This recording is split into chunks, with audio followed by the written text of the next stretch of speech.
Close your eyes, breathe slowly. Across every century and every continent, certain people have given their lives to a single, demanding pursuit, making something out of nothing and making it beautifully. Painters, composers, sculptors, architects, novelists, poets, each of them learned, through years of struggle, something true about devotion, vision, and the courage to make. Tonight, let their voices carry you gently into rest. This is Explore During Sleeping. Lesson 1. Vincent van Gogh. Create even when no one is watching. Vincent van Gogh sold only one painting during his entire lifetime. He worked for a decade, producing more than 2,000 paintings and drawings, almost all of which his contemporaries either ignored or actively mocked, before his death at 37, left behind a body of work that would eventually be recognized as among the most significant in the history of Western art. He painted in poverty, often choosing between food and art supplies, supported financially for most of his career by his brother Theo, an art dealer who believed in his talent when virtually no one else did. His letters to Theo, of which more than 600 survive, reveal a mind working through profound difficulty, recurring mental health crises, periods of hospitalization, the self-inflicted ear injury that has become a strange footnote to his legacy, alongside an unwavering, almost desperate commitment to his work. He painted through these crises rather than despite them, producing some of his most celebrated paintings, including The Starry Night, during a period of voluntary hospitalization at an asylum in Saint-Rémy-de-Provence, working from the window of his room and the asylum grounds when permitted to paint outside. What distinguishes Van Gogh's brief career is the rate of his development. He did not begin painting seriously until his late 20s, and the body of work that would eventually be recognized as revolutionary was compressed into roughly a single decade, much of it produced at extraordinary speed, sometimes a painting a day during his most productive periods. He worked compulsively, almost as if aware that time was short, layering paint thickly, using color not to represent the world as it literally appeared, but to convey the emotional intensity of his experience of it. He wrote to Theo, "I am seeking, I am striving, I am in it with all my heart." He died believing himself a failure, having received almost no recognition during his lifetime. He had no way of knowing that the work itself, created with such intensity, in such isolation, for an audience that did not yet exist, would eventually reach millions. Tonight, let whatever you create or have created, even unseen and unrecognized, be received as genuinely worthwhile. Van Gogh worked in near-total obscurity. The work mattered anyway. Lesson 2. Ludwig van Beethoven. Create through what should have silenced you. Ludwig van Beethoven began losing his hearing in his late 20s, a catastrophe for any musician but particularly devastating for a composer whose career was built on live performance as much as composition. He concealed the condition for years, terrified of the professional and social consequences of admitting it, withdrawing increasingly from public life and social engagement as the deafness progressed. In 1802, in a document now known as the Heiligenstadt Testament, written to his brothers but never sent during his lifetime, he confessed to having seriously considered suicide, describing the particular agony of a musician who could hear an instrument being played beside him and could not make out the sound. He did not stop composing. He continued, and by most assessments, his most significant and innovative work was produced during the decades of advancing and eventually complete deafness that followed this crisis: the later symphonies, the late string quartets, the Ninth Symphony with its setting of Schiller's Ode to Joy, composed and conducted by a man who could no longer hear the orchestra playing it. Accounts of the premiere describe him continuing to conduct after the performance had concluded, unaware that the music had stopped, until a singer turned him around to see the audience's standing ovation, which he could not hear. What allowed Beethoven to continue composing despite complete deafness was, in part, his deep internalized knowledge of how music worked. He could, by this point in his career, hear the music entirely within his own mind, constructing and revising compositions internally with a precision that did not require external auditory confirmation.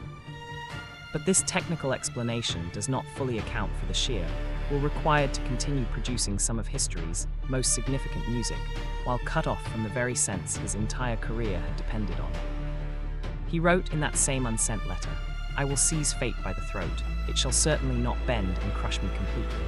He lived another 25 years after writing those words, composing some of his greatest work entirely in silence. Tonight, whatever obstacle feels like it should silence you, let Beethoven's defiant, unheard symphonies be a reminder. The work can continue, even through what seems like it should make continuing impossible. Lesson 3. The practice of the sketchbook, Leonardo da Vinci, and the discipline of constant observation. Leonardo da Vinci filled an estimated 13,000 pages of notebooks across his lifetime, of which roughly half survive, covering subjects ranging from anatomy and engineering to botany and the mechanics of flight, alongside the sketches and studies that fed directly into his paintings. What these notebooks reveal, beyond the breadth of his curiosity already explored elsewhere, is a specific working discipline, constant, daily observation recorded immediately, in whatever form was available, without waiting for a formal occasion or a finished idea. He sketched cadavers in secret to understand anatomy with an accuracy that exceeded the medical texts of his era. He sketched the swirling patterns of water in rivers, returning to the same studies repeatedly across years, refining his understanding of turbulence and flow long before fluid dynamics existed as a formal discipline. He sketched faces seen in passing on the street, particularly faces he found unusual or striking, building over decades an internal library of human expression that would inform the extraordinary psychological depth of paintings like the Mona Lisa and the Last Supper. This practice of constant, immediate recording reflects a working principle that distinguishes Leonardo's body of finished work, relatively small compared to his enormous output of studies and sketches, from the vast unfinished sea of observation that fed it. He did not wait for inspiration to arrive in finished form. He gathered, continuously and patiently, the raw material of direct observation, trusting that the accumulated record would eventually yield the specific insight or image a particular finished work required. His famous, frequently unfinished commissions, projects abandoned partway through, patrons left waiting for paintings that arrived years late or not at all, reflect the same underlying pattern from a different angle. The sketchbook work was never truly finished, because the observation itself was the actual, ongoing practice. The finished paintings were simply the rare, occasional crystallization of a process of attention that never stopped. Tonight, let whatever you have noticed today, a face, a pattern of light, a fragment of conversation, be received as worth keeping, even informally, even before you know what it might eventually become. Lesson 4, Frida Kahlo: paint what is actually true, even when it is painful. Frida Kahlo's life of chronic physical pain, beginning with childhood polio and worsened catastrophically by a bus accident at 18 that left her with lifelong injuries and dozens of subsequent surgeries, has been explored in an earlier collection in this library. What deserves separate attention here is the specific artistic discipline she developed in response to this suffering, an unflinching, almost clinical commitment to painting her own actual experience, including its most difficult and unglamorous dimensions, rather than producing the more conventionally idealized self-portraiture that her era and her gender might have made more commercially comfortable. She painted her own broken spinal column, rendered with anatomical precision, nails driven into her exposed skin. She painted miscarriage and infertility with an explicitness that shocked even some of her supporters. She painted her own face, repeatedly, with its prominent unibrow and faint mustache left entirely unretouched, refusing the conventional beautification that other women painters of her era, and certainly the broader culture, would have expected and rewarded.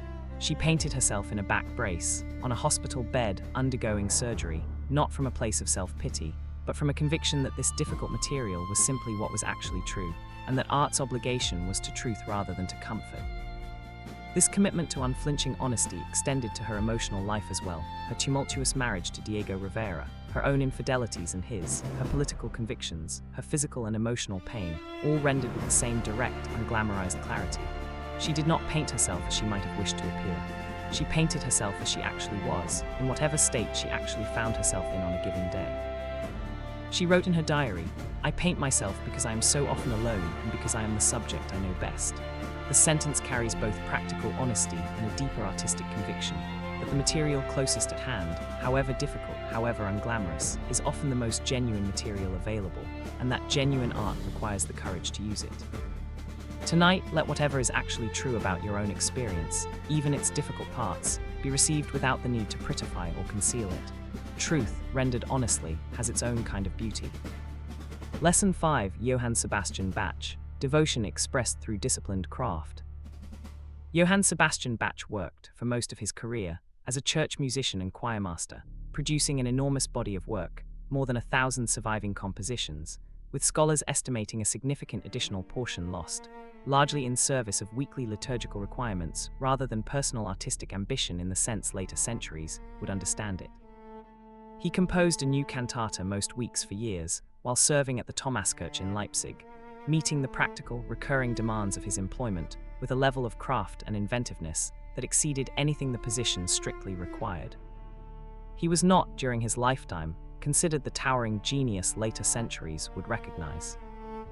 He was respected as a skilled and reliable craftsman, valued for his technical proficiency and his capacity to meet the practical demands of his various positions, but his music fell into significant obscurity after his death, not substantially revived until Felix Mendelssohn's celebrated 1829 performance of the St. Matthew Passion, nearly 80 years after Bach's death, reintroduced his work to wider public attention.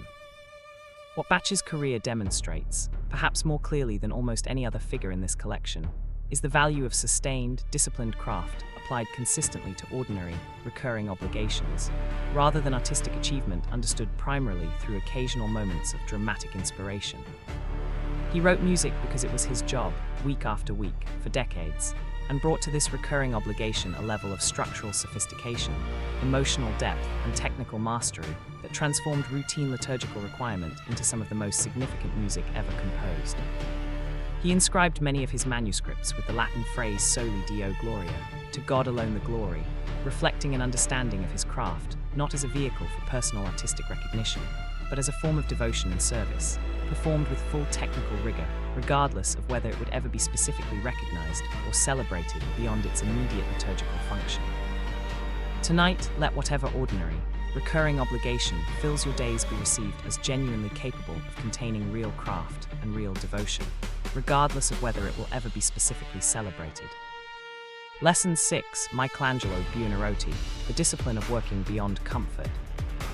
Michelangelo's painting of the Sistine Chapel ceiling, already touched on in an earlier collection in this library, for what it reveals about his understanding of latent form within stone, deserves additional attention here for the sheer physical discipline its completion required. He worked largely alone for 4 years, lying on his back on custom-built scaffolding of his own design, his face frequently dripping with paint from above, his neck and shoulders strained into positions that caused him lasting physical damage he complained about for years afterward in his correspondence.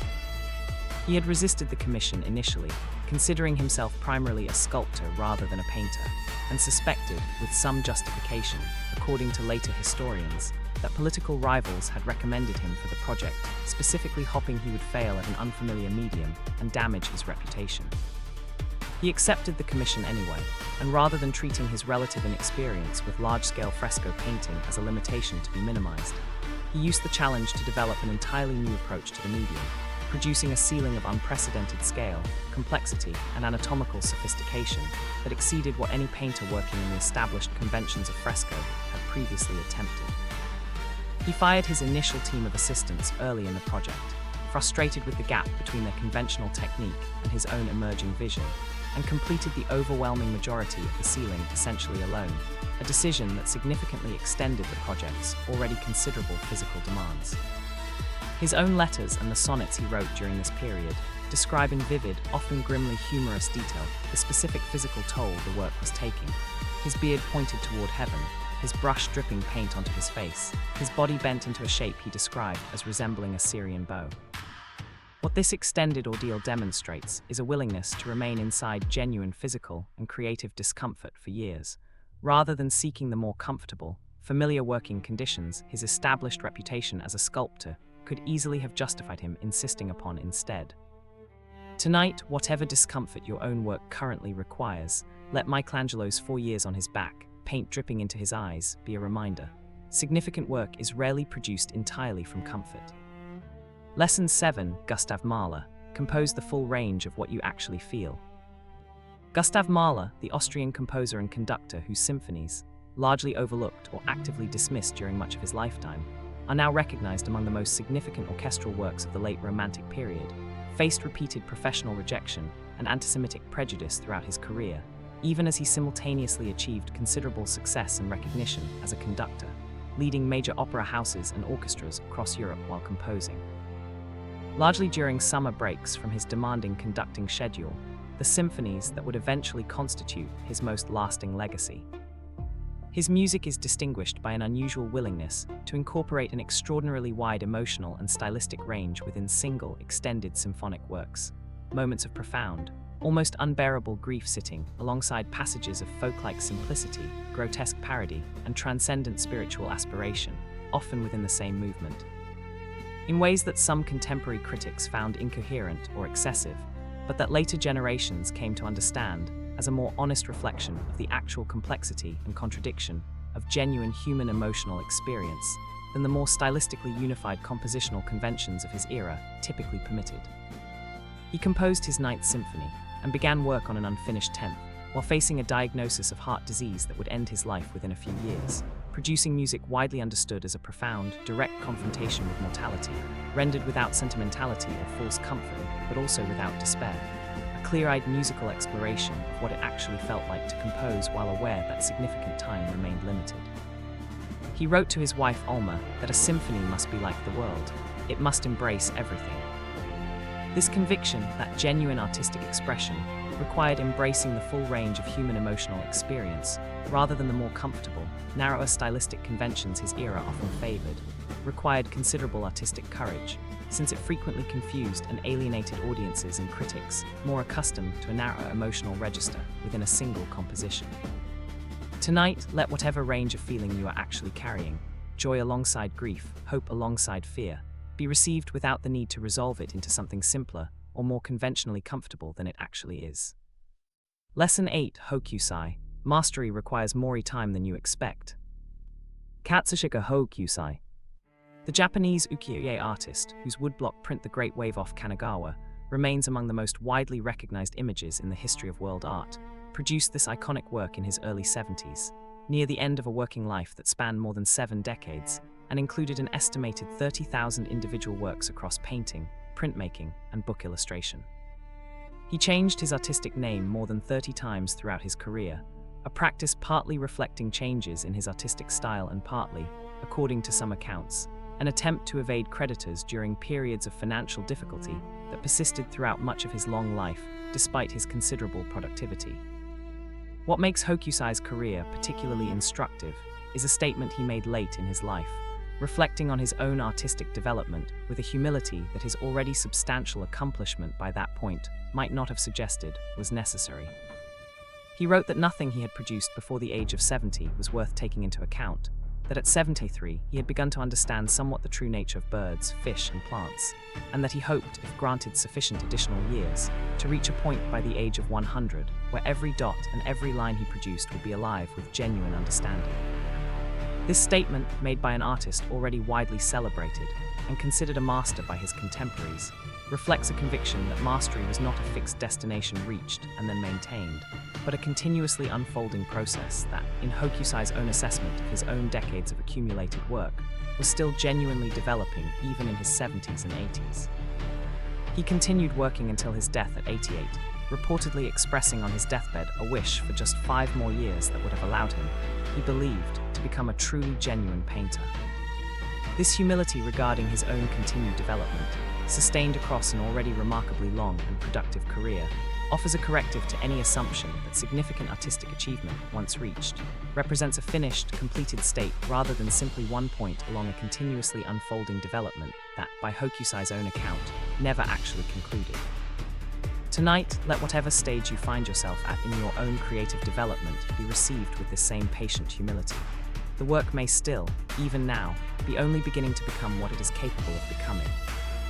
Lesson 9: Gustave Flaubert, the search for the single right word. Gustave Flaubert, the 19th century French novelist, whose Madame Bovary is widely regarded as one of the foundational works of literary realism, was famous among his contemporaries and remains famous among subsequent writers for an almost obsessive commitment to precision of language, a practice he and later commentators described using the phrase le mot juste, the exact, single correct word, the only word among many mere synonyms that would convey precisely the intended meaning, image, or rhythm with no acceptable substitute. He worked at an extraordinarily slow pace by the standards of his prolific contemporaries, sometimes producing only a few sentences in a full day of writing, frequently rewriting individual passages dozens of times, and reading his drafts aloud in a practice he called gueule, roughly, to bellow or shout, testing each sentence's rhythm and sound by speaking it forcefully aloud, on the conviction that prose, properly composed, needed to satisfy the ear's sense of rhythm and music as rigorously as it satisfied the eye's sense of meaning. Madame Bovary took him roughly 5 years to complete, an extraordinarily long gestation for a novel of its length, reflecting the painstaking, sentence-by-sentence revision he applied throughout.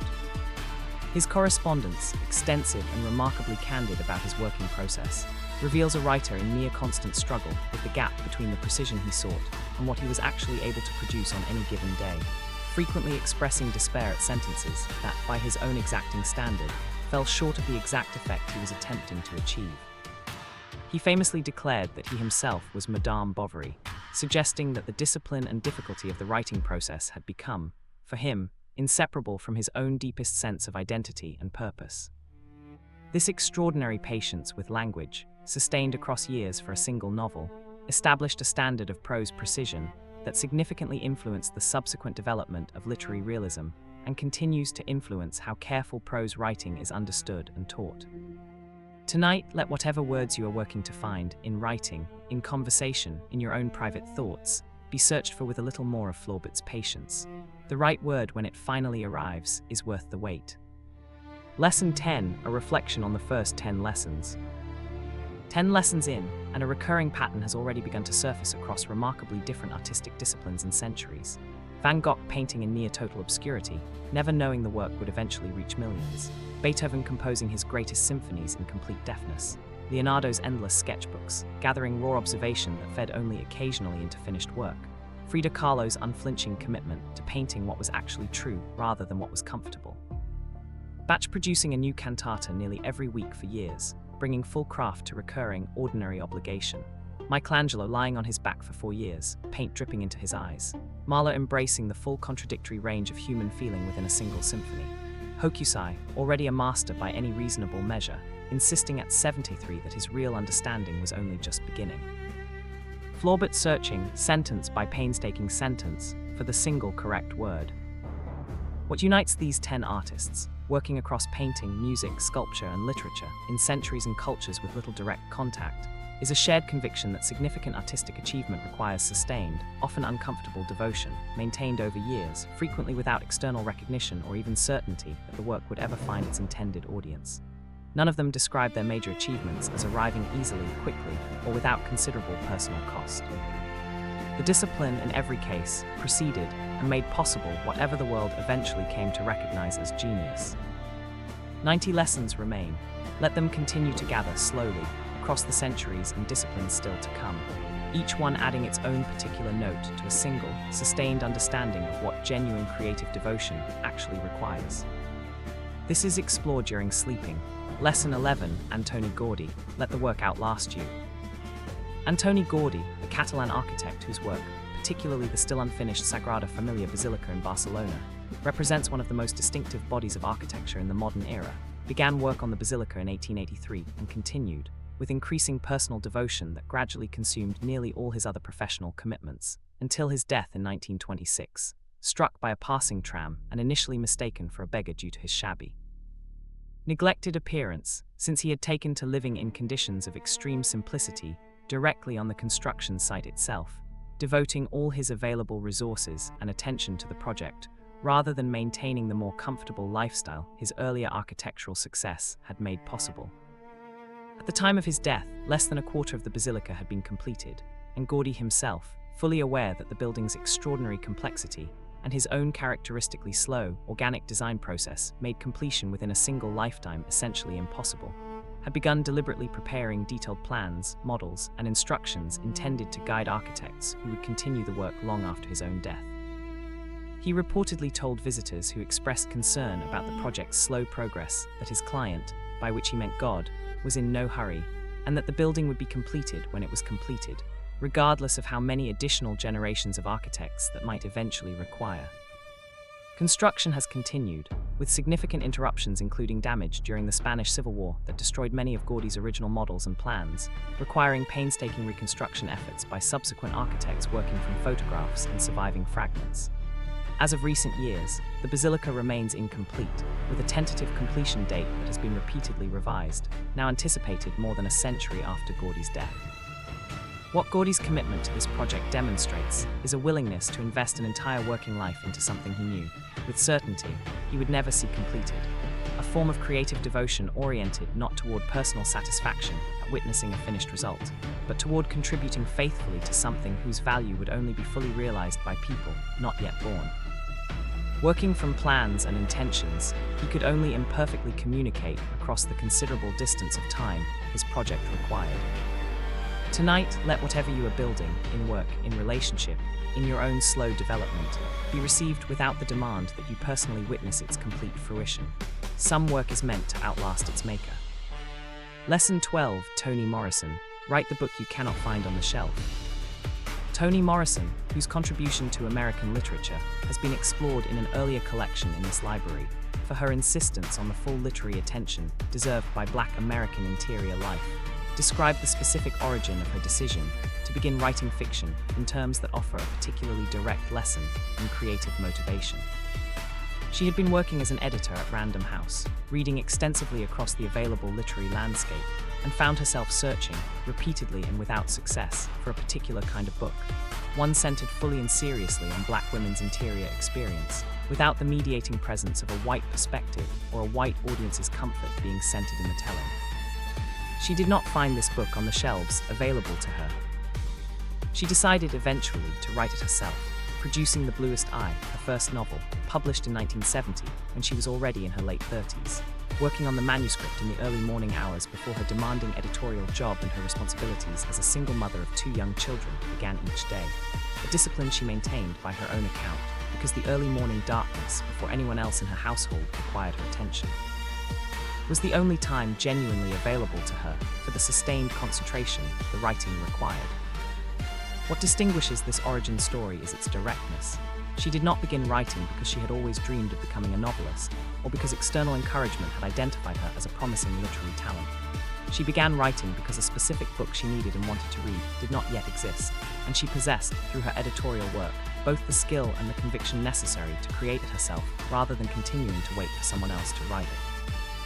This pattern, creating the work you cannot find already made, rather than waiting for someone else to produce it, recurs across the history of significant artistic achievement, particularly among artists working from perspectives and experiences that the existing artistic establishment had previously marginalized or ignored entirely. The absence of the desired work becomes, in this pattern, not an obstacle but the direct motivation and justification for creating it. Tonight, let whatever creative gap you have noticed in your own experience, the book, the song, the image you have wanted but not found, be considered, gently, as something you yourself might be positioned to create. Lesson 13, Wolfgang Amadeus Mozart. Genius still requires discipline. Wolfgang Amadeus Mozart's reputation as an effortless, almost supernatural musical genius, composing complete works rapidly and without apparent struggle, as popularized particularly through later dramatic and cinematic depictions of his life, obscures a working reality considerably more disciplined and labor-intensive than the popular myth suggests. He began rigorous, structured musical training at an unusually early age under his father Leopold, himself an accomplished musician and pedagogue, who subjected the young Mozart to an intensive, carefully structured education in composition, performance and music theory, beginning well before his 5th birthday. His surviving manuscripts, contrary to the popular legend that he composed entire works in his head and then transcribed them rapidly without revision, frequently show evidence of correction, reworking and careful compositional planning, particularly in his more mature and ambitious works. He maintained, throughout his relatively short adult career, an extraordinarily demanding schedule of composition, performance and teaching, often working under significant financial pressure and producing commissioned works under tight deadlines that required sustained, disciplined effort regardless of whatever natural facility he undoubtedly possessed. The popular image of Mozart as a kind of pure, unstudied natural genius, requiring no real effort to produce his extraordinary body of work, has been significantly revised by subsequent musicological research, which emphasizes instead the decades of intensive training, beginning in earliest childhood, that preceded and made possible his apparently effortless adult facility. What appeared to observers as spontaneous, unstudied genius was, in fact, the visible product of an unusually intensive and sustained education, applied from a younger age than almost any other composer in the historical record, producing a level of internalized technical fluency that could indeed, by his adult years, manifest with remarkable apparent ease. This distinction matters because it offers a more accurate and ultimately more useful model of genuine mastery than the more romantic, mythologized version of effortless natural genius. Even the most apparently spontaneous, naturally gifted artistic achievement typically rests on a foundation of extensive, disciplined training that the finished, apparently effortless result tends to obscure entirely. Tonight, let whatever apparent effortlessness you admire in others' work be understood as resting on a foundation of discipline, largely invisible from the outside. Your own discipline, similarly invisible to others, may be building towards something that will eventually look, to observers, like natural ease. Lesson 14, Auguste Rodin, Patience with the Unfinished. Auguste Rodin, the French sculptor whose work, particularly The Thinker and The Kiss, remains among the most widely recognized sculpture in the Western tradition, developed a distinctive approach to sculptural form that deliberately incorporated apparent incompleteness as an integral artistic technique, rather than treating unfinished surfaces as a deficiency to be corrected before a work could be considered genuinely complete. Many of his most celebrated sculptures feature figures emerging from roughly hewn, deliberately unfinished stone, the smooth, carefully modeled human form contrasting directly with the surrounding raw material from which it appears to be emerging. This technique, which Rodin developed and refined across his career, despite significant criticism from contemporary critics who considered it evidence of carelessness or incompetence rather than deliberate artistic choice, reflected his broader conviction that the visible evidence of the working process, the marks of the chisel, the rough, unfinished stone surrounding a more polished figure, could itself carry genuine artistic and emotional significance, conveying something about struggle, emergence, and the ongoing process of becoming that a more conventionally complete, fully finished surface would obscure or eliminate entirely. He worked extensively in clay before translating his designs into bronze or marble, producing an enormous number of studies and variations for many of his most significant works, returning repeatedly to the same basic compositions across years or even decades, refining and reworking ideas that he apparently never considered entirely finished, even after they had been cast or carved in their more permanent final materials. The Gates of Hell, a massive sculptural project commissioned in 1880, remained genuinely unfinished at his death in 1917, having occupied him intermittently for nearly 4 decades, producing in the process numerous individual sculptures, including The Thinker, that were extracted and exhibited separately as complete works in their own right, even while the larger project from which they originated remained perpetually in progress. What Rodin's career demonstrates is a comfort with sustained, even permanent incompleteness that runs counter to a more conventional understanding of artistic achievement as oriented toward clean, definitive completion. His most significant individual works frequently emerged as byproducts of a larger project that itself never reached the conventional finished state at scale and ambition might have suggested was the ultimate goal. Tonight, let whatever remains genuinely unfinished in your own work or life be received with some of Rodin's patience. The unfinished portions may themselves carry real value, regardless of whether they ever reach conventional completion. Lesson 15, Emily Dickinson, create for the work itself, not for recognition. Emily Dickinson, the 19th century American poet now recognized as one of the most significant and innovative voices in the history of English language poetry, published fewer than a dozen poems during her entire lifetime. Out of nearly 1,800, she is now known to have written, the vast majority of which were discovered, carefully bound into small handmade booklets, only after her death by her sister Lavinia, who undertook the lengthy process of preparing and publishing the work that would eventually establish Dickinson's posthumous reputation as a major poet. She lived an increasingly reclusive life in her family home in Amherst, Massachusetts, withdrawing gradually from social engagement and in her later years, rarely leaving the house or even her own room, conducting much of her remaining social contact through written correspondence rather than direct in-person interaction. Her poetry, distinguished by its unconventional punctuation, compressed syntax, and frequently startling, unexpected imagery, departed significantly from the more conventional poetic forms and subjects favored by her contemporaries, employing dashes in place of more standard punctuation and exploring subjects. Death, the interior of consciousness, the precise texture of specific emotional states. With an intensity and formal innovation that her era's literary establishment was not yet prepared to fully appreciate or understand. The small number of poems published during her lifetime were frequently altered by editors to conform more closely to conventional poetic expectations, smoothing her distinctive punctuation and occasionally revising her more unusual word choices into more conventional alternatives. Changes that, in retrospect, diminished precisely the innovative qualities that later generations would come to recognize as her most significant contribution to the development of American poetry.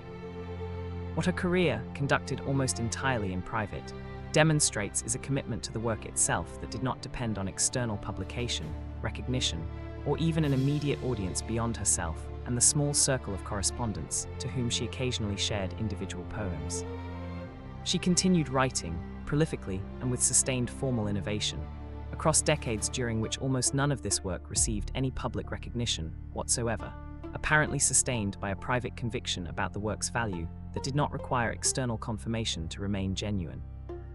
Tonight, let whatever you create privately, without immediate audience or recognition, be received as no less genuinely valuable for remaining, for now, largely unseen. Lesson 16, Frank Lloyd Wright, Recover from Catastrophic Failure.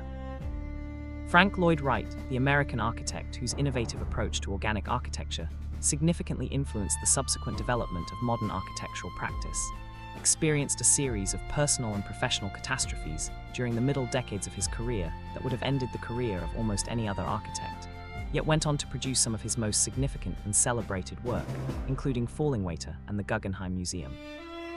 During the final decades of an unusually long working life that continued productively into his 90s. In 1909, already an established and successful architect, he abandoned his wife and 6 children to begin a relationship with Mama Cheney, a client's wife, generating a public scandal that severely damaged his professional reputation and resulted in the loss of numerous commissions from clients no longer willing to be publicly associated with him. In 1914, while he was away on a work trip, a household employee at his residence, Taliesin, murdered Cheney, her 2 children, and 4 others before setting the house on fire, an act of horrific violence that left Wright, by his own later accounts, in a state of profound grief and devastation from which he was uncertain he would recover either personally or professionally. He rebuilt Taliesin, continued working through subsequent decades marked by additional financial difficulties, including periods of near bankruptcy and significant professional drought during which few major commissions were available to him, and a further scandal involving his relationship with and eventual marriage to Olgivanna Lazovich following a tumultuous period involving his previous partner Miriam Noel. By the 1930s, in his 60s, and widely regarded by much of the architectural establishment as a figure whose most significant work was likely behind him, he produced Fallingwater, the residence built dramatically over a waterfall in rural Pennsylvania that remains among the most celebrated works of American architecture, followed in his 80s and 90s by the Guggenheim Museum and other significant late-career commissions. What his trajectory demonstrates is the possibility of genuine, significant creative renewal following catastrophic personal and professional failure, sustained across a working life considerably longer than most of his contemporaries, with his most celebrated achievements arriving not in early or middle career, but in what conventional expectation might have assumed was a period of declining significance. Tonight, whatever failure or catastrophe you are recovering from, let Wright's late career renewal be a quiet encouragement. Significant work may still lie ahead, regardless of what has already occurred. Lesson 17, Pablo Neruda, Find Poetry in the Most Ordinary Objects. Pablo Neruda, the Chilean poet and Nobel laureate whose extensive body of work spans political poetry, surrealist experimentation, and deeply personal lyric verse, produced among his many distinctive contributions to 20th century poetry, a series of works known as his Odes to Common Things, poems devoted to subjects as ordinary as an onion, a pair of socks, a watermelon, salt, a table, treating these humble. Everyday objects with the same serious poetic attention and formal craft that more conventional poetic tradition typically reserved for grander subjects such as love, death, or the natural sublime. He wrote these odes during a particularly demanding and politically dangerous period of his life, while in hiding from the Chilean government following his outspoken political opposition, composing some of his most accessible and widely beloved work even as his personal circumstances remained genuinely precarious. His Ode to the Onion, treating this humble kitchen vegetable with the formal seriousness and careful attention more conventionally reserved for grander poetic subjects, exemplifies the broader principle underlying this entire body of work, that genuine poetic significance does not require grand or conventionally elevated subject matter, but can be found, if approached with sufficient attention and craft, within the most ordinary, easily overlooked objects of daily domestic life.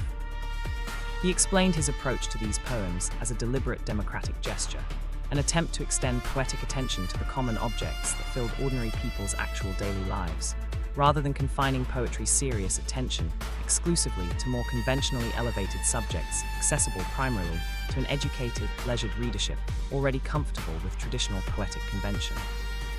The Onion, properly attended to with genuine poetic seriousness, contained in his treatment layers of genuine beauty, complexity, and even tragedy. Its structure compared to concentric rings, its capacity to produce tears compared to a kind of weeping that the Onion itself, in his poetic conceit, did not choose but simply embodied. This commitment to finding genuine poetic significance within ordinary, easily overlooked objects offers a broader creative principle. That significant subject matter for serious creative attention need not be sought exclusively in grand or unusual experience, but can often be found, with sufficient attention, within whatever ordinary material already surrounds an attentive observer. Tonight, let some ordinary object near you, overlooked, easily dismissed, be regarded for a moment with something like Neruda's careful poetic attention. It may contain more than its ordinariness initially suggests. Lesson 18. Maya Angelou, Write Through What You Have Survived.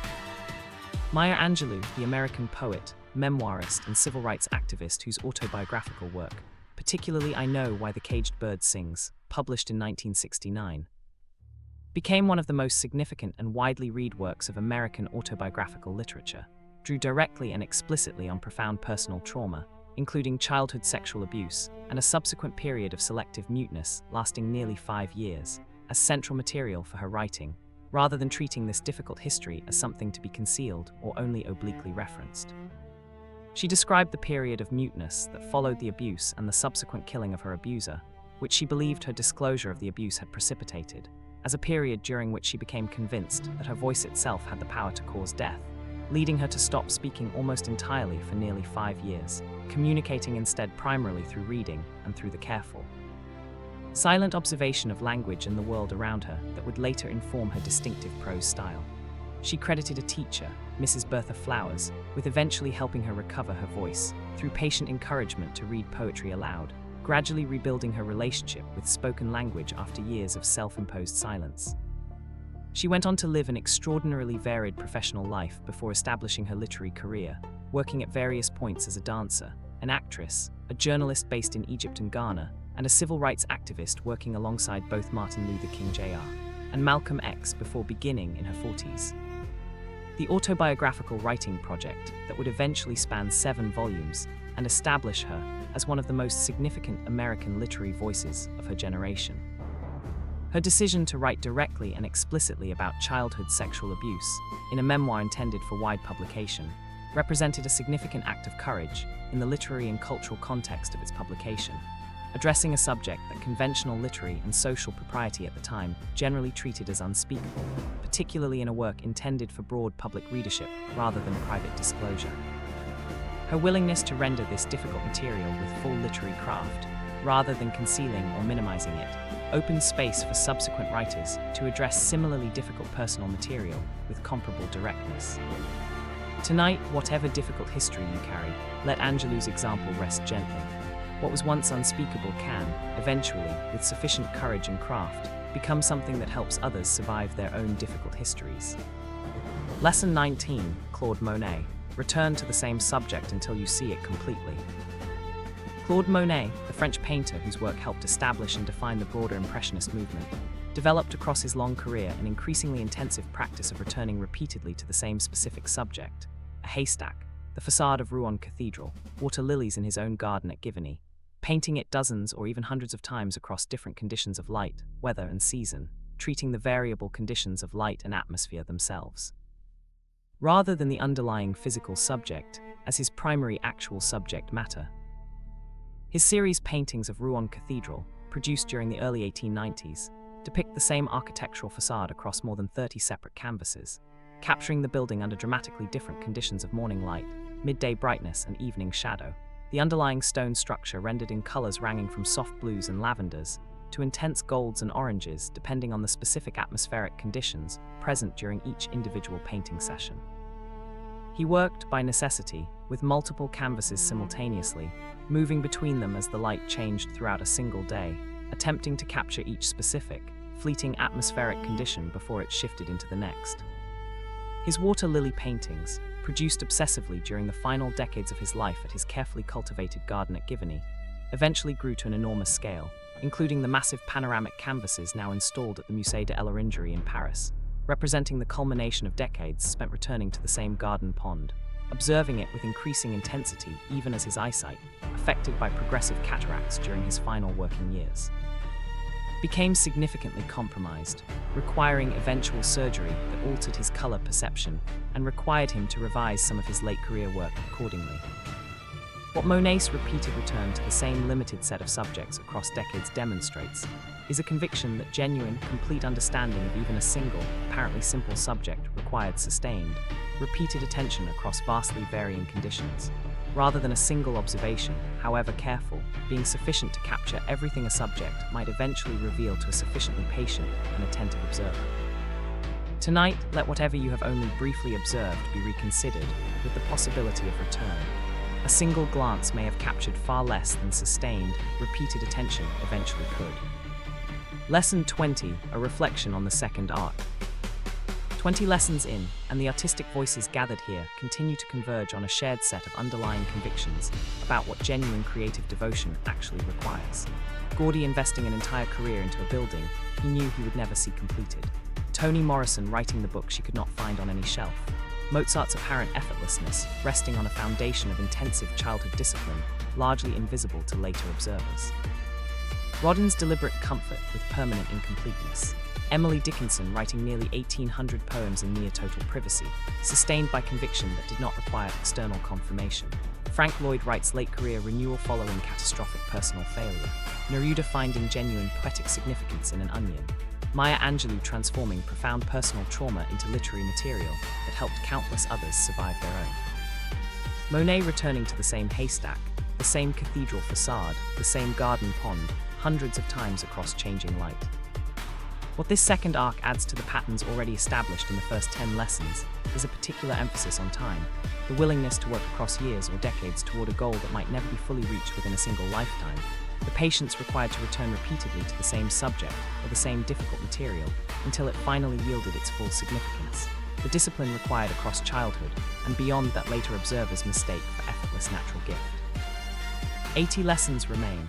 Let them continue gathering slowly across the centuries and disciplines still ahead, each one adding its own particular note to this collection's sustained exploration of what genuine creative devotion requires and what it ultimately makes possible. This is explored during sleeping. Lesson 21, Rembrandt van Rijn, Paint the Truth of Age and Failure. Rembrandt van Rijn, the Dutch Golden Age painter, whose self-portraits constitute one of the most sustained and psychologically penetrating acts of self-examination in the history of Western art, produced approximately 90 self-portraits across his career, tracking his own agging face with a consistency and honesty that set his work apart from virtually every other portrait tradition of his era.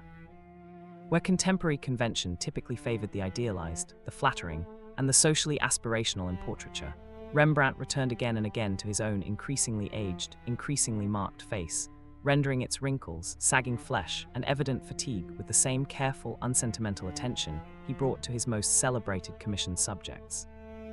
His career traced a dramatic arc from early celebrated success, wealthy patronage, large studio filled with students, a fashionable house purchased well beyond his actual means, through financial catastrophe and social humiliation, including a formal bankruptcy proceeding that required the public sale of his house and possessions, followed by a long final period of reduced circumstances during which he continued producing some of his most significant work, including the late self-portraits that are now considered among the most profound achievements of his entire career.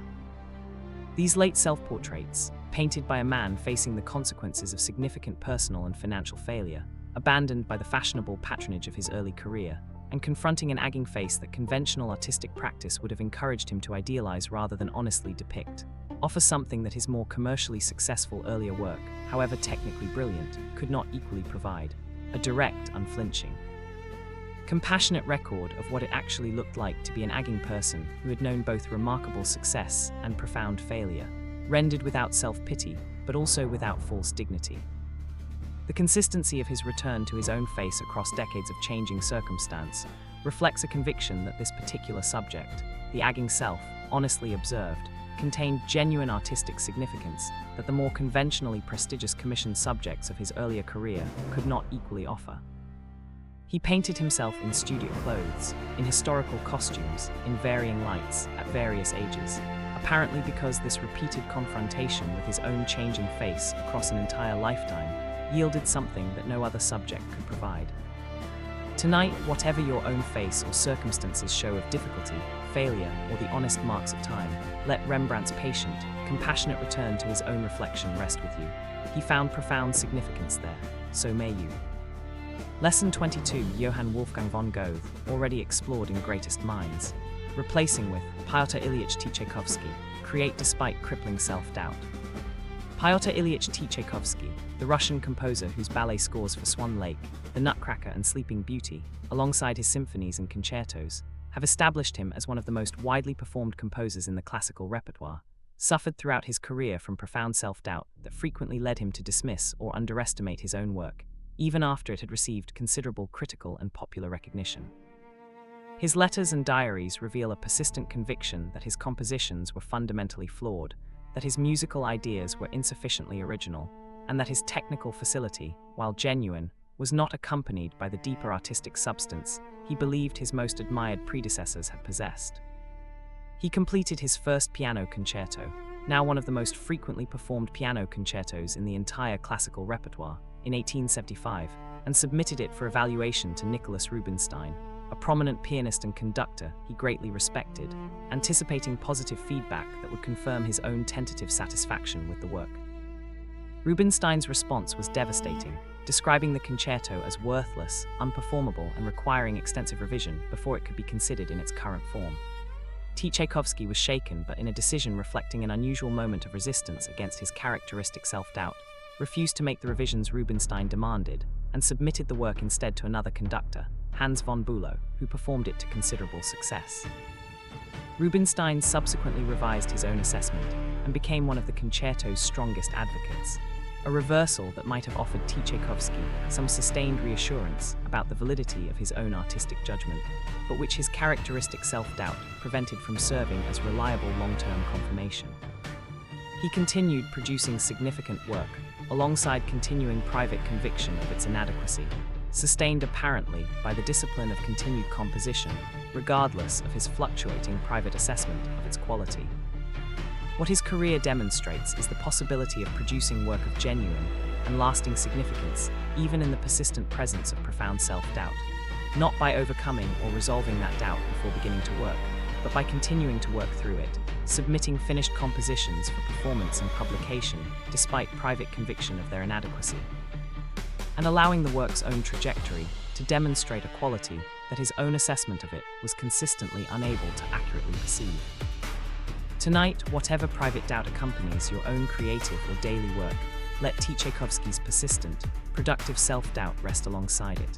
The doubt does not have to be resolved before the work can be genuinely valuable. Lesson 23. Zaha Hadid refused to be told what architecture can look like. Zaha Hadid, the Iraqi-British architect who became the first woman to receive the Pritzker Architecture Prize, the discipline's most prestigious recognition, spent nearly 15 years after establishing her architectural practice producing designs that attracted considerable critical attention, but failed to result in completed buildings, during a period her colleagues sometimes referred to as her paper architecture phase. Work existing primarily on paper and in exhibition models rather than in built reality, partly due to the technical difficulty of realizing her dramatically unconventional formal language within the practical constraints of actual construction, and partly due to the resistance of clients, contractors, and planning authorities who found her work too radical to risk commissioning for actual buildings. Her early design for the Peak Leisure Club in Hong Kong, winner of a significant architectural competition, was ultimately never built. Her Cardiff Bay Opera House, winner of another major competition, was similarly never realized, with the commission eventually awarded to a more conventional design after the initial decision was reversed. These repeated failures to see celebrated competition-winning designs actually built would have produced significant professional demoralization in most architects, and Hadid's own accounts of this period suggest that it did indeed require considerable determination to continue producing designs of comparable ambition and formal radicalism, rather than moderating her formal language towards something more immediately buildable and commercially acceptable.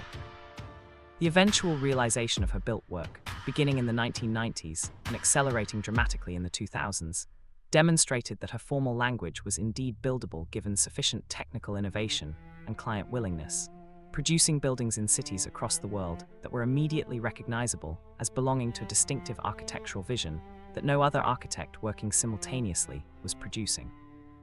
She died in 2016, still actively designing, having transformed from a figure whose work existed almost exclusively on paper into one of the most built and internationally recognized architects of her generation.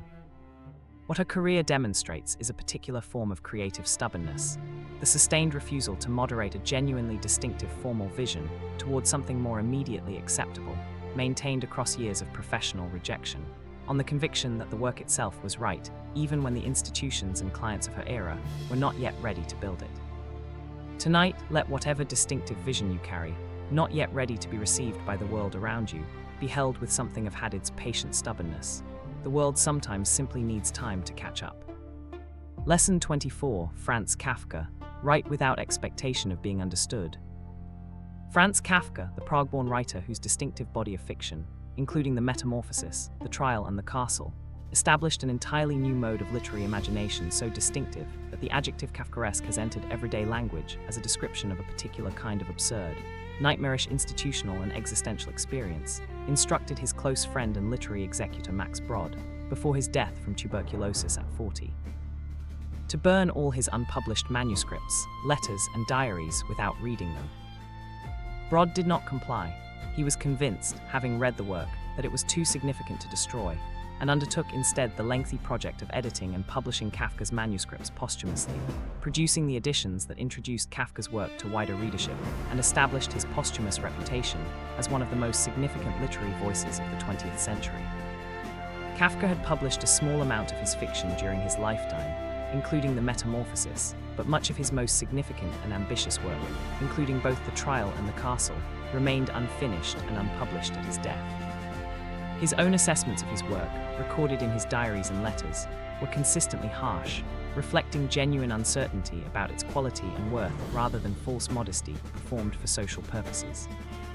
He described himself as a writer who could not write, and his relationship with his own literary ambition as a source of profound suffering rather than satisfaction, while nonetheless continuing to write, producing the distinctive body of work that would establish his posthumous reputation despite his private conviction of its inadequacy and his explicit instructions for its destruction. What Kafka's strange literary legacy demonstrates, the significance of work its own creator considered worthless enough to destroy. Surviving only through a friend's defiance of explicit instructions, offers a particularly radical version of a principle already encountered in Emily Dickinson's private 1800 poems, that genuine artistic significance and the creator's own private assessment of their work's value may be entirely disconnected, in either direction, from the work's actual eventual significance and impact. Tonight, let whatever you have created without confidence in its value be held a little more gently. The creator's assessment of their own work's worth is frequently, and sometimes dramatically, wrong. Lesson 25. Georgia O'Keeffe. Find the extraordinary within the familiar. Georgia O'Keeffe, the American painter whose large-scale paintings of flowers, bones, and the New Mexico landscape established her as one of the most distinctive voices in 20th century American art, developed her characteristic approach across a career that deliberately turned away from the more conventionally prestigious subjects and formal languages of contemporary European modernism toward a sustained, intense engagement with the particular. Specific visual qualities of her immediate natural surroundings, rendered at a scale and with a degree of close, almost overwhelming attention that transformed the familiar into something genuinely strange and visually arresting. Her large-scale flower paintings, produced beginning in the 1920s, depicted familiar blooms, irises, calla lilies, poppies, at a scale vastly exceeding their actual size, filling entire large canvases with a single flower's interior viewed from extremely close range. A presentation that transformed the familiar object into something that many viewers initially found disorienting, even startlingly unfamiliar. Precisely because the extreme magnification and close perspective removed the contextual cues that normally allowed the eye to immediately categorize and then dismiss familiar flowers without genuinely seeing them. She described her intention explicitly. She wanted to paint flowers in a way that would compel viewers to actually look at them, rather than allowing the familiar recognition of a known object to substitute for genuine visual attention. The extreme scale and close perspective were deliberate techniques for disrupting the automatic, unreflective recognition that familiarity typically produces, replacing it with something closer to the genuine, unmediated visual attention that genuine seeing, rather than mere recognition, requires. She moved to the New Mexico desert in the late 1940s, spending the final decades of her long life there, painting the specific bones, rocks, hills, and sky of her immediate desert surroundings with the same sustained, intense attention she had previously brought to her flower paintings, continuing to work productively into her 90s despite significant deterioration in her eyesight that eventually made independent painting impossible. Tonight, let some familiar object or landscape in your own daily surroundings be regarded, just for a moment, as if seen for the first time, with the close, unmediated attention O'Keeffe brought to an ordinary flower. Familiarity may be hiding more than you realize. Lesson 26, Rainer Maria Rilke, let difficult questions live without forcing answers. Rainer Maria Rilke, the Bohemian Austrian poet whose Duino elegies and sonnets to Orpheus established him as one of the most significant German language poets of the 20th century, wrote, in his Letters to a Young Poet, a series of short letters addressed to a young military student who had written to him seeking guidance on whether his poetry showed genuine talent worth pursuing. A response that transcended its immediate occasion to become one of the most widely read and enduring pieces of writing about the creative life and its demands. His most quoted instruction from these letters addresses the young poet's desire for immediate answers to the large, difficult questions that preoccupy him. Be patient toward all that is unsolved in your heart, he writes, and try to love the questions themselves, as if they were locked rooms or books written in a very foreign language. The essential point, Rilke insists, is to live everything, to live the questions now, without demanding premature answers, and perhaps then, someday far in the future, to gradually enter, without even noticing it, living the answers.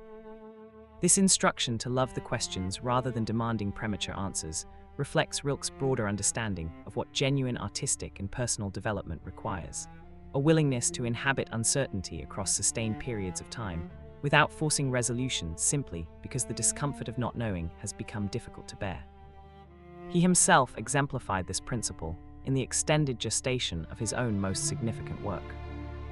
The Duino Elegies, begun during a period of intense inspiration at the Castle of Duino in 1912, remained unfinished for a decade, completed only in 1922 during a period of sudden, concentrated creative intensity that produced both the remaining elegies and the entire sonnets to Orpheus within a few weeks, following years during which he had been unable to continue the work despite numerous attempts.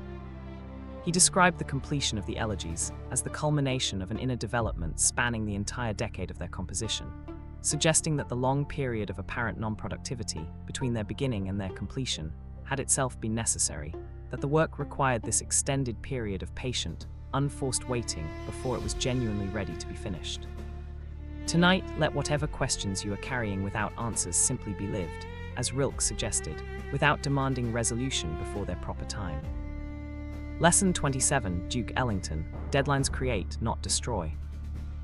Edward Kennedy Ellington, the American composer, bandleader, and pianist known universally as Duke, produced across a career spanning more than 5 decades, one of the largest and most diverse bodies of work in the history of American music, composing thousands of pieces ranging from short popular songs to extended orchestral suites, frequently under conditions of significant time pressure generated by the demanding schedule of continuous touring, recording, and live performance that his career as a working bandleader required him to maintain throughout most of his professional life.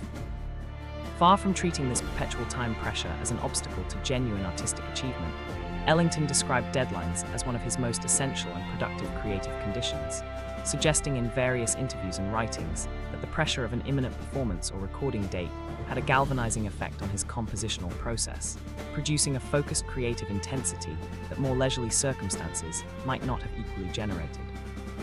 He was famous among his musicians for completing arrangements, and sometimes entire compositions, on the way to performances, occasionally distributing handwritten parts to his musicians during breaks immediately before a piece was performed for the first time. This working method, which colleagues found simultaneously alarming and impressive, reflected a genuine creative conviction rather than merely poor planning or time management. Ellington believed that the immediacy of his compositional process, responding in real time to the specific musicians, specific contexts, and specific available moments of a career, lived largely in continuous performance, produced a quality of creative energy and responsiveness that more carefully planned, unhurried composition might have smoothed away in the process of revision and reconsideration. His music was meant to sound alive, and it was produced alive, in conditions of genuine creative urgency rather than careful studio calculation. He is frequently quoted as having said that without a deadline, he could not work. This was not a confession of dependency, but a creative philosophy, the recognition that productive constraint, properly embraced rather than resisted, could itself become a generative creative force rather than merely an obstacle to be minimized. Tonight, let whatever constraints or pressures surround your own work be reconsidered as potentially generative rather than purely limiting. Ellington found his best work emerging from exactly the conditions that might have seemed most hostile to it. Lesson 28, Dante Gabriel Rossetti, Recover What You Prematurely Buried. Dante Gabriel Rossetti, the Victorian painter and poet who was a central figure in the Pre-Raphaelite Brotherhood, buried a manuscript of his original poems in the coffin of his wife, Elizabeth Siddal, who died in 1862 of a laudanum overdose, as a gesture of grief and romantic devotion. Placing the only copy of the poems physically with her body as a statement of his willingness to sacrifice his literary ambitions to express the depth of his bereavement. 7 years later, consumed by regret over the gesture, and convinced that the poems represented significant work he could not adequately reconstruct from memory, he arranged for the coffin to be exhumed and the manuscript retrieved, subsequently publishing the recovered poems. The episode, the burial of the poems as romantic gesture, the subsequent exhumation as practical reclamation, is frequently cited as a somewhat macabre illustration of Rossetti's melodramatic personality, but it contains a creative lesson that extends well beyond the specifics of this particular story. The recognition that work prematurely abandoned, dismissed, or symbolically buried, whether in a literal coffin or in a drawer, a deleted file, or a private conviction that it no longer merits continued attention, sometimes deserves retrieval and reconsideration, particularly when the circumstances or state of mind that prompted its abandonment have themselves significantly changed. Many artists describe a practice of returning to abandoned work across intervals of months or years, sometimes finding in the return to work qualities that were invisible during the original period of composition, sometimes finding that what once seemed unworthy of continuation now seems worth retrieving and finishing. The distance of time between original creation and subsequent return creates conditions for a quality of assessment that immediate proximity to the work rarely allows, occasionally revealing value in work that the circumstances of its original abandonment had obscured. He recovered the poems, published them, and they were well received. What had been buried in grief was returned to the world, and probably, through an act of practical reclamation that the original romantic gesture had perhaps always implicitly contained as its eventual necessary reversal. Tonight, let whatever creative work you have prematurely buried in a drawer, in a dismissed conviction of its inadequacy, be considered gently as possibly worth retrieving. What you abandoned may have been waiting for you to return to it. Lesson 29, Igor Stravinsky, Constraint Liberates Rather Than Limits. Igor Stravinsky, the Russian composer whose The Rite of Spring provoked one of the most famous riots in the history of classical music at its 1913 Paris premiere, the audience's violent objection to its radical rhythmic language and its visceral, percussive approach to orchestration, reflecting how dramatically it departed from anything his contemporary audience had been prepared to receive, later became, in his neoclassical period beginning in the 1920s. An articulate advocate for a creative philosophy that might seem surprising given his early reputation as a radical innovator, the liberating, rather than limiting, potential of working within strict formal constraints. He argued in his Harvard lectures published as The Poetics of Music that total creative freedom, in the sense of unlimited choices among unlimited possibilities without any formal, structural, or traditional constraint, was not in fact the most fertile creative condition, but rather produced a kind of paralysis in the face of infinite undifferentiated possibility. Constraint, the specific demands of a given form, the limitations of a specific instrumental combination, the restrictions of a commission's specific requirements, focused creative energy in ways that unlimited freedom simply could not, generating the productive resistance against which genuine creative ingenuity could discover and define itself. He himself worked productively within strict formal and stylistic constraints throughout his neoclassical period, producing work that deliberately engaged with and reinterpreted formal structures and stylistic languages from the history of Western classical music, while simultaneously asserting his own distinctive compositional personality within these inherited frameworks. The constraint of working within recognizable historical forms did not, in his experience, limit his creative voice, but provided the resistance against which that voice could articulate itself with particular clarity and distinctiveness. He wrote that the more constraints one imposes, the more one frees oneself. The principle is counterintuitive but consistent with the experience of many creative artists across disciplines, that the productive acceptance of specific, well-defined constraints frequently generates more genuine creative discovery than the pursuit of unlimited freedom from all constraint. Tonight, let whatever constraints currently define your work or life be reconsidered as potentially freeing rather than simply limiting. Stravinsky would say the boundaries themselves may be generating something you could not have found without them. Lesson 30, a reflection on the third arc. 30 lessons gathered, and the artistic voices here continue to reveal the surprising consistency of what genuine creative devotion discovers, regardless of century, discipline, or individual circumstance. Rembrandt painting his aging, veiled face with unflinching honesty. Tchaikovsky composing through crippling self-doubt without waiting for the doubt to resolve. Zaha Hadid refusing for 15 years to moderate her formal vision towards something more immediately buildable. Kafka instructing a friend to burn work the world would eventually consider indispensable. George O'Keeffe magnifying a familiar flower until familiarity itself dissolved into genuine seeing. Rilke asking a young poet to love the questions rather than demanding premature answers. Ellington composing on the way to performances, finding in constraint and urgency a creative energy that leisure could not generate. Rossetti retrieving from a coffin what grief had prematurely buried. Stravinsky arguing that constraint liberated, rather than limited, genuine creative discovery. What this third arc has added to the patterns established in the first 20 lessons is a particular emphasis on the productive relationship between creative work and adversity, self-doubt, external rejection, formal constraint, personal catastrophe, even the artist's own potentially mistaken negative assessment of their own work's value. None of these figures found the adversity they encountered irrelevant to their creative development. Each found, in their own particular way, that what appeared most hostile to their work turned out to be among the conditions most directly responsible for its most significant qualities. 70 lessons remain. Let them continue arriving slowly, each one adding its own note to this collection's growing understanding of what genuine creative devotion requires and what it ultimately, patiently, makes possible. This is explored during sleeping. Lesson 31, Cézanne, be willing to be misunderstood for decades.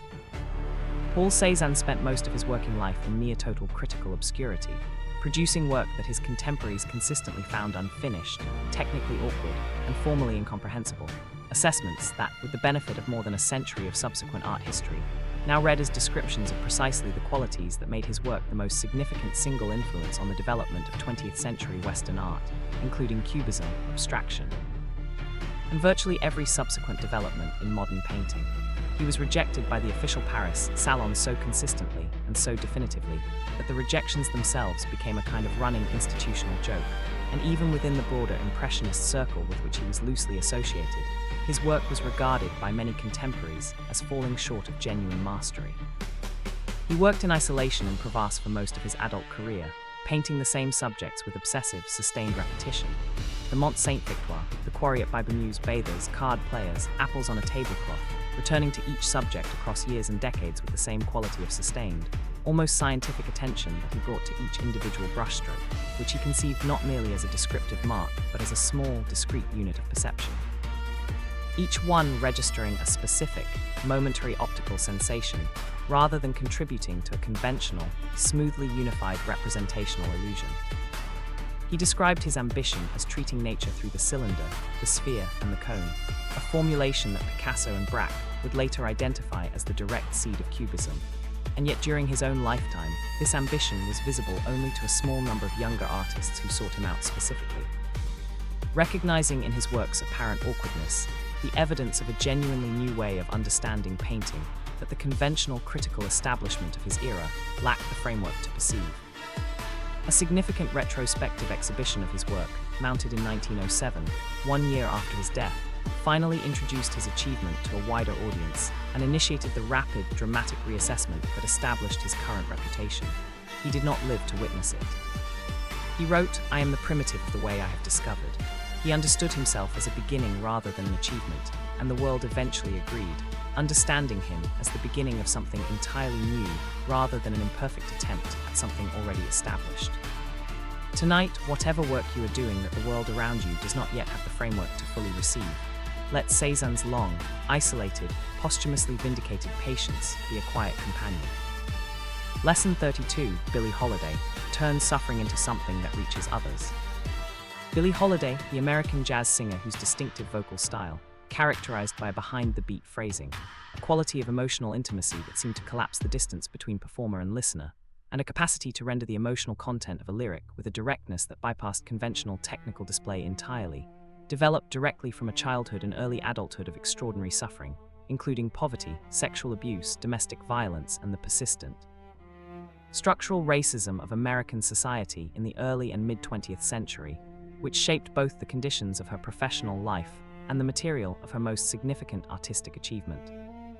Her recording and performance of Strange Fruit in 1939, a song describing the lynching of Black Americans with an imagery of devastating, controlled horror, represented a significant act of artistic and personal courage in its historical moment, at a time when the subject it addressed was rarely spoken of directly in mainstream American public culture, and when Holiday herself had been warned by associates that recording and performing it could damage her career significantly. She insisted on recording it and performed it consistently throughout the remainder of her career, always as the final song of a set, in venues where she required the waitstaff to stop moving and the house lights to be dimmed, insisting on the audience's full, undistracted attention for a song she understood as requiring exactly that. Her autobiography, Lady Sings the Blues, describes the specific origins of many of her most celebrated musical interpretations in direct personal experience. The particular quality of longing, loss, or grief present in a specific song, traced explicitly to specific lived experience that gave the performance its quality of unmistakable, unperformable authenticity. She was not, in the conventional sense of technical vocal training, the most technically accomplished singer of her era. What she possessed instead was a quality of direct emotional truth in her relationship with a lyric that technical accomplishment alone could not produce and could not fully substitute for. She wrote in Lady Sings the Blues, "If you copy, it means you're working without any real feeling." What she felt, she communicated directly, without the buffer of conventional technical display.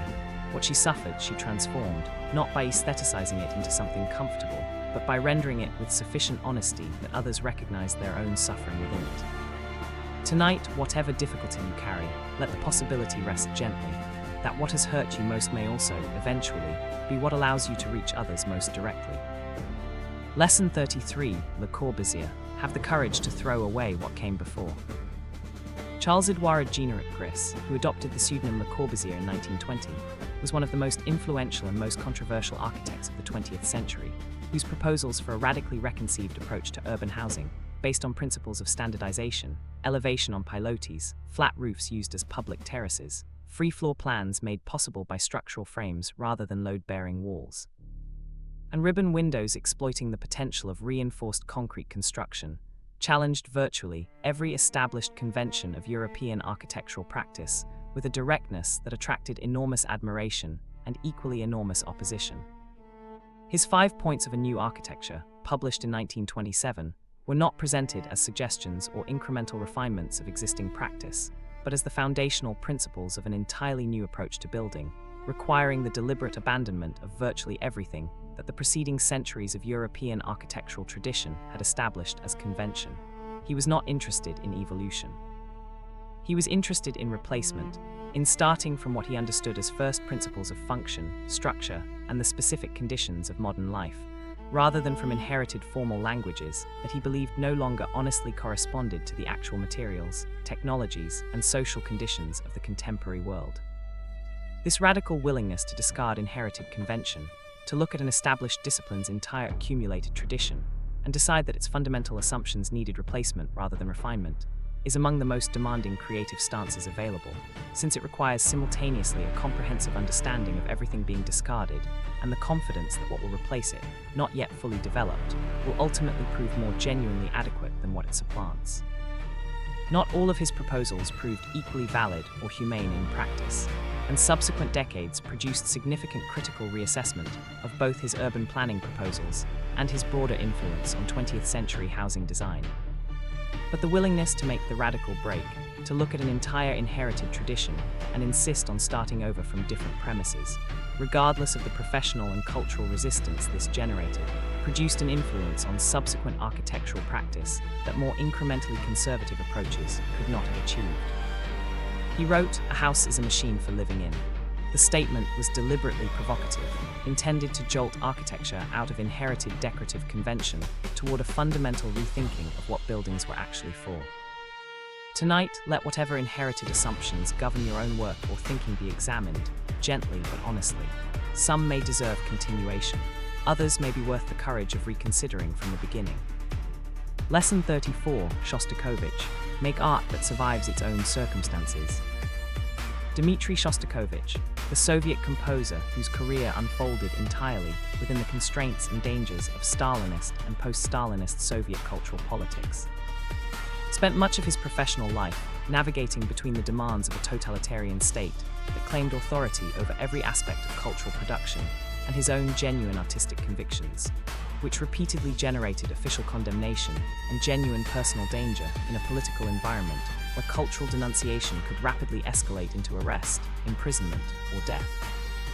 His Fifth Symphony, composed in 1937, following the official Soviet denunciation of his opera Lady Macbeth at the Mtsensk district, which had been enthusiastically received by audiences and critics, before being suddenly and savagely condemned in the official Soviet press following Stalin's attendance at a performance, was presented and received by Soviet authorities as a formal creative recantation.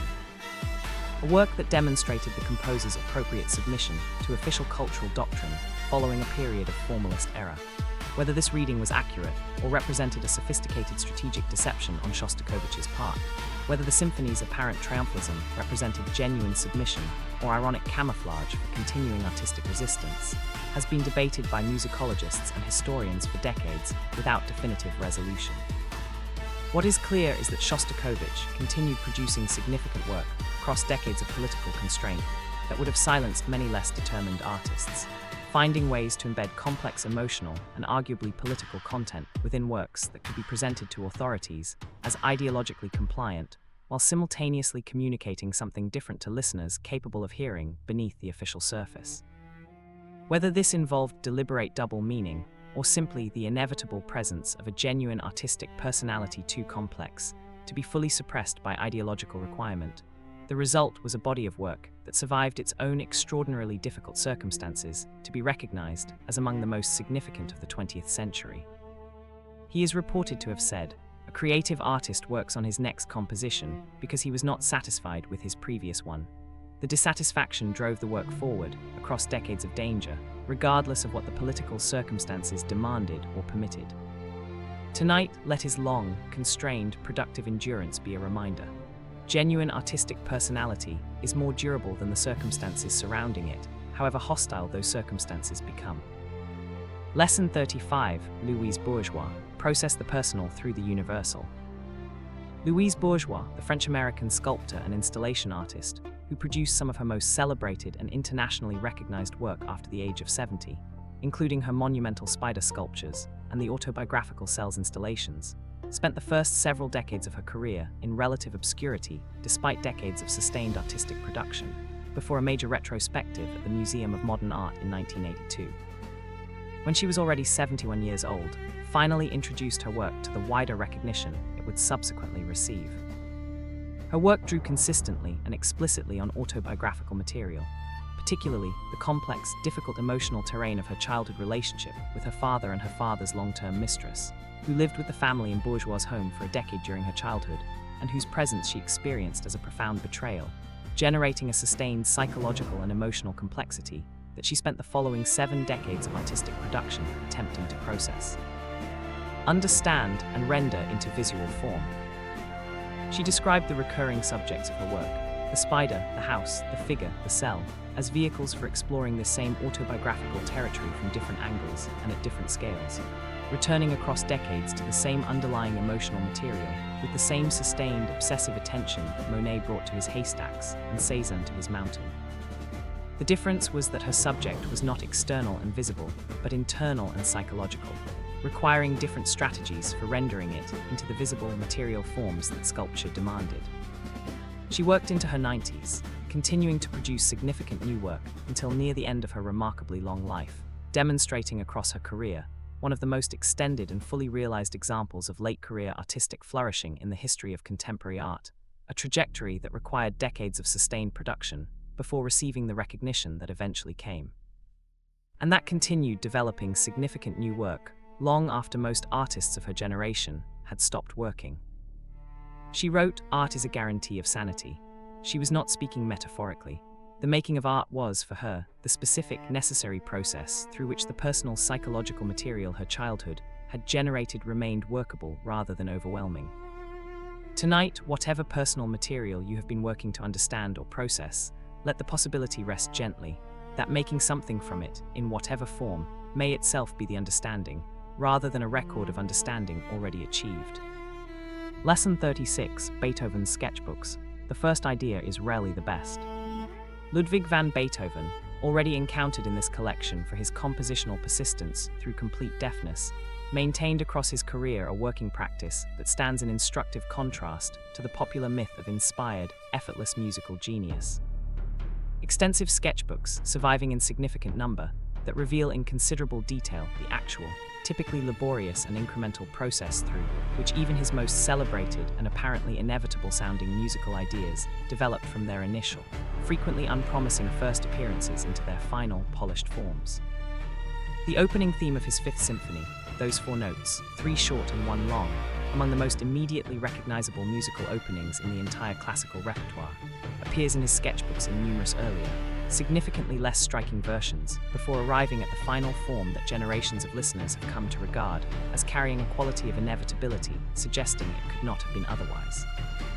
The sketches reveal a compositional process of patient, systematic search through numerous alternatives, each one representing a genuinely considered possibility, rather than a rejected wrong answer on the way to a single right one that was always waiting to be found.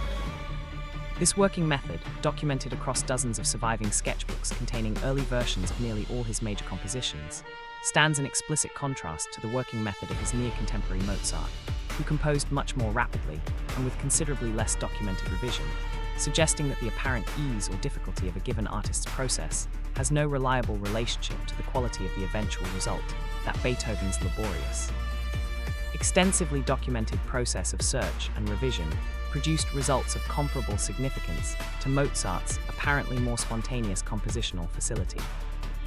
The sketchbooks also reveal that Beethoven frequently worked on multiple compositions simultaneously across extended periods, returning to and revising individual projects across years before finally committing to a specific form, suggesting that for him, at least, the long incubation of a musical idea across extended time was itself part of the necessary process, rather than a delay in reaching a conclusion that should have arrived more promptly. Tonight, let whatever first idea you have had today, however unpromising it might seem in its current form, be held without judgment for what it might eventually become with patient, sustained attention. The first version is rarely the final one. Lesson 37, Wole Soyinka, Create Against Silence and Imprisonment. Wole Soyinka, the Nigerian playwright, poet, and novelist who in 1986 became the first African writer to receive the Nobel Prize in Literature, spent a period of 22 months during the Nigerian Civil War imprisoned in solitary confinement by the Nigerian federal government, which had arrested him for activities related to his peace negotiations with Biafran leadership. A period of imprisonment he described in subsequent autobiographical writing as an attempt to break his spirit and silence his voice permanently through isolation, sensory deprivation, and the deliberate absence of any writing materials. He responded to this attempt at silencing by writing anyway, using whatever materials he was able to improvise or obtain clandestinely, writing in the margins of books smuggled to him on toilet paper, in barely visible pencil marks that could be erased before inspections, accumulating the fragments of writing that would eventually be published as The Man Died, one of the most significant accounts of political imprisonment in 20th century African literature. The title came from his own private note, written during the imprisonment, that the man dies in all who keep silent in the face of tyranny, a conviction that drove his continued writing, even under conditions specifically designed to prevent it. His subsequent career continued to generate significant political opposition and additional periods of exile from Nigeria, during which he continued writing and lecturing, while simultaneously advocating consistently for democratic governance and freedom of expression in his home country, demonstrating across a career spanning more than 5 decades a sustained refusal to separate his artistic practice from his political convictions, treating them as different expressions of the same fundamental commitment to the value of genuine human expression against whatever forces sought to suppress it. He said, accepting the Nobel Prize, "A tiger does not proclaim his tigritude, he pounces." He meant that genuine creative and moral commitment reveals itself through action rather than proclamation, through the continued pouncing, even in conditions designed to prevent it. Tonight, whatever forces external or internal discourage or silence your own expression, let Soyinka's improvised prison writing be a reminder. The impulse to make something true is more durable than whatever attempts to suppress it. Lesson 38, Fryderyk Chopin, the small form contains everything. Fryderyk Chopin, the Polish composer and pianist, whose entire body of work was composed almost exclusively for solo piano or piano with a single additional instrument, declined throughout his career the larger-scale forms, the symphony, the opera, the large-scale concerto, a conventional musical ambition of his era typically privileged as the most significant vehicles for serious compositional achievement, concentrating instead on smaller, more intimate forms, the nocturne, the mazurka. The prelude, the etude, that the musical establishment of his time often regarded as less substantial than the grander architectural achievements that other major composers of his era were producing. His Preludes Op. 28, a collection of 24 short pieces covering every major and minor key, range in length from a few seconds to several minutes, some of them barely long enough to establish a single mood or musical idea before concluding. The briefest, in a major, consists of a single melodic line of barely 20 bars.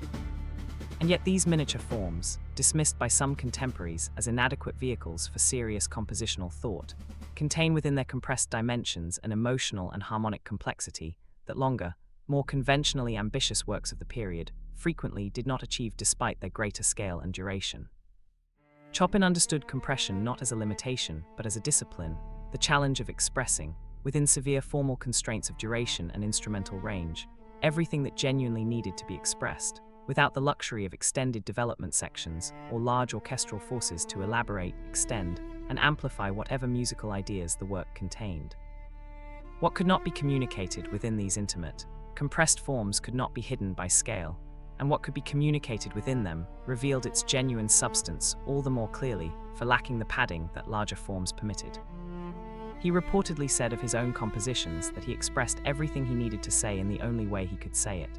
The limitation of the piano, the limitation of the small form, were not obstacles to this expression, but its precise vehicle, the specific constraint within which his particular musical voice could find its clearest and most honest expression. Tonight, let whatever small thing you have made or said or done today, too small perhaps to seem significant, be received as possibly containing more than its size suggests. The small form, properly attended to, can hold everything. Lesson 39, Akira Kurosawa. Vision requires the courage to see it through. Akira Kurosawa, the Japanese filmmaker whose work, including Rashomon, Seven Samurai, Ikaru, and Ran, established him as one of the most significant directors in the history of cinema, spent a period of significant professional difficulty in the early 1970s, following the commercial failure of his film Dodeskuden, his first film in color, representing a significant personal investment. That resulted in the withdrawal of Japanese studio support for his subsequent projects, and culminated in a suicide attempt in 1971, from which he recovered physically, but which left him in a prolonged period of professional limbo, during which he was unable to secure financing for new projects, despite his considerable international reputation. He made his next 2 films, Dersu Uzala and Kejmusha, as co-productions with Soviet and American studios respectively, finding outside Japan the financing that Japanese studios were no longer willing to provide, and demonstrating in the process that genuine creative vision, unable to find support within one institutional context, sometimes finds alternative paths through others when the person holding it is willing to negotiate those alternatives, rather than accepting institutional rejection as a final verdict on the work's viability. Ran, his final major work, produced in 1985 when he was 75 years old, was the most expensive Japanese film ever produced at the time, and required a decade of preparation and financing negotiation before it was finally realized, representing a sustained, decade-long commitment to a single vision that most filmmakers of his age, in his professional circumstances, would likely have long since abandoned as impractical. the film is now considered among his masterworks. He wrote, "In a mad world, only the mad are sane." He was not recommending madness. He was describing the particular quality of sustained creative vision that, seen from the perspective of a world that does not yet understand what it is looking at, can appear indistinguishable from unreasonable stubbornness, but that the work itself eventually proves to have been something else entirely. Tonight, whatever vision you are holding that the world around you does not yet see clearly, let Kurosawa's decade of patient preparation be a reminder. The work that requires the longest preparation sometimes proves, in the end, the most necessary. Lesson 40, a reflection on the fourth arc. 40 lessons gathered now, and the voices of artists across centuries and disciplines continue to converge on discoveries that no single tradition or century could have arrived at alone. Cézanne enduring decades of misunderstanding to become the seed of everything that followed. Billie Holiday transforming personal suffering into art that reached directly into other people's hidden experience. Le Corbusier's radical willingness to discard an entire inherited tradition and begin again. Shostakovich finding ways to preserve genuine artistic voice within the most hostile political circumstances imaginable. Louise Bourgeois spending decades processing the same autobiographical material until it became universal. Beethoven's sketchbooks, proving that even the most apparently inevitable musical idea required patient, laborious search before arriving at its final form. Wole Soyinka writing on toilet paper in solitary confinement, refusing the silence that imprisonment was designed to produce. Chopin finding that the smallest form, properly executed, could contain everything. Kurosawa spending a decade preparing a vision that the world's institutional resistance had not yet made possible. What this fourth arc has added to the collection's growing understanding is a sustained meditation on persistence, the particular quality of creative commitment that does not depend on favorable circumstances, external recognition, or even the artist's own confident belief in the work's ultimate value, but continues regardless, sustained by something deeper than any of these more comfortable sources of motivation would provide. Each of these artists found, in their own particular way, that the work continued not because conditions were favorable, but because stopping was simply not an available option. 60 lessons remain. Let them continue arriving slowly across the centuries and disciplines still ahead. This is Explore During Sleeping. Lesson 41, Donatello, revive what has been forgotten. Donato di Niccolò di Beto Bardi, known as Donatello, was the 15th century Florentine sculptor whose work played a central role in the artistic transformation of the Italian Renaissance, partly through technical innovations in relief sculpture and bronze casting, and partly through a deliberate, sustained engagement with the sculptural achievements of classical antiquity that had been largely dormant in European artistic practice for more than 1,000 years. He studied surviving ancient Roman sculptures with an intensity and seriousness that few of his contemporaries matched, not merely borrowing their surface appearance, but attempting to understand and reconstruct the underlying principles of classical sculptural form, the contrapposto stance, the specific anatomy of the idealized human figure, the psychological complexity that distinguished the best ancient portrait sculpture from the more stylized, hierarchical conventions of medieval art. His bronze David, produced sometime in the 1440s, is considered the first freestanding nude sculpture produced in Europe since antiquity, a form that had essentially ceased to be practiced for more than a millennium, not merely because the technical capacity for it had been lost, but because the cultural and theological framework within which medieval art operated had made the nude human figure an essentially inappropriate subject for serious sculptural treatment. Donatello's revival of this form represented not merely a technical accomplishment, but a significant cultural statement about the legitimacy of classical humanist values, alongside the Christian theological framework that had dominated European cultural life since late antiquity. What Donatello's career demonstrates is the creative possibility of looking backward into a tradition that has been forgotten or abandoned, finding within it principles and forms that remain genuinely alive despite their long dormancy, and reviving them with sufficient understanding of their original animating principles that the revival produces not mere imitation, but genuine, new creative achievement built on recovered foundations. This pattern, the creative revival of something genuinely forgotten rather than merely unfashionable, differs significantly from simple stylistic nostalgia, which borrows the surface appearance of historical styles without the deeper understanding that gives them genuine life. Donatello did not borrow the look of classical sculpture. He recovered its underlying principles and built something new from them. Tonight, let whatever has been genuinely lost in your own practice, or in the broader culture surrounding you, be considered with something of Donatello's patient, serious attention. What has been forgotten is not necessarily finished. It may simply be waiting to be recovered by someone willing to look at it carefully enough. Lesson 42, Bob Dylan.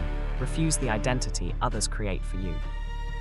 Robert Allen Zimmerman, who renamed himself Bob Dylan after the poet Dylan Thomas, emerged in the early 1960s as the defining voice of the American folk revival, producing songs of protest and social commentary that identified him so completely with a specific political and cultural movement that his audience came to regard this identification as a binding obligation rather than a phase of his artistic development.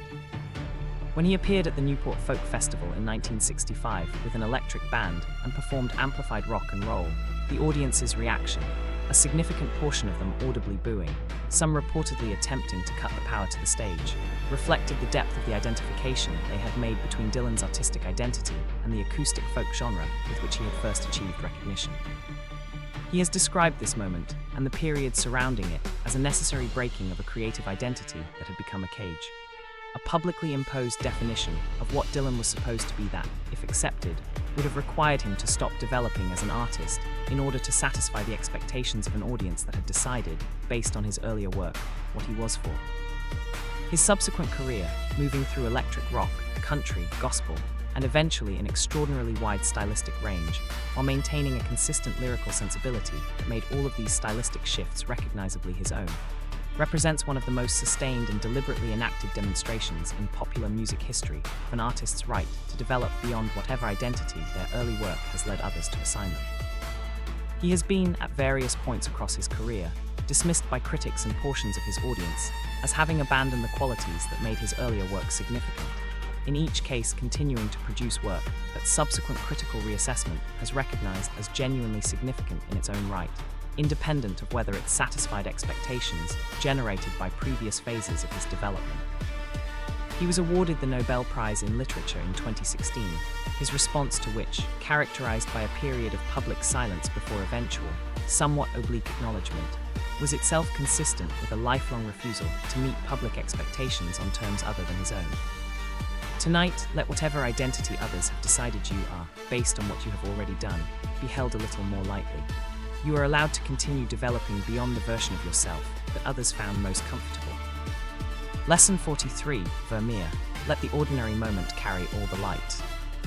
Johannes Vermeer, the 17th century Dutch painter whose small body of surviving work, approximately 34 paintings, produced across a career of roughly 20 years in the provincial city of Delft, represents one of the most concentrated achievements in the history of Western painting, specialized in domestic interior scenes of such refined attention to the specific quality of natural light falling across ordinary rooms and ordinary objects that they have come to seem.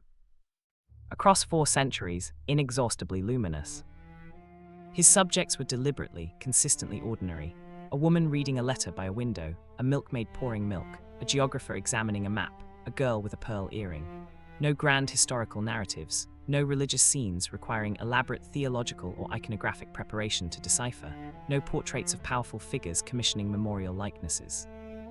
Instead, the specific quality of morning light falling through a specific window onto a specific blue cloth, rendered with a patience and precision of observation that transforms the most apparently unremarkable domestic moment into something that seems, to the careful viewer, to contain more than its subject should logically be capable of holding. He almost certainly used a camera obscura as an optical aid in developing his compositional method, projecting an image of the scene onto a surface and using it as a guide for the unusually precise observation of tonal and color relationships that distinguishes his work from his contemporaries. Whether this constitutes a form of technological assistance that diminishes the achievement, or simply a characteristic use of available tools to serve an already extraordinary quality of visual attention, is a question art historians have approached from multiple directions without producing a consensus answer, though the quality of observation evident in the finished paintings suggests that whatever tools he used, the underlying perceptual achievement they served was genuinely his own. He died leaving his family in significant debt, his work known primarily within his immediate region, with no way of anticipating the international recognition that subsequent centuries would eventually accord to the patient, luminous attention he brought to the specific quality of afternoon light in his own ordinary rooms. Tonight, let the specific quality of light in whatever room you are in, however ordinary, however familiar, be regarded briefly with something approaching Vermeer's patient attention, it may already contain more than it appears to hold. Lesson 44, Aretha Franklin, claim your authority in the room. Aretha Louise Franklin, known throughout her career as the Queen of Soul, possessed a vocal instrument and a musical authority of such undeniable, immediate force that even in a music industry characterized by significant racial and gender inequality, her presence in a recording studio or on a concert stage generated a quality of acknowledged authority that even the most entrenched institutional resistance struggled to fully contain. She began recording for Columbia Records in 1960, spending 6 years producing albums that, despite her evident talent, failed to find the commercial success her abilities warranted, largely because the label's producers attempted to fit her voice into more conventionally commercial, stylistically mainstream material that constrained rather than allowed the full expression of what she was capable of.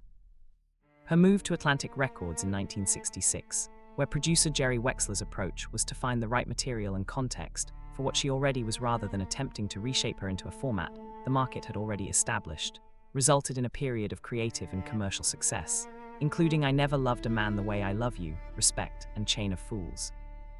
That transformed her from a promising but commercially underperforming artist into one of the most significant recording artists of her generation within a matter of months.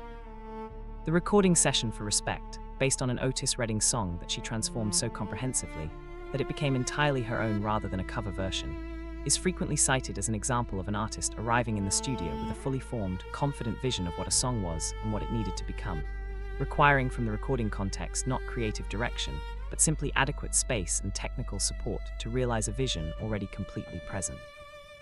She knew exactly what she wanted, and she took it.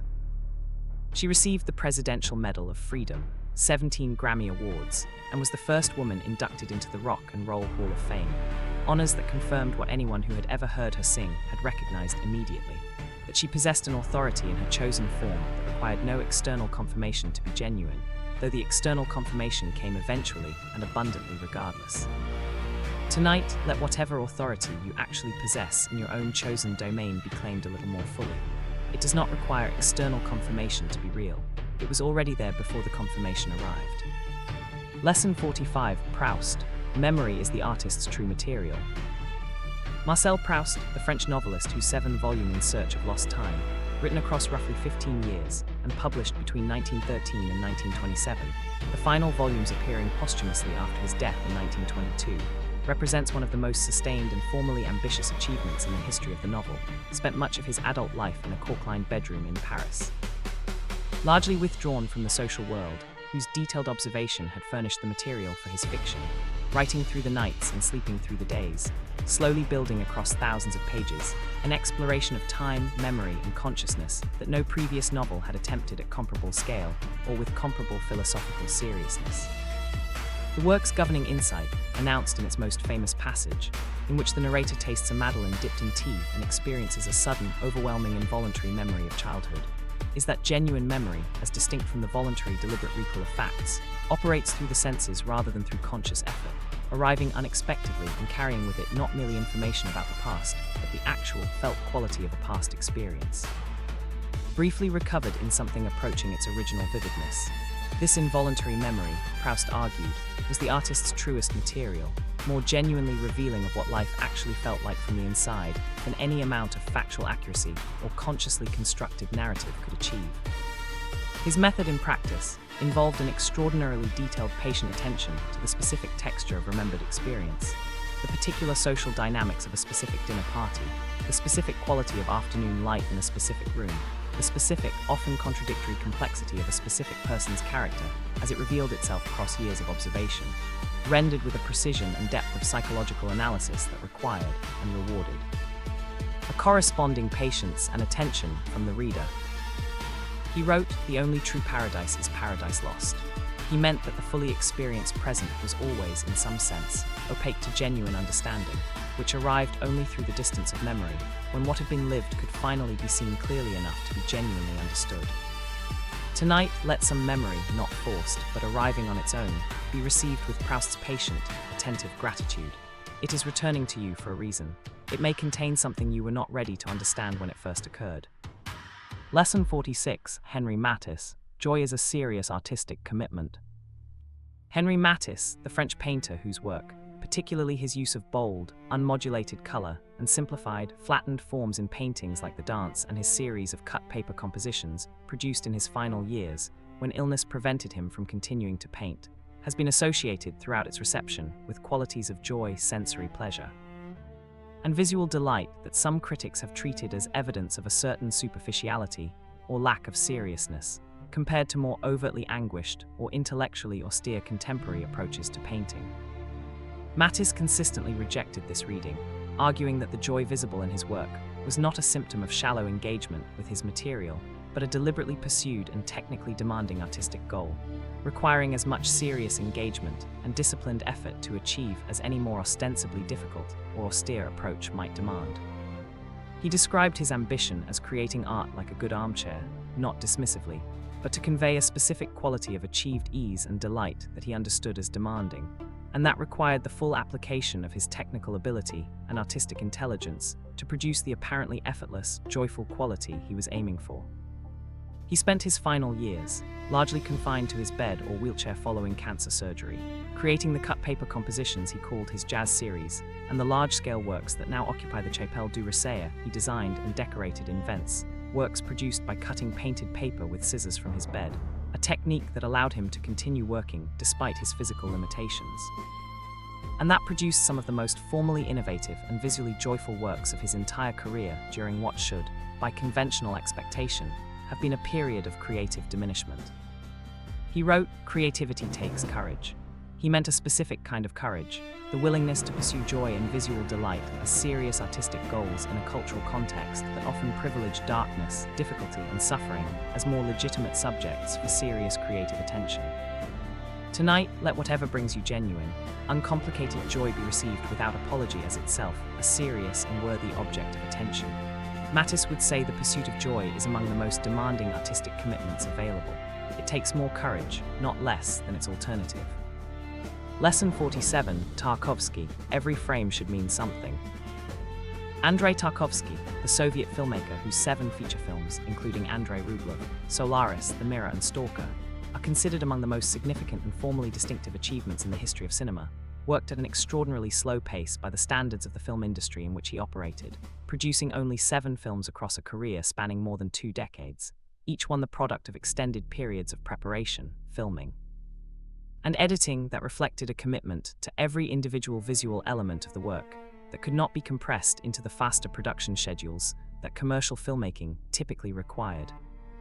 He described his approach to filmmaking in terms that emphasized the moral and spiritual weight of each individual image, a conviction that every frame of a film carried a specific responsibility to truth that could not be discharged through technical competence alone, but required a quality of genuine, unhurried attention to whether what the camera was capturing genuinely corresponded to something real about the experience being depicted.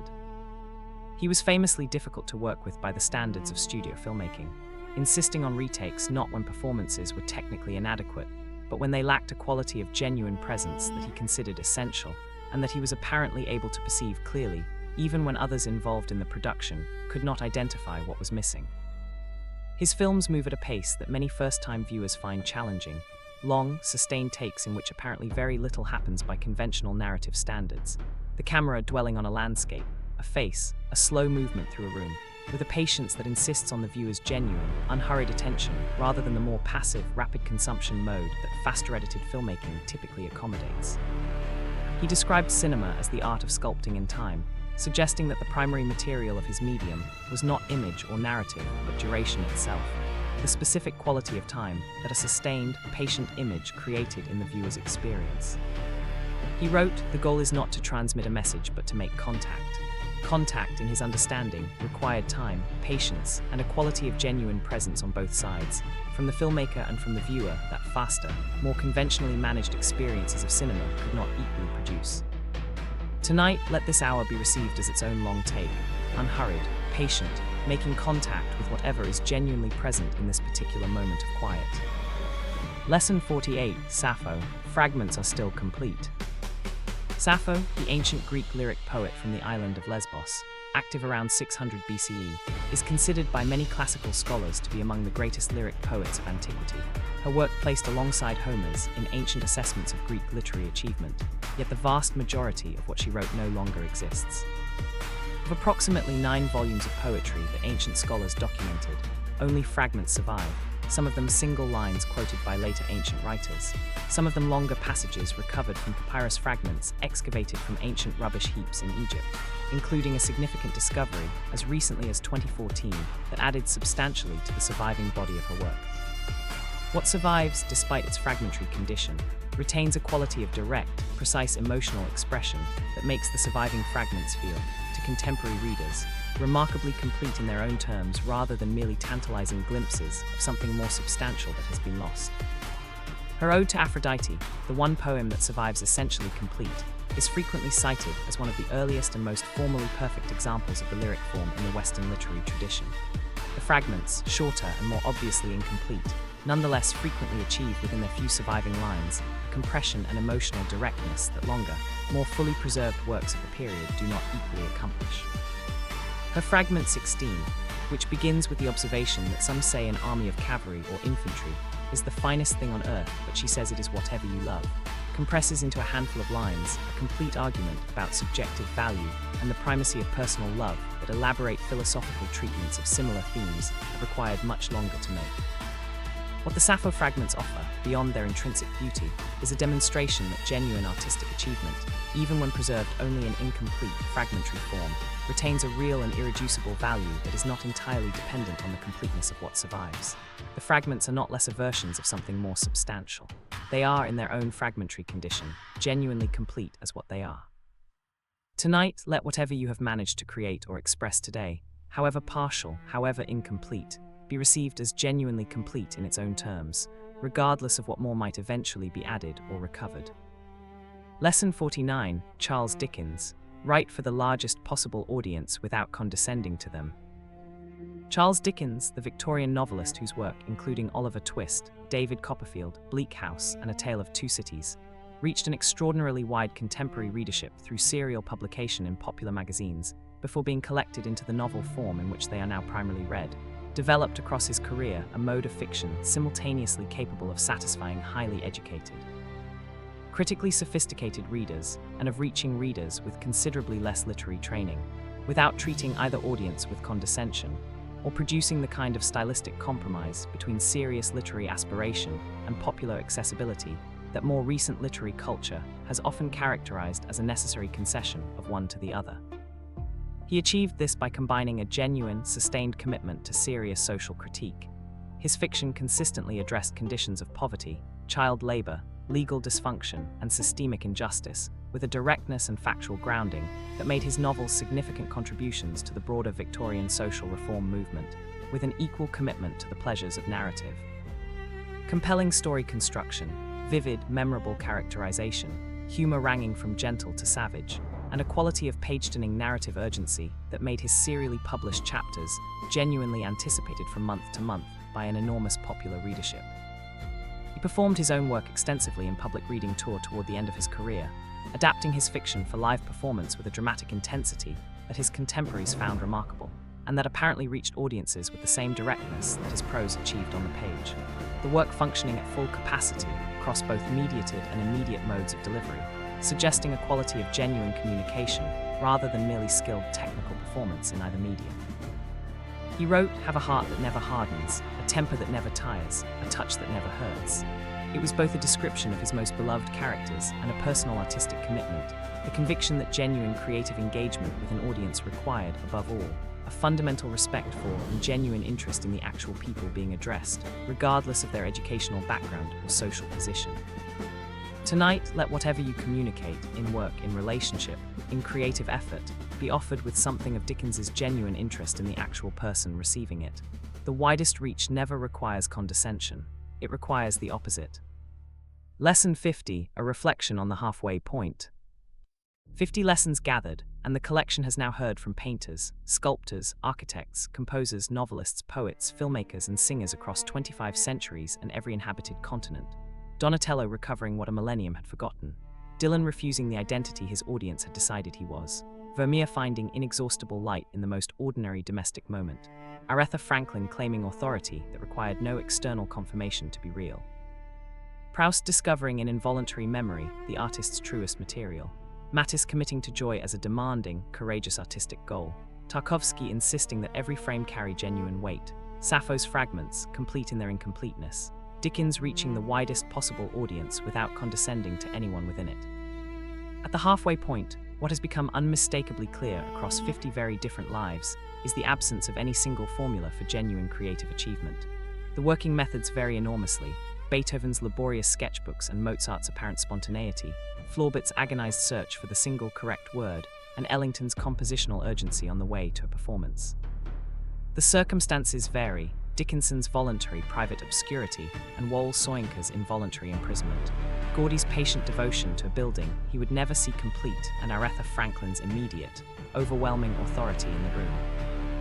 What does not vary is the underlying quality of genuine commitment, not to recognition, not to comfortable working conditions, not to the approval of contemporaries, but to the work itself, pursued with full devotion regardless of whatever the surrounding circumstances happen to offer or withhold. That commitment, maintained across 50 different lives and 50 very different forms of creative expression, is the single consistent thread running through every lesson this collection has gathered. 50 more voices await. Let them come slowly across the remainder of the night. This is explored during sleeping. Lesson 51, Rabindranath Tagore, Art Must Serve Both Beauty and Truth. Rabindranath Tagore, already encountered in an earlier collection in this library for his educational philosophy, and his conviction that beauty and truth were not separate categories, devoted the specific substance of his creative life to demonstrating this conviction across every artistic form available to him simultaneously, writing poetry, fiction, plays, and essays, while also composing more than 2,000 songs. Painting extensively in his final decades despite having received no formal training in visual art, and founding an experimental school and university whose curriculum treated artistic practice and intellectual development as inseparable rather than competing activities. His paintings, produced beginning in his late 60s and continuing until near his death at 80, represent one of the more remarkable late-career artistic departures in the history of any artist in any medium. A figure already internationally celebrated for work in entirely different forms, discovering, in old age, an additional expressive language with no established reputation to protect and no audience expectation to satisfy. And developing within this new medium a distinctive visual style that art historians have subsequently placed within the broader context of modernist primitivism, while acknowledging its independence from any direct European influence. He described his experience of beginning to paint as a recovery of something that had always been present but had been expressed throughout his earlier career through the medium of words rather than image. The transition was not from one art form to another, but from one mode of expressing the same underlying sensibility, the same quality of attention to the relationship between beauty and truth, to a different mode that the same sensibility could inhabit with equal authenticity. His conviction that genuine art served both beauty and truth simultaneously, rather than sacrificing one to the other, informed his engagement with every form he worked in and shaped his educational philosophy, which consistently resisted the separation of aesthetic development from intellectual development that more conventional educational frameworks tended to assume and reinforce. He wrote, "The highest education is that which does not merely give us information, but makes our life in harmony with all existence." The making, in whatever form, was always in service of this harmony, between the particular and the universal, between the individual life and the world it was part of. Tonight, let whatever you make or do that brings beauty and truth together be received as already, in that combination, something genuinely significant. Lesson 52, Caravaggio, Darkness Makes the Light Visible. Michelangelo Merisi de Caravaggio, the Italian Baroque painter whose dramatic use of extreme contrast between intense light and deep shadow, a technique subsequently called chiaroscuro, taken to a more radical extreme than any previous painter had attempted, transformed the visual language of Western painting and directly influenced virtually every subsequent development in realistic figurative painting across multiple centuries, lived a turbulent, violent personal life that included a killing in 1606 for which he was condemned to death, forcing him to flee Rome and spend the final years of his short career as a fugitive in Naples, Malta, and Sicily, continuing to paint with extraordinary productivity and sustained formal innovation even while fleeing justice. His paintings depicted sacred subjects, the calling of Matthew, the conversion of Paul, the supper at Emmaus, not in the idealized, elevated formal language that contemporary convention prescribed for religious imagery, but in the bodies, faces, and settings of ordinary working people of his own time and place. rendered with a directness and physical presence that some patrons initially found unacceptably undignified for sacred subject matter, while others recognized as a genuinely new and powerful approach to making religious stories feel immediately, viscerally real rather than comfortably remote.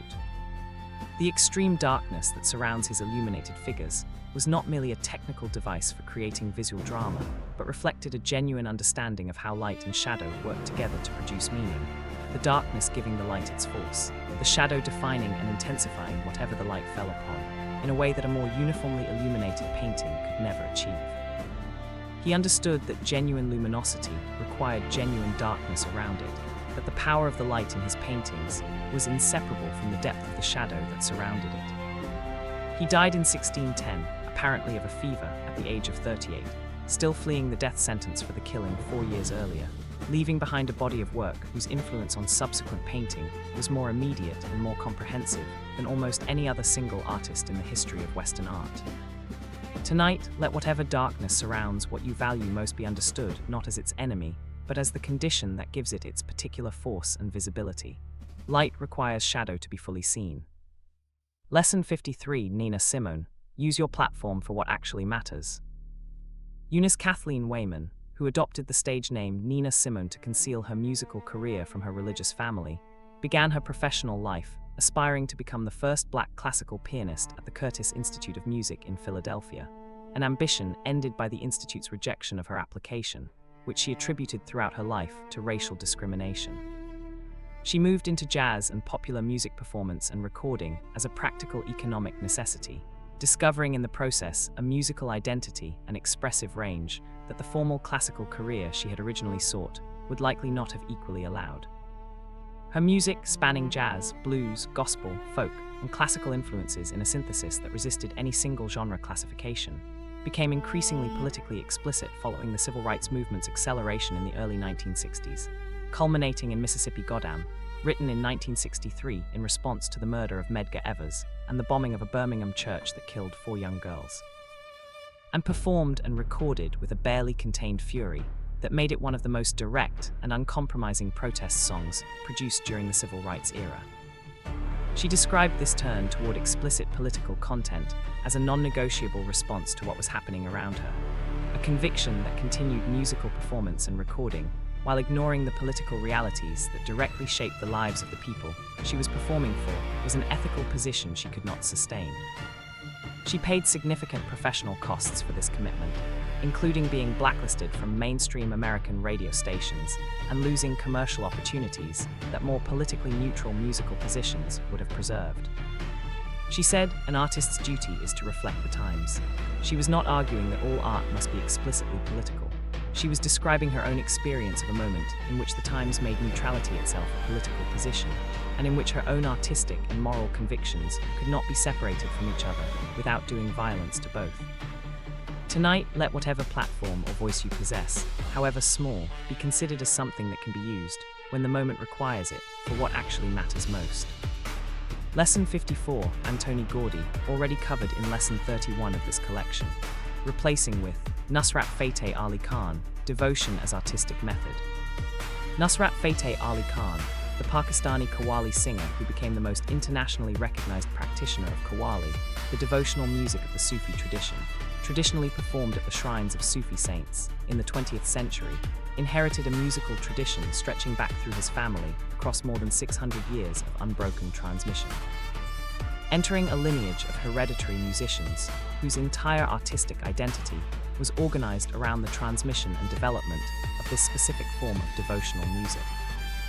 Qawwali, in its traditional context, is not performance in the Western concert sense but spiritual practice, music performed in the service of Hal, a state of spiritual ecstasy and divine remembrance that the music was understood to facilitate rather than merely entertain.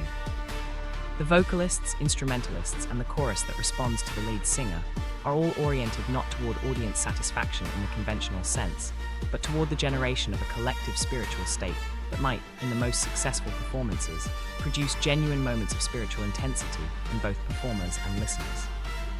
Nusrat extended this tradition outward, collaborating with Western musicians including Peter Gabriel and working with film composers to bring Qawwali elements into Western popular and film music contexts, without, in his own estimation, abandoning the fundamental devotional orientation of the form he had inherited.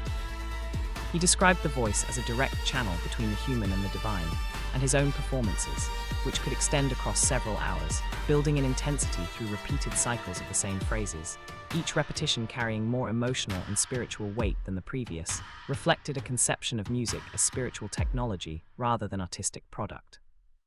He died in 1997 at the age of 48.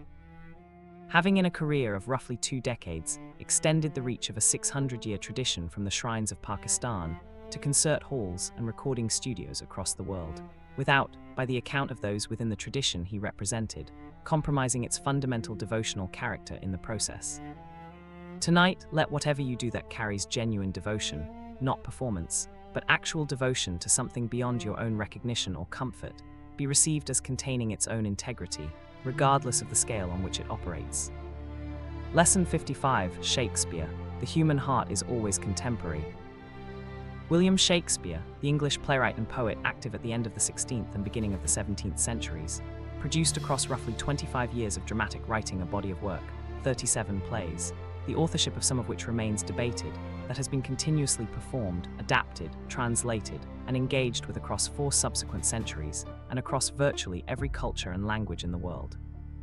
A longevity and geographic reach that no other dramatist in any tradition has approached.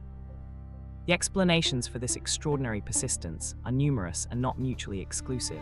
The linguistic range and density of the plays, the structural sophistication of their dramatic construction, the historical circumstances that made English the dominant global language of subsequent centuries, but the most fundamental explanation is likely simpler. Shakespeare was extraordinarily precise about the specific texture of human psychological experience in ways that remain recognizable across vast differences of time, geography, and culture, because the experiences he was most precisely describing, jealousy, ambition, grief, love, the fear of death, the difficulty of action in the face of moral complexity, have not significantly changed across the centuries, separating his world from the one in which his plays continue to be performed. He worked as a professional playwright within the highly commercial, audience-driven context of the Elizabethan theatre industry, writing plays that needed to attract paying audiences from across the social spectrum and hold their attention across the 2 or 3 hours of performance, without the financial protection of patronage that might have allowed him to write for a smaller, more exclusively literary audience. The demands of this commercial context shaped the work significantly, the mixture of tragedy and comedy within single plays, the appeal to multiple simultaneous registers of attention within a single scene, without preventing the production of work of extraordinary psychological depth and formal sophistication. He left no theoretical writings about his own dramatic method, no letters discussing his artistic intentions, making him, paradoxically, both the most performed and one of the most biographical mysterious figures in the history of Western literature. Tonight, whatever experience you are living through, however contemporary it feels, however specific to your own particular circumstances, let the possibility rest gently that it has been lived before, by people who also, in their own time, believed it was uniquely theirs. Lesson 56, Isadora Duncan, The Body is Its Own Language.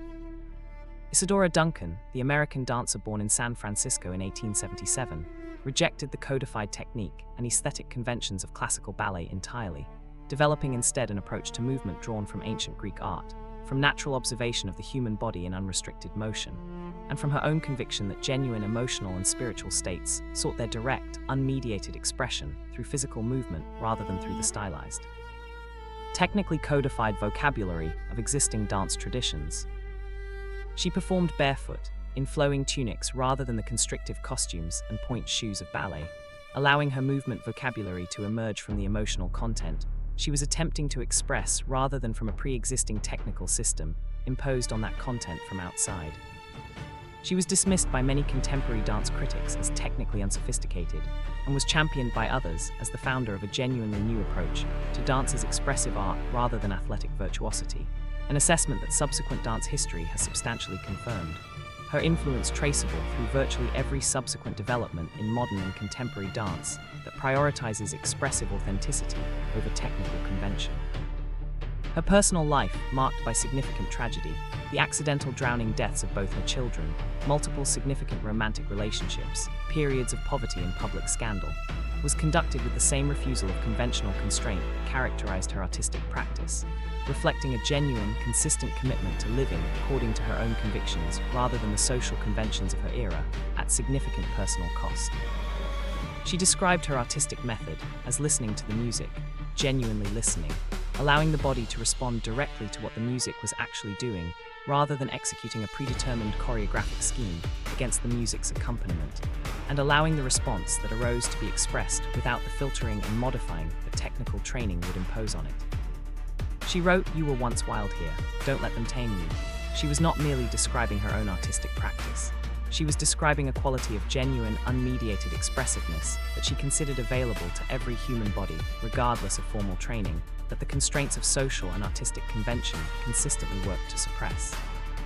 Tonight, let whatever in you is still genuinely wild, unmediated, unfiltered, not yet tamed into acceptable form, be acknowledged with something of Duncan's respect for what it might be trying to express.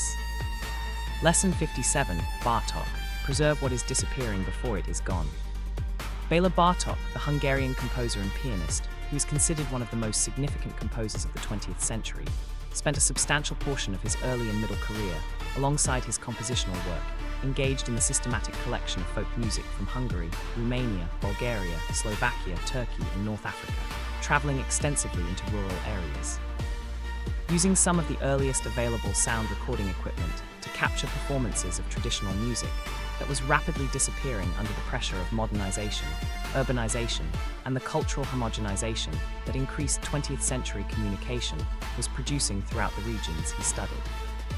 He collected more than 10,000 folk songs across his fieldwork career, a body of material that he studied with serious musicological rigor, and that simultaneously transformed his own compositional voice. The irregular rhythms, modal harmonies, and specific ornamental gestures of Central and Eastern European folk music finding their way, thoroughly absorbed and transformed rather than merely borrowed, into his own mature compositional language.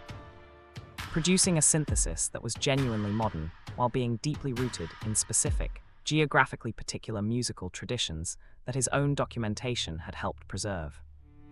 His dual role as scholar collector and creative artist allowed each activity to feed the other in ways that purely compositional work or purely musicological documentation alone could not have produced, the collecting opening his ear to possibilities that his formal compositional training had not made available, and the compositional work giving the collected material an artistic second life beyond the purely documentary function of the recordings and transcriptions. He died in New York in 1945, having emigrated from Hungary in 1940, in poverty and in poor health, unable to complete several major works he had projected, including a viola concerto he left in sketch form that was completed posthumously by a student. His documentation of folk music traditions that might otherwise have been entirely lost represents a contribution to world musical culture that exists entirely separately from, and is in its own way equal to, his contributions as a composer. Tonight, let whatever is disappearing around you, a story, a practice, a way of making something, be considered worth the effort of preservation before it is entirely gone. Lesson 58, Edith Piaf, perform as though your life depends on it. Edith Piaf, born Edith Giovanna Gashen in Paris in 1915, spent her early childhood in genuinely desperate circumstances. Her mother, a street singer who could not support her, leaving her with her paternal grandmother, who ran a brothel in Normandy, where she was raised for several years by the prostitutes who worked there and who, by her own account, treated her with genuine warmth and affection. She began singing on Parisian streets as a young teenager, developing a performance style forged in the immediate, demanding environment of street performance, where an audience's attention had to be captured and held entirely through the performer's presence and ability, with none of the formal concert context that predisposed a seated audience toward respectful attention. Her voice, described as simultaneously delicate and enormous, capable of filling concert halls with an apparent physical force that belied both her small stature and the genuine fragility of her physical constitution, carried in its specific timbre a quality of lived suffering that could not be entirely distinguished from technical vocal achievement, since the particular texture of her voice seemed inseparable from the specific experiences her life had produced. She sang of love, loss, and resilience in terms that her audiences experienced not as fictional narrative, but as genuine personal testimony, regardless of whether the specific songs she performed described her own particular experience. She performed under conditions of advancing illness and physical dependency, chronic arthritis, multiple car accidents that left her with lasting injuries, periods of addiction and recovery that would have ended the careers of less committed performers far earlier, continuing to perform and record until near her death in 1963 at 47, reportedly unable to stand unassisted during some of her final performances, but insisting on performing regardless. She reportedly said, "I don't regret anything." Whether literally accurate or not, the statement captures a genuine quality of complete, unconditional investment in the life she had lived and the art she had made from it, no reservation held back, no portion of herself withheld from the commitment the work required. Tonight, let whatever you do that genuinely matters to you be done with something of that same unconditional investment, nothing withheld, nothing held in reserve against the possibility of a safer, less exposed alternative. Lesson 59, Katsushika Hokusai, already covered in Lesson 8 of this collection, replacing with Wassily Kandinsky, Trust What You Cannot Yet Explain. Wassily Kandinsky, the Russian painter who is widely credited with producing the first purely abstract paintings in the history of Western art, arrived at abstraction not through a theoretical program, worked out in advance, but through a perceptual experience he described as both disorienting and revelatory. Returning to his studio one evening, and encountering one of his own paintings lying on its side, he found himself overwhelmed by its beauty without being able to identify the subject it depicted, and understood in that moment that the painting's power was coming not from its representational content, but from the pure relationship of color, line, and form that the accidental rotation had made visible by removing the distraction of the recognizable subject. He spent the subsequent years working toward a fully non-representational painting practice, while simultaneously developing a theoretical framework for understanding what abstract painting was doing and why it was capable of genuine emotional and spiritual significance without the representational content that most of his contemporaries assumed was the essential vehicle for meaning in painting. His book concerning the spiritual in art, published in 1911, articulated this theoretical framework and became one of the most influential texts in the history of modern art. What makes his trajectory instructive is the sequence.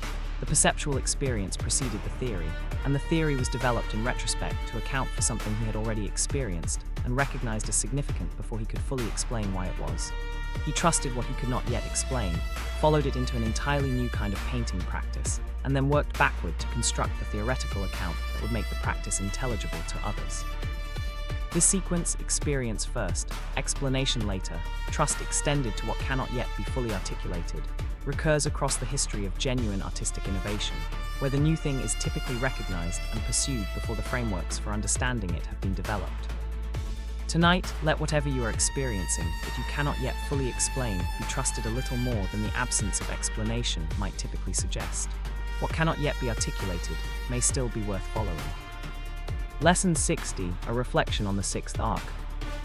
60 lessons gathered, and the collection continues its journey across the full breadth of what human creative devotion has produced. Tagore finding the same sensibility expressing itself across poetry, song, and late-discovered painting. Caravaggio's darkness giving his light its specific, irreplaceable force. Nina Simone refusing to perform while the world burned around her. Nusrat Fateh Ali Khan extending a 600-year devotional tradition outward into contexts its originators could not have imagined. Shakespeare's precision about human psychological experience remaining recognizable across 4 centuries and every culture in the world. Isadora Duncan insisting on the body's direct expressive language against the codified conventions of existing dance. Bartók preserving folk music that would otherwise have disappeared entirely. Hayev performing with unconditional investment through advancing illness. Kandinsky trusting a perceptual experience he could not yet explain into an entirely new kind of painting. What this sixth arc has added is a sustained attention to the relationship between art and the world it inhabits, the question of what an artist owes to the culture that produced them, to the traditions they inherit, to the political and social realities that surround their practice.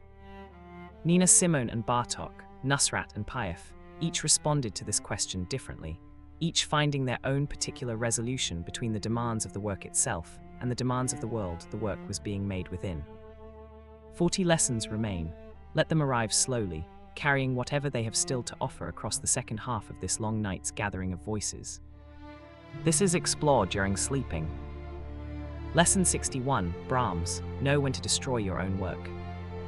Johannes Brahms, the German composer whose 4 symphonies, 2 piano concertos and chamber music, represent some of the most significant achievements in the Western classical repertoire of the second half of the 19th century, was known throughout his career for an unusual willingness to destroy his own compositions, not merely unpublished drafts or preliminary sketches, but complete. Finished works that he had privately decided did not meet his own standard for what should be released into the world under his name. He destroyed at least 20 string quartets before allowing the 2 that survived to be published, along with numerous other works in various forms that he considered insufficiently realized, including an early symphony that he reworked multiple times across years before finally abandoning rather than releasing it in a form he found unsatisfactory. He did not share these destroyed works with colleagues for assessment before making the decision to destroy them, apparently trusting his own judgment about their inadequacy more than he trusted the possibility that external encouragement might have persuaded him they were worth preserving. This willingness to apply a rigorous private standard, maintained even against the practical consideration that published compositions generated income a working composer genuinely needed, reflects a particular kind of artistic integrity that placed the long-term quality of his public legacy above short-term practical and commercial considerations.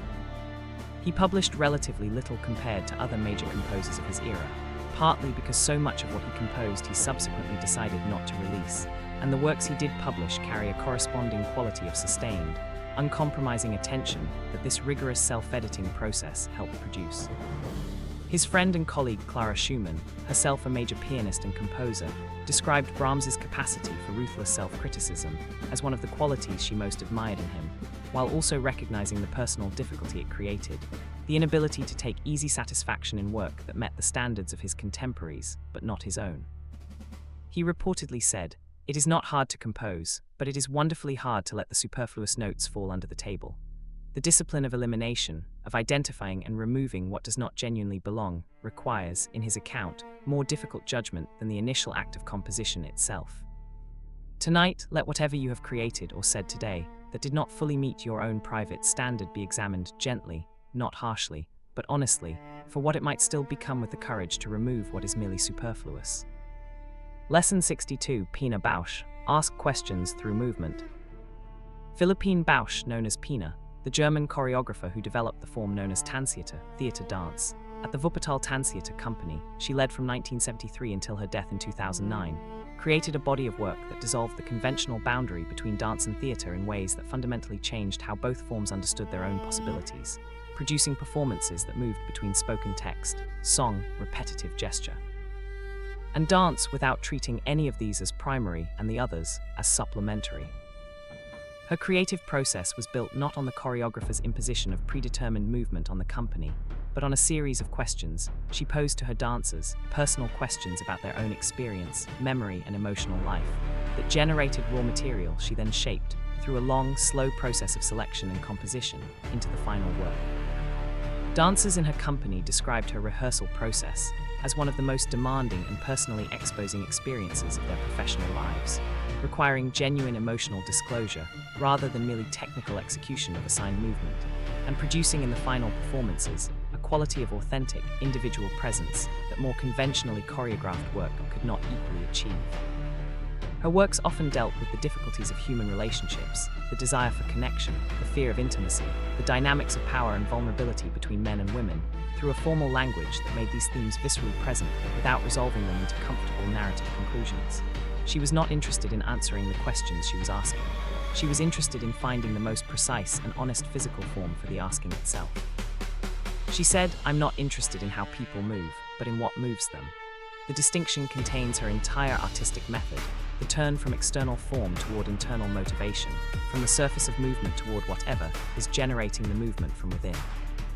Tonight, let whatever is actually moving you, beneath the surface of how you appear to be moving through your day, be acknowledged, gently and honestly, as the more fundamental material. Lesson 63, James Baldwin, already explored in Greatest Minds, replacing with Clarice Lispector, write toward what you do not yet understand. Clarice Lispector, the Brazilian novelist and short story writer born in Ukraine in 1920 and raised in Brazil, produced a body of fiction distinctive enough in its formal approach, stream of consciousness narration, that followed the movements of consciousness with unusual fidelity, minimal conventional plot, sustained engagement with philosophical questions about perception, identity, and the relationship between language and experience. That it occupied a position of relative isolation within both Brazilian and world literary traditions during her lifetime, not fitting comfortably within any established school or movement, yet widely recognized by fellow writers as genuinely significant. She described her own writing process as one of pursuing something she did not understand toward a destination she could not identify in advance, following the movement of consciousness as it actually moved rather than shaping it toward predetermined conclusions that conventional narrative technique demanded. Her novels and stories frequently end not with resolution, but with the heightened, unresolved quality of perception that genuine engagement with experience produces. A conclusion that is recognizable not as a formal ending in the conventional narrative sense, but as the point at which the following could honestly go no further, without imposing an artificial shape on something that remained genuinely open. She worked as a journalist throughout much of her career, writing regular columns that funded her literary work, and raised 2 sons largely alone following the dissolution of her marriage, producing her most experimental and formally demanding fiction within the constraints of an ordinary domestic and professional life, rather than in the conditions of sustained solitude and creative freedom that her work might appear to require. Her novel The Passion According to G.H., published in 1964, follows a single consciousness through a single morning's experience, arriving at insights about the nature of existence and the relationship between the human and the non-human that no conventional narrative structure could have reached, while following the direct trajectory of an individual consciousness pursuing its own genuinely open questions. She wrote, "I write as if to save somebody's life, probably my own. The saving was accomplished not through answers found, but through the quality of attention maintained in the pursuit of questions that remained genuinely open. Tonight, let whatever you do not yet understand in your own experience be followed a little further rather than resolved prematurely. What cannot be understood, yet may only need more honest, patient following." Lesson 64, Duke Ellington, already covered in Lesson 27, replacing with Merce Cunningham, separate the elements and find new freedom. Merce Cunningham, the American choreographer who worked in sustained creative partnership with the composer John Cage from the late 1940s until Cage's death in 1992, developed an approach to the relationship between dance and music that rejected the conventional assumption that choreography should be created in response to or in synchrony with a musical score, separating the 2 elements entirely and allowing each to develop independently. To be combined in performance, without either one serving as the primary determining structure for the other. This separation, which produced performances in which the movement and the music occupied the same space and time, without either one leading or following the other, was initially disorienting to audiences accustomed to the conventional relationship between dance and musical accompaniment, in which the choreography followed the music's structure, rhythm, and emotional content with greater or lesser precision. Cunningham's approach required audiences to attend to movement and sound as simultaneous but independent phenomena, finding in their occasional convergences and their frequent divergences a richer, more complex experience than conventional synchrony could produce. He also incorporated chance procedures into his choreographic process, using coin tosses and other aleatory methods to determine the ordering and combination of movement, phrases, rather than constructing choreographic sequences through the conventional process of intentional compositional choice. This use of chance was not an abdication of artistic responsibility, but a deliberate method for generating movement combinations that his own habitual preferences and aesthetic sensibilities would not have produced, expanding the range of possibilities he was working with beyond what intentional composition alone could have accessed. He continued working and performing into his 80s, disbanding the Merce Cunningham Dance Company only at his death in 2009, having left instructions that the company should tour for 2 years following his death before dissolving, a final characteristic gesture of creative control exercised across a temporal distance that most artists cannot or do not attempt. Tonight, let whatever elements of your own life or work have been assumed to belong together be considered, gently, as possibly capable of revealing new possibilities, if temporally separated and recombined differently. Lesson 65, W.B. Yeats, reinvent yourself across a lifetime. William Butler Yeats, the Irish poet who received the Nobel Prize in Literature in 1923, underwent across his long writing life a series of significant stylistic transformations that make his early and late poetry seem, at first encounter, like the work of entirely different writers. The dreamy, symbolist romanticism of his early collections giving way, through the middle period of his career, to a more direct, politically engaged voice shaped by the Irish nationalist movement and his complex personal relationship with Maud Gonne, and finally to the dense, visionary, technically demanding late style of his final collections, produced in his 60s and 70s, which many critics consider his most significant and enduring achievement. He described this process of continuous stylistic transformation as a deliberate artistic necessity rather than an incidental response to changing circumstances. A conviction that the artist who remained within the stylistic identity established by their earliest recognized successes was effectively dying creatively, regardless of how commercially or critically comfortable that established identity might remain. He returned to his own early poems and revised them significantly across decades, not merely correcting technical imperfections, but rethinking their fundamental approach, occasionally producing revised versions so different from the originals that scholars have debated which version more authentically represents the poem. His engagement with Irish mythology, with occultism and mysticism, with the specific political history of Ireland across a period of revolutionary transformation, with his own complicated love life and his late marriage to Georgie Hyde-Lees, all fed into successive phases of creative reinvention that prevented his work from calcifying into a recognizable, comfortable style that later work would merely confirm and repeat. He wrote, "Things fall apart, the center cannot hold."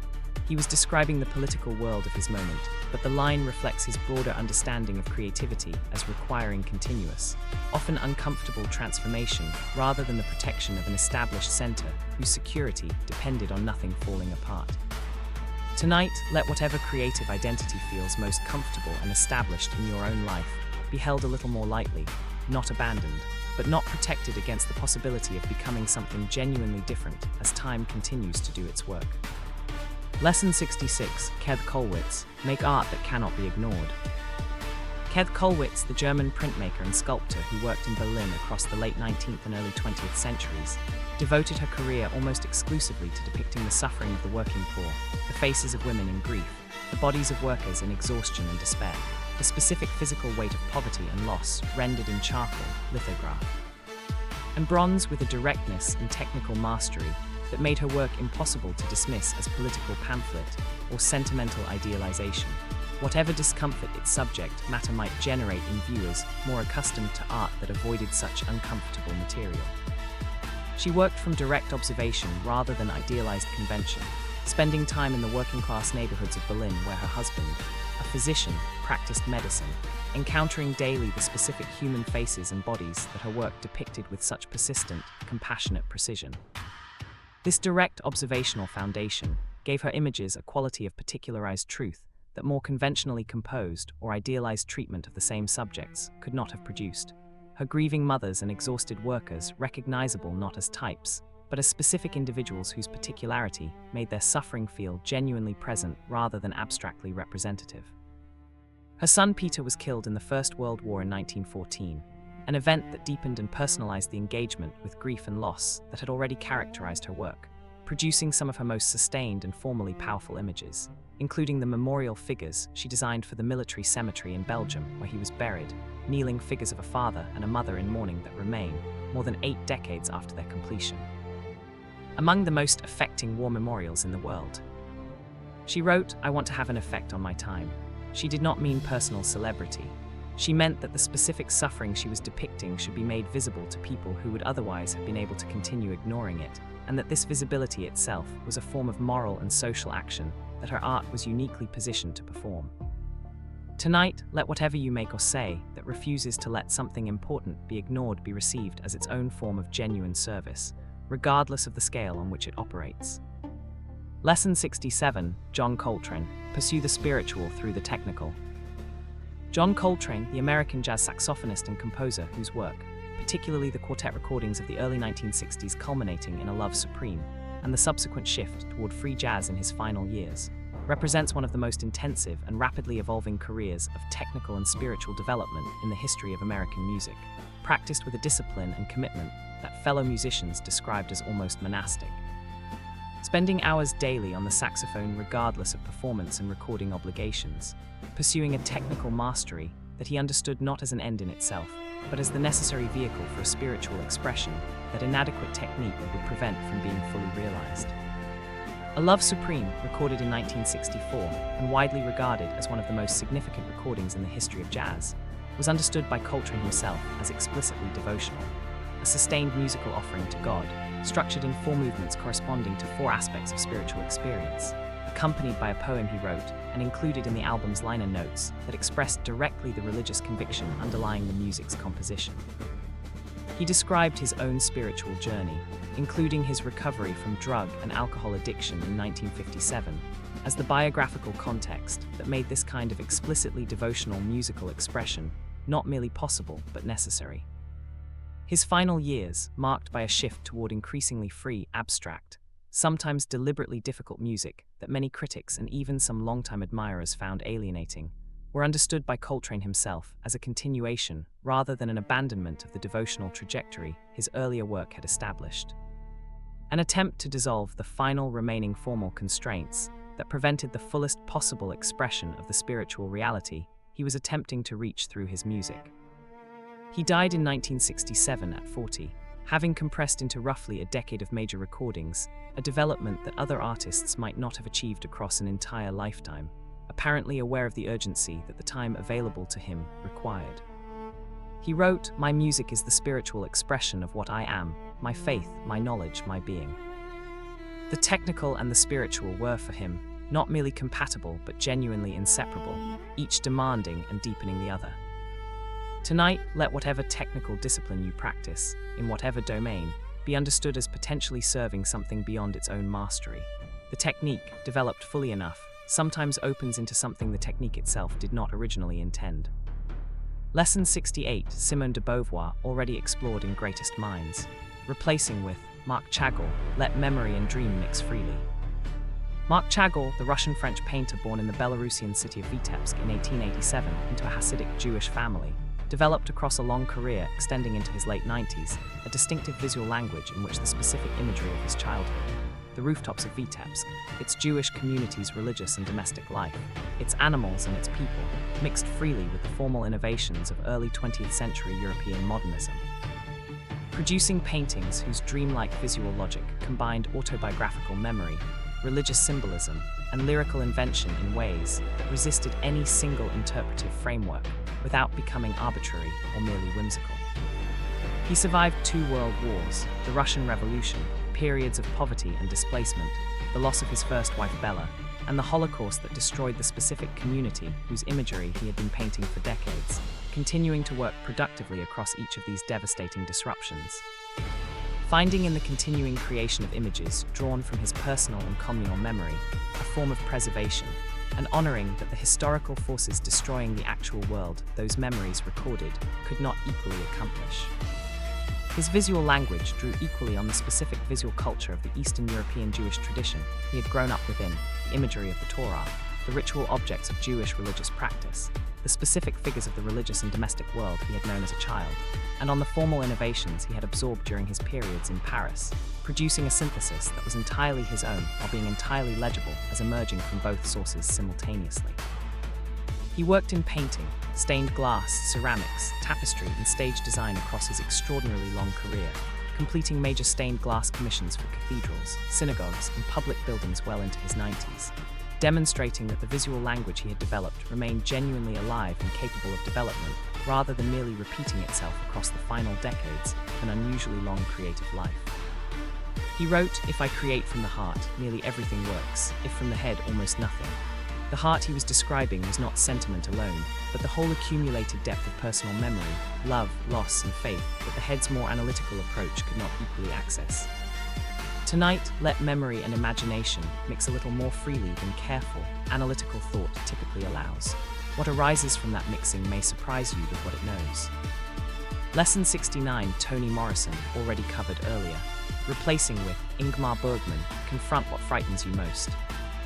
Ernst Ingmar Bergman, the Swedish filmmaker whose work, including The Seventh Seal, Wild Strawberries, Persona and Scenes from a Marriage, established him as one of the most significant directors in the history of cinema, organized his filmmaking career around a sustained, deliberate confrontation with the fears, preoccupations, and personal obsessions that most people spend considerable energy avoiding: death, God's silence, the fragility of human identity.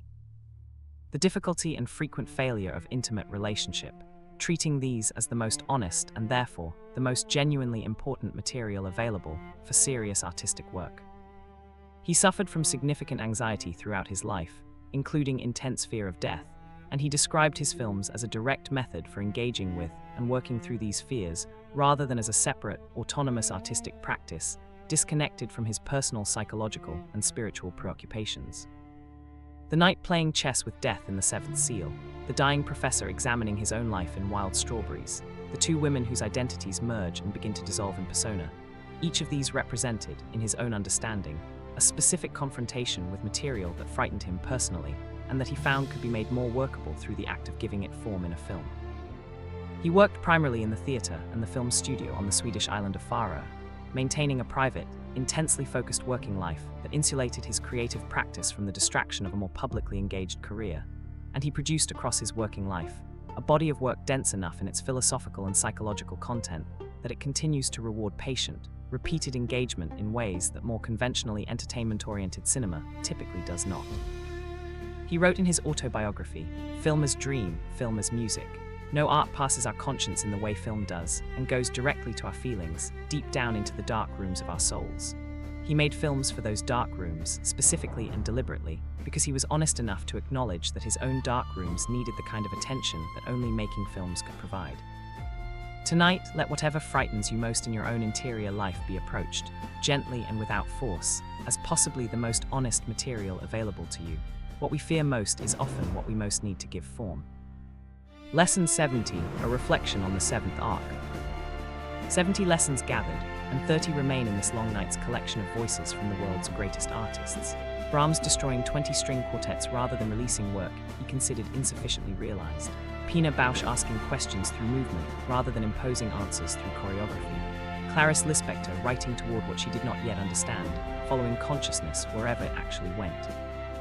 Cunningham separating dance from music and finding new freedom in the separation. Yeats reinventing his own poetic voice across decades of continuous transformation.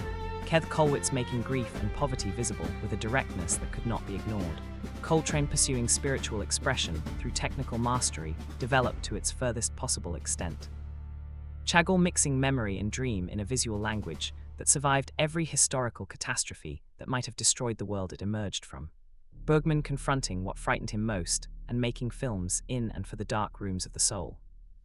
What this seventh arc has gathered most specifically is a cluster of artists who understood their work as a direct engagement with difficulty they were not willing to protect themselves from through the safer, creative choices their established reputations might have allowed them to make. Brahms destroying his own insufficient work, Bergman filming his own fears, Kollwitz depicting suffering that comfortable audiences would have preferred not to see. Yeats dismantling and rebuilding his own poetic voice, repeatedly rather than consolidating the identity his earlier work had established. 30 lessons remain. Let them arrive now, slowly, as the night moves toward its own completion. This is explored during sleeping.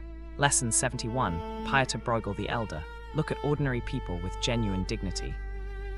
Pieter Bruegel the Elder, the 16th century Flemish painter whose work depicting the lives, festivals, seasons and labors of ordinary peasant communities in the Low Countries, established him as one of the most significant painters of the Northern Renaissance, chose throughout his career to focus his primary artistic attention not on the aristocratic, religious and mythological subjects that dominated the prestigious commissions of his era, but on the specific, often unglamorous texture of ordinary rural life, the village wedding, the harvest, the winter landscape, the fall of Icarus noted only incidentally in the corner of a painting, whose foreground is occupied entirely by a farmer ploughing an ordinary field.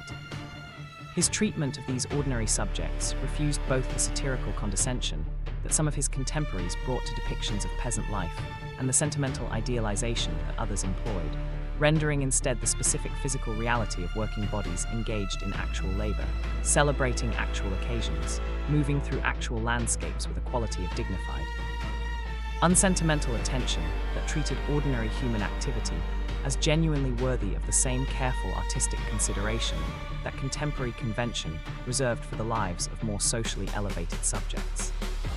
His peasant wedding, his series of seasonal paintings, his depiction of children's games, each of these rendered ordinary life with the full weight of a painter's most serious attention. finding in the specific gestures, physical types, and communal practices of rural Flemish life a richness and complexity that condescension or idealization would equally have prevented from being visible. He painted what was actually there, with genuine curiosity about and respect for the specific human reality he was looking at.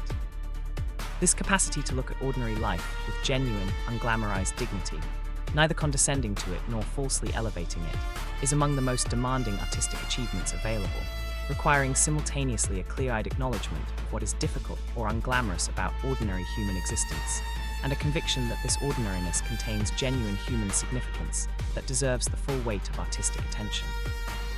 He wrote nothing of his methods or convictions, as far as scholars have determined, leaving only the paintings themselves to articulate what he believed ordinary human life deserved.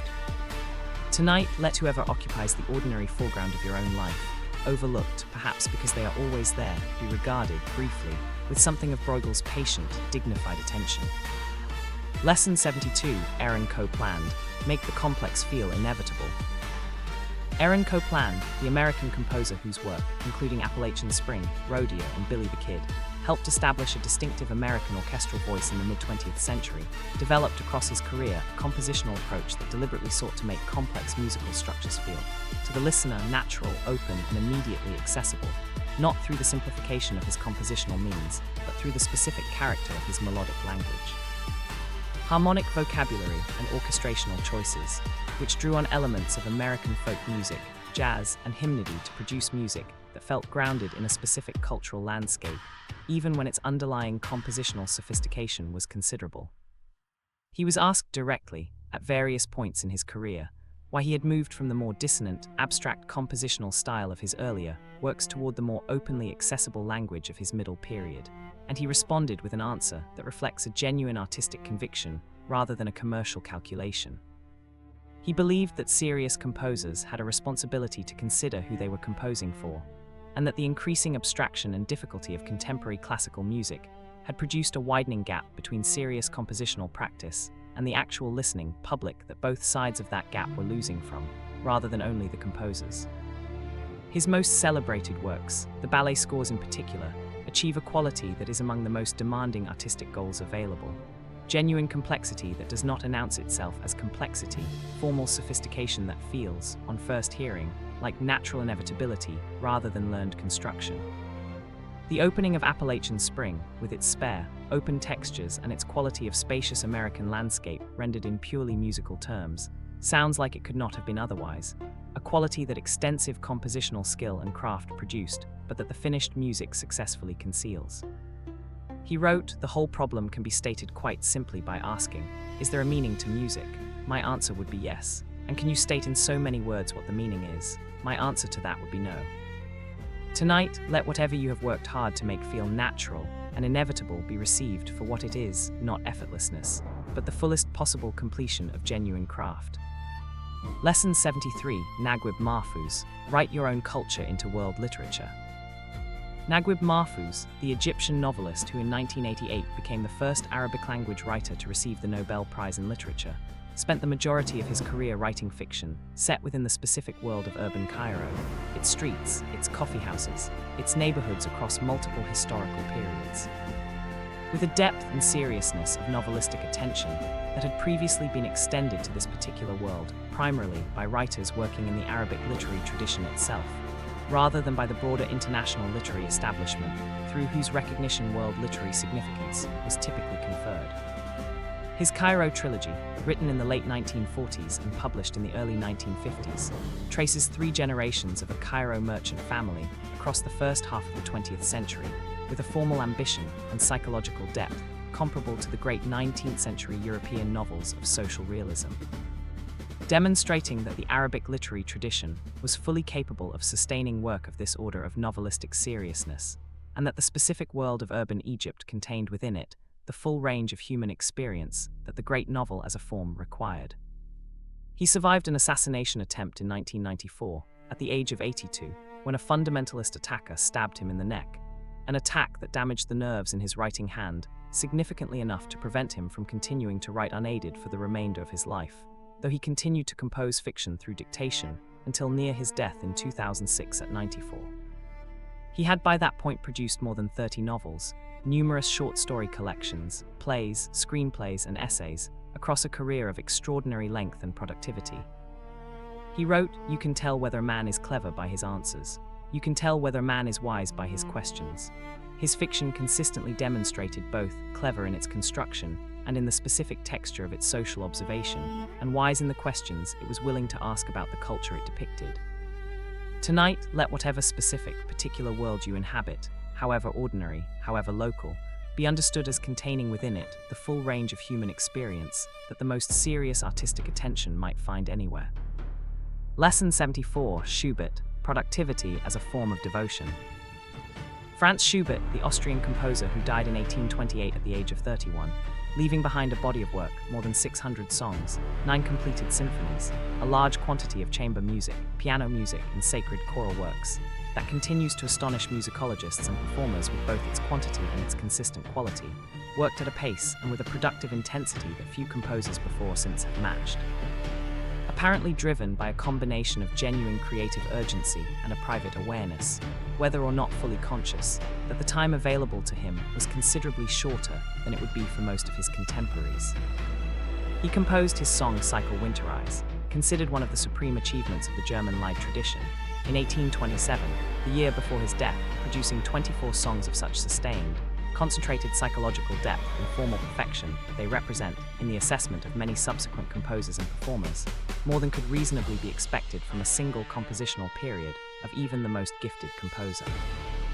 He reportedly surprised his friends by performing the complete cycle for them and expressing uncertainty about whether they would be able to respond to such unrelenting darkness, a quality of creative self-doubt that the finished work's subsequent reception, as one of the most significant song cycles ever composed, has rendered poignant rather than merely mistaken. The apparent ease and speed of his compositional process concealed, according to those who knew him closely, considerable private struggle with the gap between what he was attempting and what he felt he was achieving, a characteristic shared with many of the artists in this collection, whose most apparently effortless achievements rested on foundations of private difficulty that the finished work's quality successfully concealed. He wrote in a diary entry, "My productions are the result of my understanding of music and my grief." He composed music daily, prolifically, as the most complete form of engagement with his own experience that was available to him, not despite the grief but through it, finding in the act of composition itself the clearest and most fully realized expression of whatever he most deeply was. Tonight, let whatever you make most naturally and most consistently, however modest in scale, however private in audience, be received as its own form of devotion to what matters most to you. Lesson 75, Gordon Matta Clark, Space itself can be the medium. Gordon Matta Clark, the American artist who worked primarily during the 1970s until his early death from cancer in 1978 at 35, developed a practice of literally cutting buildings, slicing through the walls, floors, and ceilings of abandoned structures with precision tools, creating precise geometric incisions that transformed light, perspective, and the viewer's experience of architectural space in ways that conventional painting or sculpture could not have achieved, while simultaneously confronting the existing building's material and social history with a directness that purely additive art-making would have left invisible. His most celebrated work, Splitting, produced in 1974 on a house in Inglewood, New Jersey, involved cutting the house precisely in half from roof to foundation, tilting the two halves slightly outward to create a narrow vertical void through which light poured in unexpected ways, and through which the surrounding landscape became visible from unexpected interior angles. A transformation that was simultaneously an addition of light and space, and an act of careful, systematic destruction. The building itself becoming the medium, and the cut becoming the work. He was the son of the surrealist painter Roberto Matta, and his work carried elements of that tradition's interest in unexpected juxtaposition and the disruption of conventional spatial perception, applied not to the canvas, but to actual architectural space inhabited by actual people in specific social and historical contexts. He consistently worked in abandoned or condemned buildings, choosing structures already at the margins of utility and habitability, whose existing condition he transformed rather than merely documented. He left behind no completed permanent works. The buildings he cut were subsequently demolished, leaving only photographs, films, and fragments of the cut sections as documentation of work that was always already temporary, existing fully only during the brief period between the cutting and the demolition that followed. He said, "I don't see myself as destroying buildings, but rather questioning the use of space." The question was asked not in words, but in cuts, openings, unexpected angles of light, the space itself becoming the medium of genuine artistic inquiry. Tonight, let whatever space you inhabit, however familiar, however ordinary, be regarded briefly, as if a precise cut had suddenly opened an unexpected angle of light through it. Lesson 76, Bessie Smith, claim your own power completely. Bessie Smith, known as the Empress of the Blues, born in Chattanooga, Tennessee, around 1894, became the most commercially successful black recording artist of the 1920s, selling millions of records during the peak of her career and commanding performance fees that placed her among the highest-paid performers of her era. Achievements earned in a music industry and a broader cultural environment that was systematically organized to limit the financial and professional power available to black artists, and that she navigated with a combination of extraordinary talent and a personal authority so undeniable that even the most entrenched systemic obstacles could not entirely contain it. She was known among fellow musicians and within the entertainment industry for a quality of personal presence and professional self-possession, an absolute certainty about the worth of what she was offering, and a correspondingly unapologetic insistence on fair compensation and appropriate professional treatment that many contemporaries, black and white, found simultaneously remarkable and occasionally difficult. She knew exactly what she was worth, and she said so, in a period when such self-advocacy from a black woman was considered by the surrounding culture to be both inappropriate and impractical. Her voice, described by contemporaries as physically overwhelming in its unmiked live performance, capable of filling large outdoor venues without amplification, with a power and emotional directness that placed it in an entirely different category from the more conventionally prettified vocal styles that commercial recording companies of the era often preferred, communicated a quality of complete, unconditional emotional truth that listeners found difficult to explain in purely technical terms, but entirely impossible to ignore. She died in 1937 following an automobile accident in Mississippi, with accounts of the circumstances of her death and medical treatment complicated by the segregated conditions of the American South, though the specific details have been subject to considerable historical revision. She was 39 years old. She said to a white club owner who refused to pay her the agreed fee, "Ain't you never heard of Bessie Smith?" She was not asking the question. She was making a statement about what she knew her work was worth, in terms that required no external validation to be entirely accurate. Tonight, let whatever you know with certainty about the worth of what you offer be claimed with something of that same quiet, unqualified conviction.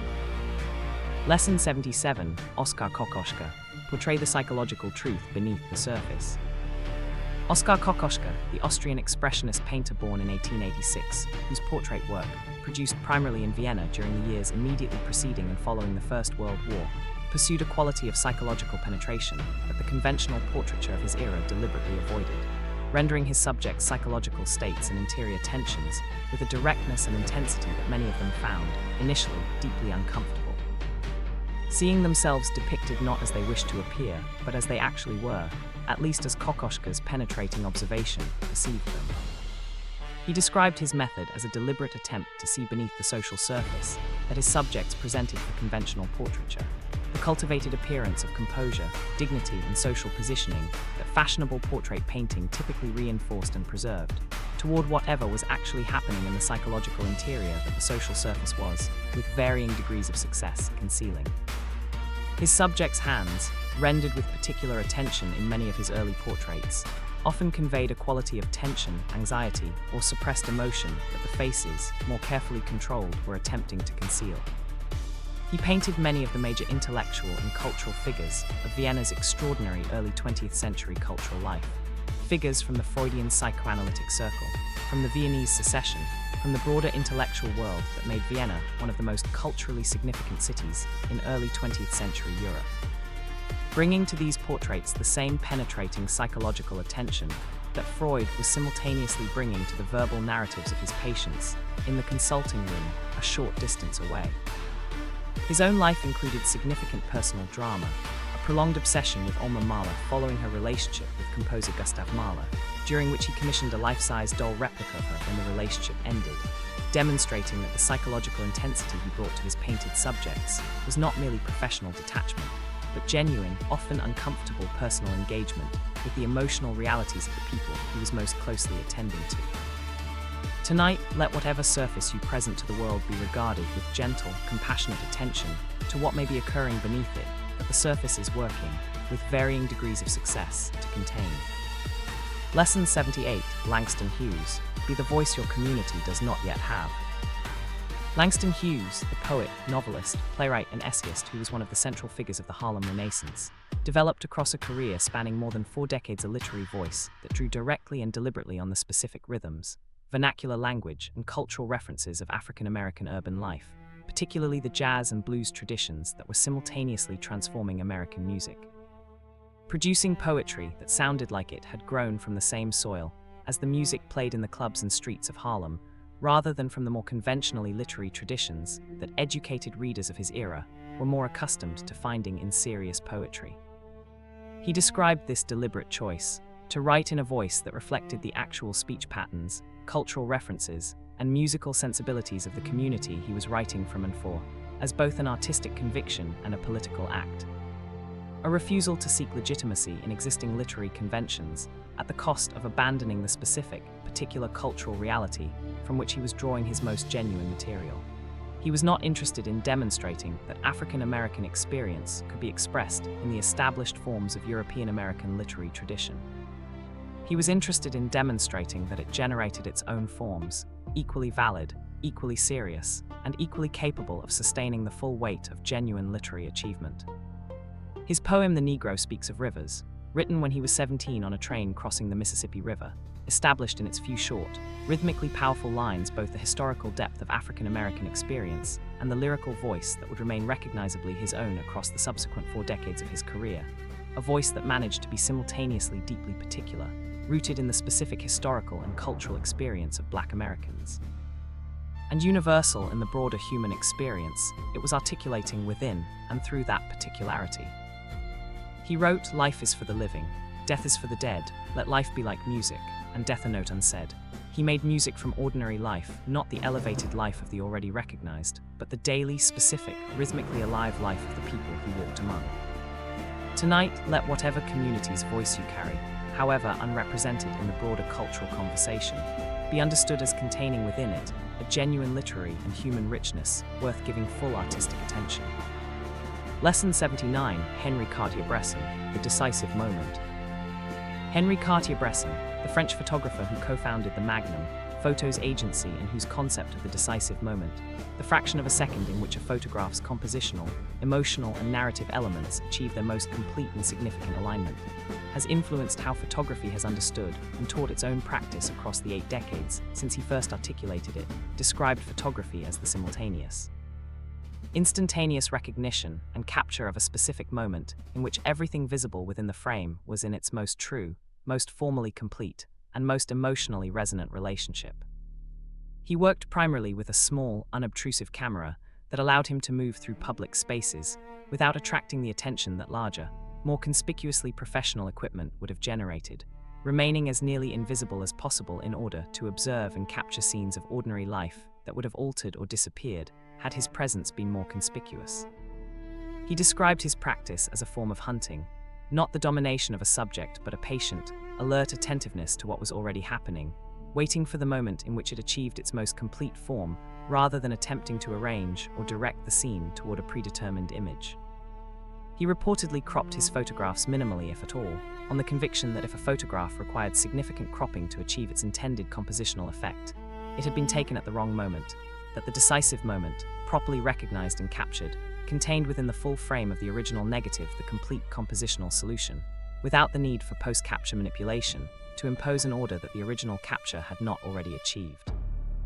He was also a trained painter and devoted considerable time to drawing and painting throughout his career, describing these practices as training his eye to the compositional principles he was applying photographically, a reminder that the apparent spontaneity of his photographic capture rested on a foundation of extensive, deliberate visual education that was anything but spontaneous. He wrote, "To photograph is to put one's head, one's eye, and one's heart on the same axis." The alignment he described was not merely technical, but entire, body, perception, and feeling, organized in a single moment around a single image. Tonight, let whatever moment you are in, this quiet, this breath, this particular darkness, be received as its own decisive moment, already complete in its own terms. Lesson 80, a reflection on the 8th arc. 80 lessons gathered, and 20 remain. Bruegel finding genuine dignity in the ordinary foreground of everyday life. Copland making complexity feel inevitable and natural. Mahfouz writing his own culture into the conversation of world literature. Schubert composing daily as the most complete available expression of his own experience. Matterclark cutting buildings to ask questions that only the cut itself could pose. Bessie Smith claiming her own worth with a certainty that required no external validation. Kokoschka looking beneath the social surface for the psychological truth that the surface was working to conceal. Langston Hughes finding in the vernacular rhythms of his community a literary voice of genuine power and seriousness. Cartier-Bresson training his eye, his body, and his feeling toward the single decisive moment in which everything aligned.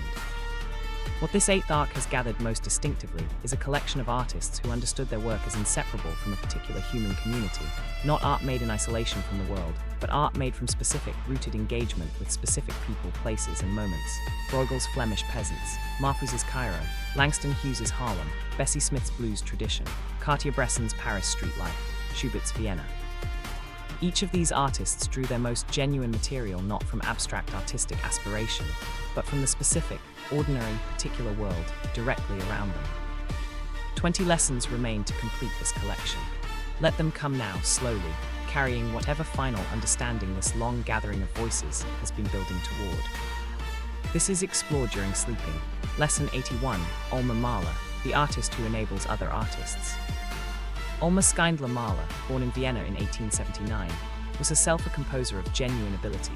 Her songs, produced primarily in the years before and during her marriage to Gustav Mahler, demonstrate a harmonic sophistication and melodic gift that place them among the more serious compositions by women working in the German Lied tradition at the turn of the 20th century. When she married Gustav Mahler in 1902, he asked her to stop composing, on the stated conviction that a marriage could sustain only one composing career, and she acceded, a decision whose artistic and personal cost she would assess and reassess throughout the remainder of her remarkably eventful life. She subsequently married the architect Walter Gropius, founder of the Bauhaus, and maintained a long relationship with the painter Oskar Kokoschka, among others, inhabiting across several decades the unusual position of a figure of significant cultural influence, who was simultaneously a genuine creative talent, whose own work remained largely subordinated to the creative lives of the more celebrated figures she was connected to. Her memoirs and letters reveal a sustained, often bitter consciousness of this subordination and of the specific cultural conditions that had made it seem, at the moment of her marriage, like a reasonable accommodation rather than the significant cost it ultimately proved to be. What her life offers to this collection is not the conventional lesson of artistic triumph, but something different and perhaps more honest. A direct, documented account of what genuine creative talent costs when the conditions surrounding it, social expectation, gender convention, the gravitational pull of proximity to other powerful creative personalities, prevent it from finding its full expression. She was not merely a muse or a biographical footnote. She was an artist whose own creative development was shaped and ultimately constrained by a set of conditions that the male artists she was connected to did not face in the same form. Her songs, receiving increasing concert performance and recording attention in recent decades, demonstrate what was present and what the conditions of her life prevented from being more fully developed. Tonight, let whatever in your own creative life has been constrained by conditions outside your full control be acknowledged with something of Alma Mahler's complex, honest clarity, not as permanent limitation, but as the specific reality of where you actually are. Lesson 82, El Greco, style that refuses to normalize. Domenikos Theotokopoulos, known as El Greco, the Greek, was born in Crete around 1541, trained in the Byzantine icon tradition before traveling to Venice to study with Titian, and eventually settling in Toledo, Spain, where he spent the final 4 decades of his career developing a mature style so distinctive that it remained. For centuries after his death, essentially without clear influence or successor, too idiosyncratic to be absorbed into any of the broader stylistic currents of its era, and too deeply personal to be easily imitated.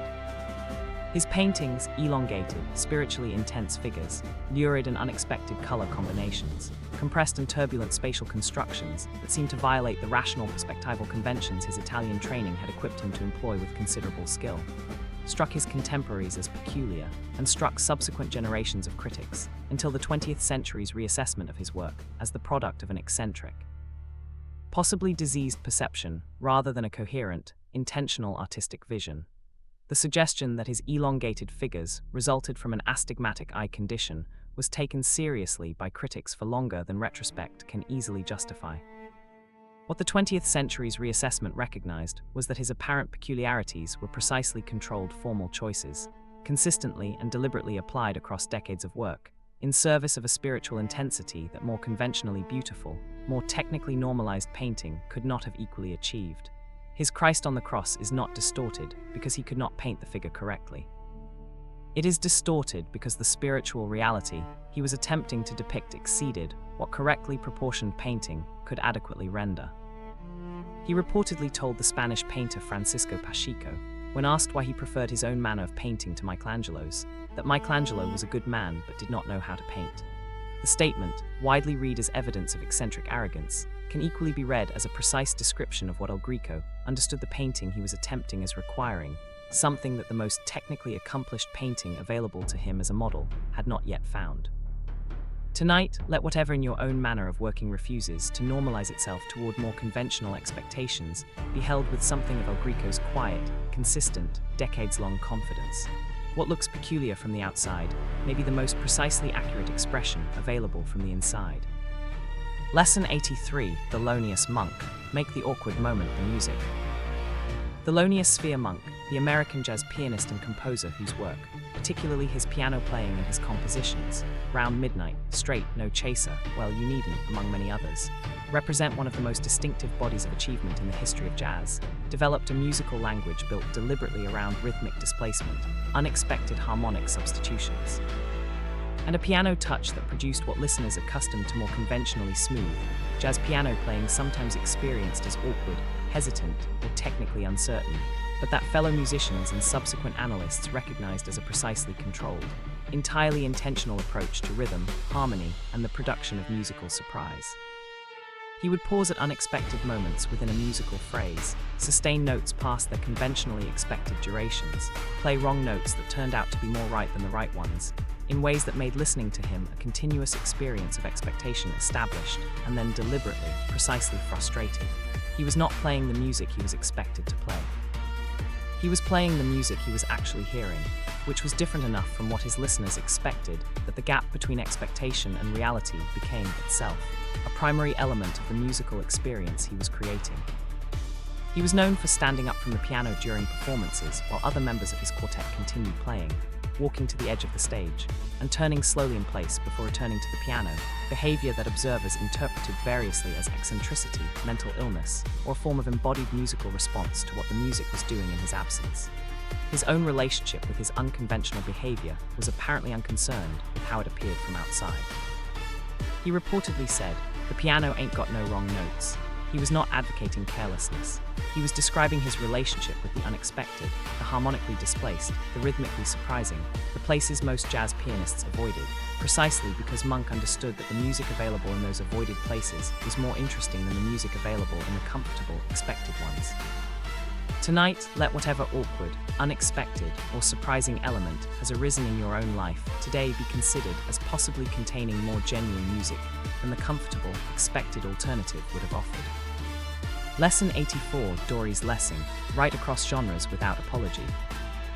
Doris Lessing, the British Zimbabwean novelist who received the Nobel Prize in Literature in 2007 at the age of 88, one of the oldest Nobel laureates in literature in the prize's history, spent her career producing work that deliberately crossed and recrossed the boundaries between literary realism, political writing, science fiction, and mystical or spiritual autobiography, with a productive disregard for the critical and commercial expectations that attended each category, moving freely between them in ways that the literary establishment of her era frequently found perplexing and that she, by her own published account, found liberating.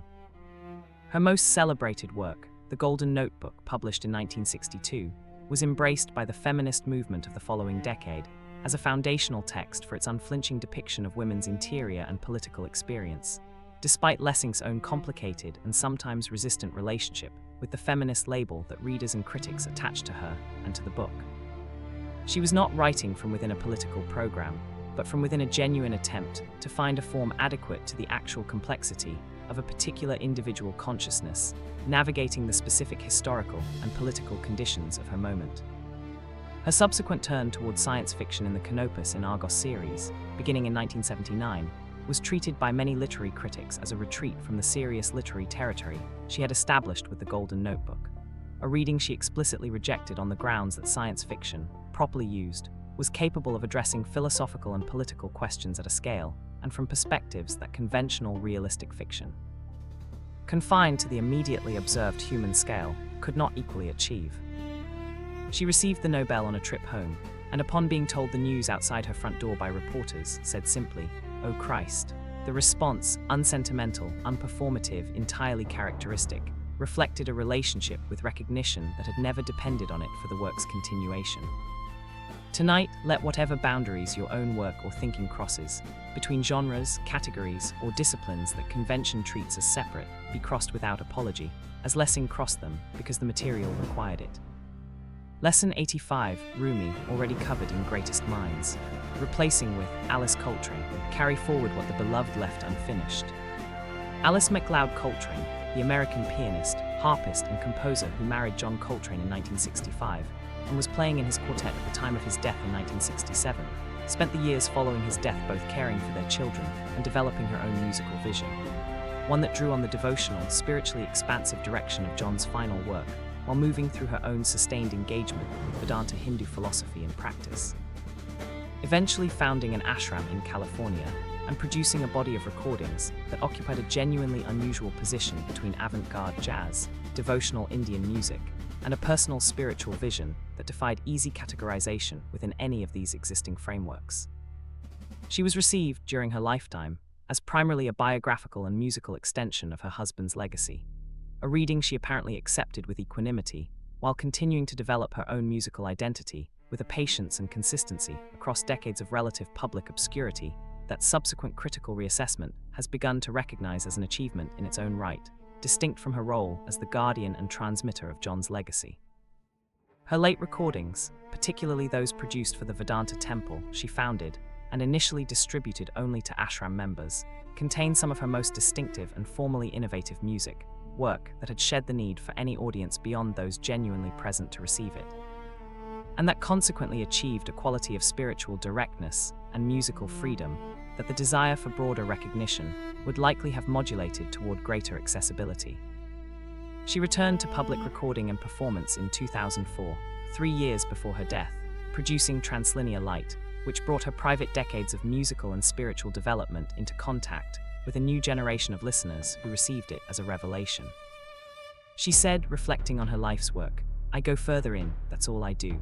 The direction she described was the only one consistently available to her, and she followed it for decades, without requiring the broader world's confirmation that the direction was worth following.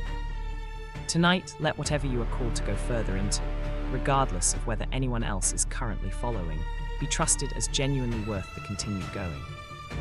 Lesson 86, Hieronymus Bosch, make the interior world visible.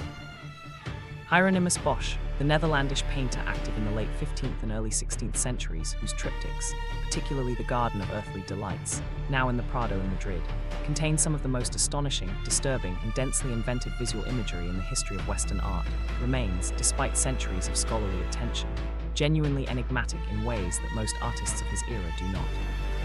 His visual language drawing on sources that specialists continue to debate and that resist definitive interpretation. His paintings depict, with extraordinary technical precision and detail, a world that has no stable referent in ordinary visual experience.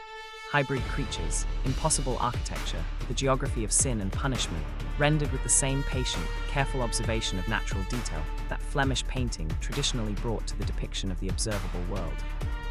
As if the inner landscape of spiritual imagination were a world as directly available to careful visual documentation as the visible surfaces of flowers, cloth, and human skin.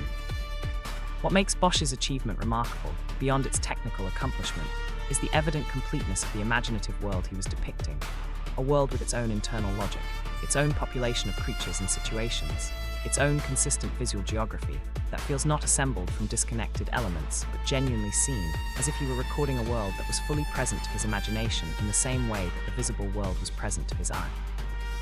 He worked in the relatively provincial Dutch city of 's-Hertogenbosch for his entire career, apparently without extensive travel to the major artistic centers of his era, and was a respected, successful artist during his lifetime, despite the extraordinary strangeness of his imagery, suggesting that his contemporaries found his work more legible within their own cultural and theological context than subsequent centuries, who have largely lost access to the specific symbolic tradition he was working within, have always been able to fully recover. Tonight, let whatever interior world you carry, the images and landscapes and creatures of your own imagination, be regarded with something of Bosch's patient, detailed attention. It may have more to show you than you have yet taken the time to look at carefully. Lesson 87, Chekhov, already covered in Greatest Minds. Replacing with Agnes Martin, find the absolute in the barely there.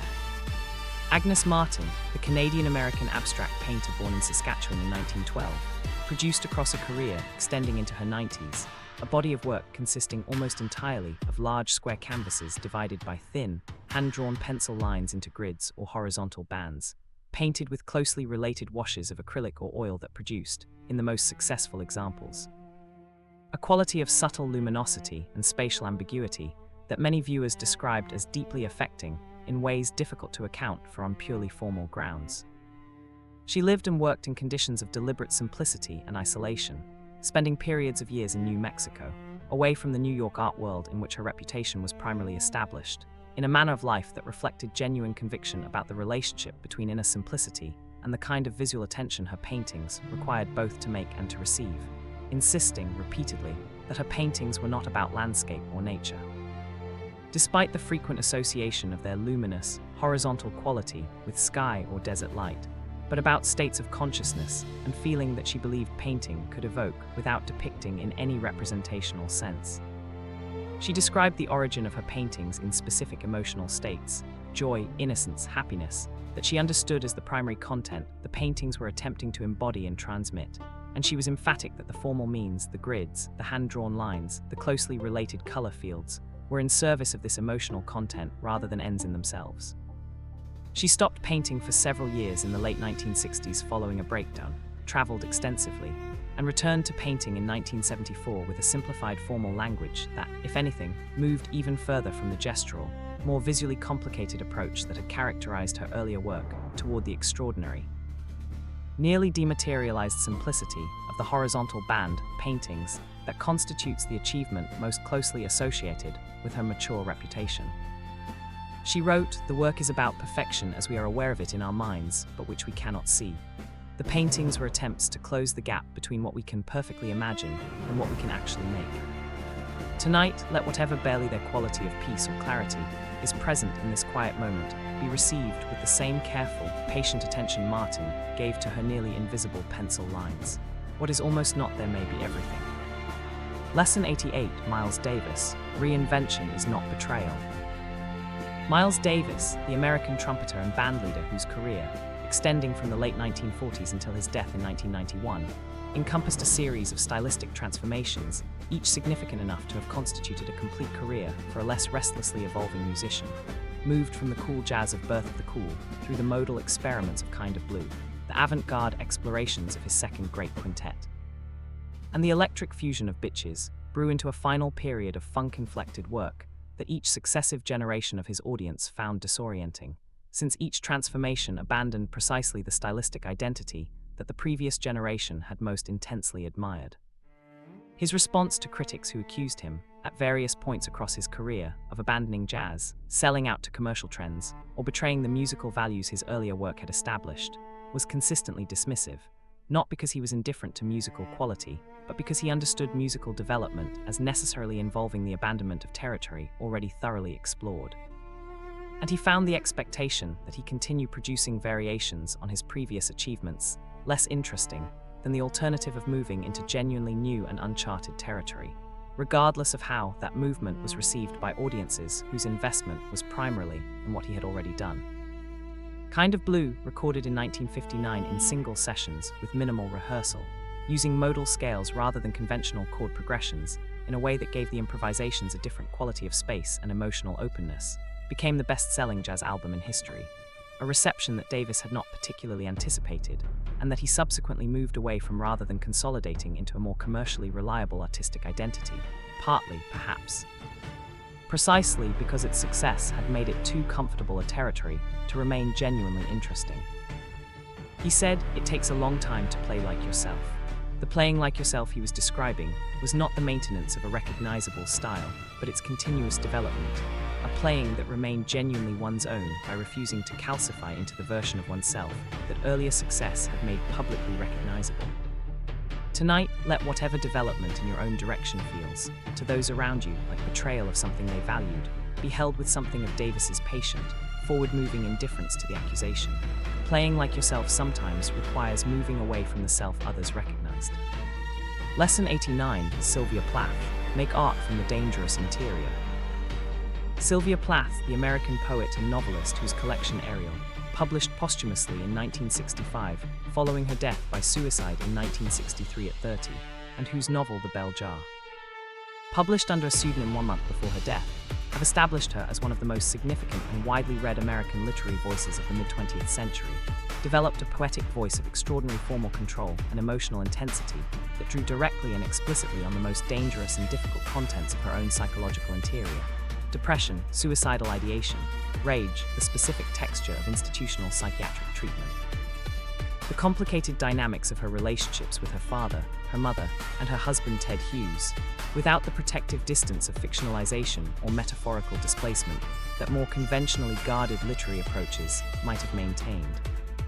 She worked within traditional formal structures, sonnets, villanelles, syllabic verse, using the constraint of form not to protect herself from the dangerous material she was approaching, but as the precise vehicle through which that material could be rendered with sufficient control and craft to become art rather than merely confession. The formal container did not domesticate the content. It allowed the content to be held and transmitted at full force.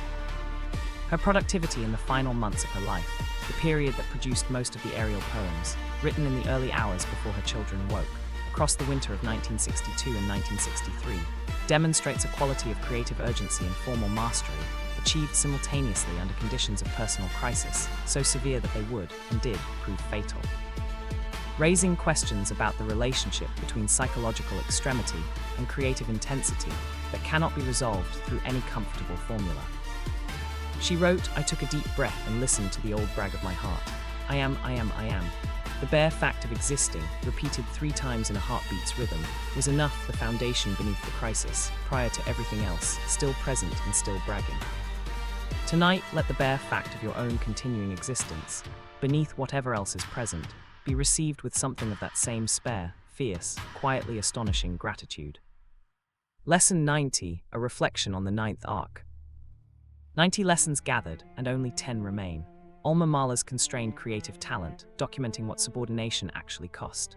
El Greco's elongated, lurid, entirely controlled spiritual intensity, persisting for decades without requiring normalization. Monk's deliberate, precise musical awkwardness, finding in the avoided moment the most interesting music. Dory's Lessing crossing genre boundaries without apology because the material required it. Alice Coltrane going further in, for decades, without requiring the world's confirmation that the direction was worth following. Bosch's extraordinary, complete, internally consistent inner landscape, rendered with the patience of direct observation. Agnes Martin's barely their pencil lines, reaching toward a perfection only imaginable. Miles Davis reinventing himself repeatedly rather than consolidating what earlier success had established. Sylvia Plath making formal art from the most dangerous interior material, using the constraint of form not to protect herself from it, but to transmit it at full force. What this 9th arc has gathered is a cluster of artists whose creative courage operated specifically inward, into the dangerous, the idiosyncratic, the personally costly, the formally unconventional, the direction that comfort, recognition, and the world's approval all pointed away from. Each of them followed something genuinely their own rather than something that the surrounding world had already made comfortable and rewarded. 10 lessons remain to complete this collection. Let them come now, gently, as the night moves toward its own quiet conclusion. This is explored during sleeping. Lesson 91, Winslow Homer, solitude is not loneliness, it is where the work lives. Winslow Homer, the American painter born in Boston in 1836, whose seascapes and depictions of working life in rural Maine and the Caribbean are considered among the most significant achievements in the history of American painting, withdrew in 1883 to a remote studio on the coast of Maine at Prout's Neck, where he lived and worked in conditions of deliberate, sustained isolation for the final 3 decades of his career, declining social invitations. Resisting the pull of the New York art world, and devoting himself entirely to observing and painting the specific character of the sea as he encountered it daily from his studio window and along the rocky coast he had chosen as his permanent home. He had been a successful illustrator and genre painter earlier in his career, producing acclaimed work for Harper's Weekly during and following the Civil War, and had established a significant reputation in the New York art world before his withdrawal to Maine. His decision to leave that world behind was apparently motivated not by failure or rejection, but by a genuine conviction that the work he was most urgently interested in doing required conditions of solitude and sustained daily observation that the social and professional demands of an active city-based career would prevent. His late seascapes, dramatic depictions of waves breaking against Maine granite, fishermen hauling their catches in heavy weather, the specific quality of cold northern ocean light across open water, carry a quality of earned, first-hand knowledge that distinguishes them from the work of painters depicting similar subjects from a greater imaginative or observational distance. He knew his sea the way Monet knew his garden pond, through decades of daily, patient, returning attention that gradually revealed everything the subject contained. He reportedly told a visitor who suggested that his isolated life must be lonely, "The sun will not rise or set without my notice and thanks." The thanks was genuine. The solitude was the condition for the noticing, and the noticing was the whole of the work. Tonight, whatever solitude you find yourself in, chosen or unchosen, welcome or difficult, let Homer's patient, grateful attention to what surrounds him be a quiet model. Solitude that notices deeply is never entirely alone. Lesson 92, George Eliot. Intelligence is not enough, sympathy is required. Mary Ann Evans, who published her fiction under the male pseudonym George Eliot to ensure that her novels received serious critical attention, rather than the more superficial reception typically extended to women's fiction in Victorian England, produced a body of work, Middlemarch in particular, which Virginia Woolf famously described as one of the few English novels written for grown-up people. That combined intellectual ambition of an unusually high order with an equally sustained commitment to imaginative sympathy as the primary vehicle through which genuine understanding of other people's experience became possible. She had, before beginning her career as a novelist in her late 30s, worked as a translator, a journalist, and an editor, producing work of considerable intellectual distinction that had established her reputation in London literary and intellectual circles as a mind of serious, rigorous accomplishment. What her novels added to this intellectual foundation was a quality of sustained, patient imagination, the capacity to enter fully into the experience of characters very different from herself, rendering their interior lives from within rather than observing them from a position of authorial superiority, without sacrificing the analytical intelligence that her earlier non-fiction work had displayed. Middlemarch's Dorothea Brooke, Saint Teresa without a cause adequate to her spiritual ambition, is one of the most fully realized characters in the history of English fiction, precisely because Eliot brings to her both intellectual understanding of why her situation is historically and socially produced, and genuine sympathy for the particular human cost of that situation, as it is actually lived from the inside. The analysis and the sympathy do not compete. Each deepens and requires the other. She wrote, "The growing good of the world is partly dependent on unhistoric acts, and that things are not so ill with you and me as they might have been, is half owing to the number who lived faithfully a hidden life and rest in unvisited tombs." The final sentences of Middlemarch insist that significance is not confined to the historically visible. Most of what keeps the world from being worse than it is happens quietly in the unrecorded choices of ordinary people. Tonight, let whatever faithfulness you maintain in your own ordinary, unhistoric life be received as genuinely contributing, in ways you may never be able to measure, to the slow-growing good of everything around you. Lesson 93, Jean Mitchell Basquiat. Create before the world decides what you are. Jean Mitchell Basquiat, born in Brooklyn in 1960 to a Haitian father and a Puerto Rican mother, began his artistic career at 17 as the anonymous street artist SAMO, Same Old Shit, producing cryptic, aphoristic tags across Lower Manhattan that attracted the attention of the downtown New York art world in the late 1970s, before he had any formal artistic credentials or institutional support. building an audience for his voice through the direct availability of public space, rather than through any gate-kept institutional channel. He moved into painting and drawing with a ferocious, expansive energy that produced, across a career of barely a decade before his death from a heroin overdose in 1988 at 27, an enormous body of work combining text, found imagery, and figures drawn from African and African-American history and culture, from anatomy and medicine, from sports and music, and the dynamics of race and commerce. Rendered in a visual language that absorbed and transformed the influences it worked with rather than simply illustrating them. His rapid ascent from downtown obscurity to international art world recognition.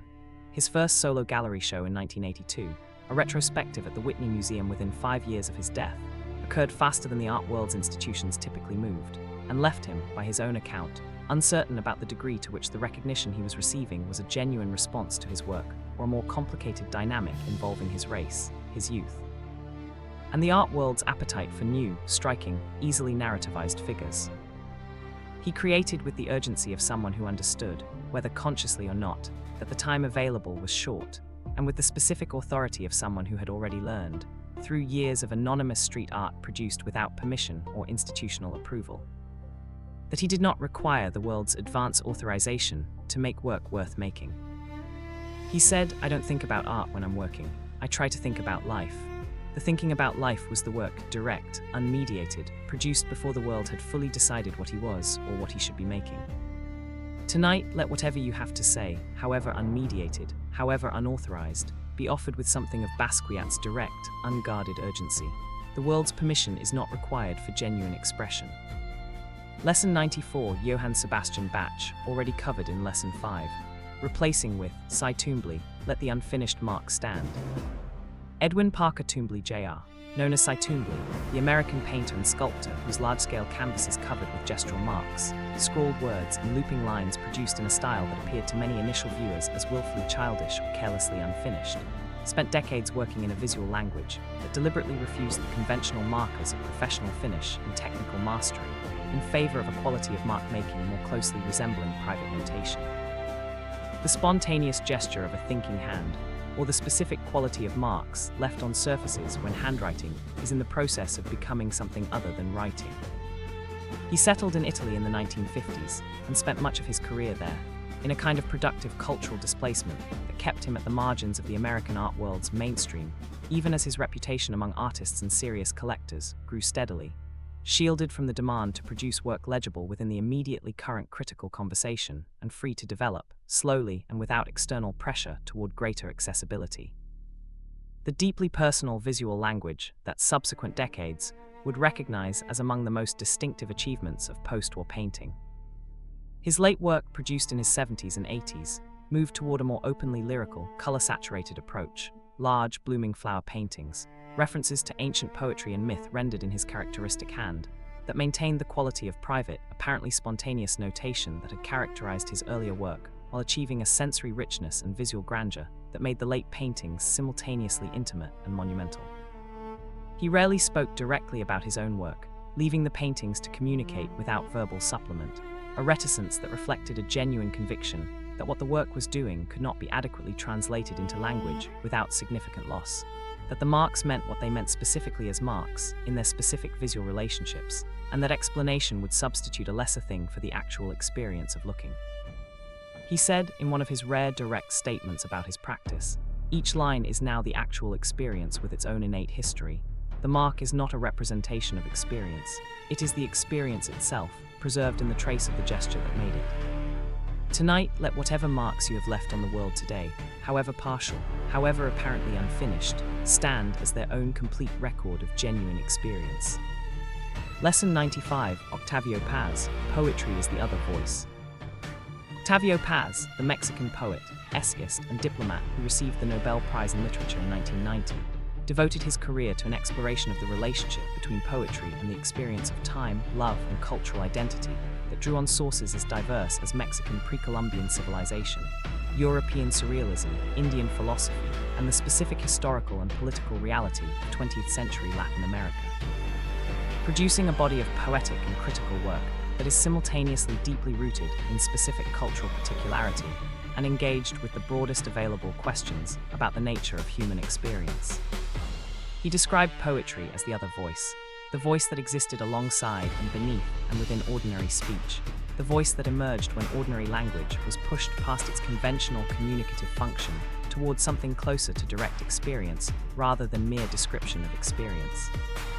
The poem, in his understanding, was not a decoration added to ordinary language, but a fundamentally different use of language, one that activated dimensions of experience, memory, and perception that ordinary communicative speech could not equally reach. His great poem Sunstone, built on the 584-day cycle of the Aztec calendar, and moving through images of love, history, revolution, and time in a sustained, circular structure that refused conventional linear beginning and ending, demonstrated in practice what his critical writing was arguing in theory, that poetry's specific formal resources, including the capacity to create circular structures and to hold contradictory meanings simultaneously, allowed it to address dimensions of experience that prose, however excellent, could not equally approach. He understood the writing of poetry as a genuine discovery rather than a controlled production of predetermined content, the poem revealing its full meaning and form in the process of composition rather than being executed according to a plan fully determined in advance. This understanding of composition as discovery rather than execution required a willingness to follow the poem where it actually went rather than where intention had pointed, to trust the language's own capacities and associations rather than subordinating them entirely to the poet's prior intention. He wrote, "Poetry is the other voice. It is the voice of passion and of vision. It is the voice of the forgotten and of the remembered.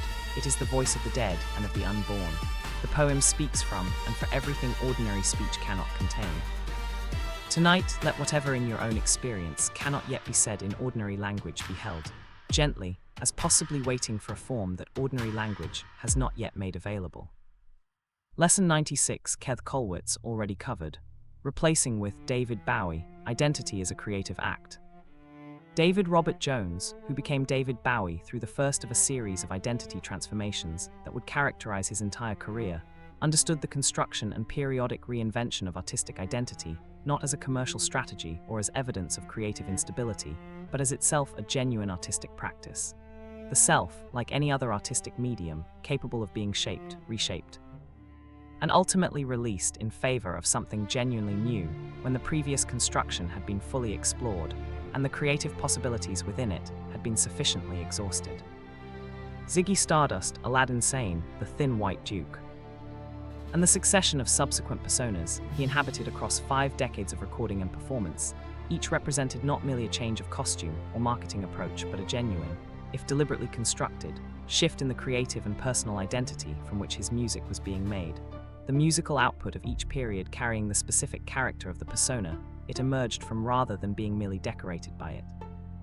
He described his early development as a deliberate strategy of absorbing and synthesizing available influences, rather than discovering a natural, original voice already fully formed, taking whatever was available from the musical, artistic, and cultural environment surrounding him, combining it with whatever was available from his own particular imagination and personality, and producing from this combination something that was genuinely his own without having originated in the kind of pure, untouched originality that the myth of artistic genius typically imagines. His final album, Black Star, released 2 days before his death from cancer in January 2016, was understood by many who received it as a deliberate, fully conscious artistic farewell, an album made with full knowledge of its own biographical context, transforming even the approach of death into creative material, the last persona, the final performance. He said, "I don't know where I'm going from here, but I promise it won't be boring." The commitment was not to a destination, but to the continued movement itself, to going somewhere genuinely new rather than consolidating what had already been established. Tonight, let whatever identity you currently inhabit be held a little more lightly, not abandoned, but not protected against the possibility that what you are becoming may not yet be fully visible in what you have already been. Lesson 97, Leonora Carrington, Inhabit Your Own Mythology. Leonora Carrington, the British-Mexican painter and novelist born in Lancashire in 1917, who became one of the most significant figures of surrealism and spent the majority of her long life in Mexico City, where she died in 2011 at 94, developed across a career of extraordinary length and consistent formal distinctiveness, a personal mythological universe, populated by figures drawn from Celtic mythology, from alchemy, from her own childhood memories and dreams, and from a distinctively feminist spiritual imagination. that she inhabited with a seriousness and consistency that set it apart from the more explicitly theorized or commercially oriented production that some of her surrealist contemporaries brought to comparable imagery. She had been drawn into the surrealist circle in Paris in the late 1930s through her relationship with Max Ernst, a period that ended in Ernst's internment as an enemy alien and Carrington's own severe psychiatric breakdown following her flight to Spain, an experience she documented in a memoir of hallucinatory precision, Down Below, that stands as one of the most direct accounts of psychotic breakdown from the inside ever written, and that demonstrates the same quality of unflinching precise observation she brought to her visual work. She recovered, eventually reaching Mexico City, where she spent the remaining 7 decades of her life painting, writing, and participating in a community of fellow European immigrants and Mexican artists and intellectuals that provided the sustained community of serious artistic engagement her work required. She continued developing her visual mythology across all of these decades, each painting adding new figures and relationships to a world that grew more complex and densely populated with each edition, the work of a lifetime appearing, viewed across its full arc, as the patient, sustained construction of an entire inner world made visible. She reportedly told an interviewer, late in her life, "I didn't have time to be anyone's muse." She had been too busy being herself, maintaining and developing the specific, personal, mythological world that was her own rather than serving as the imaginative property of someone else's creative vision. Tonight, let whatever personal mythology, the recurring images, figures, and landscapes of your own imagination, be received as genuinely worth the serious, sustained attention that Carrington gave to hers across 9 full decades of faithful, patient inhabitation. Lesson 98, Beethoven, already covered. Replacing with Naguib Mahfouz, already covered. Replacing with Wole Soyinka, already covered. Replacing with Combe Toibin, revision is where the real writing happens. Combe Toibin, the Irish novelist whose work, including The Master, Brooklyn, Nora Webster, and The Magician, is distinguished by a prose style of unusual quietness and precision, a style that achieves considerable emotional depth through restraint rather than expressiveness, saying less than the scene contains and allowing the gap between what is said and what is felt to generate its own specific quality of reader experience.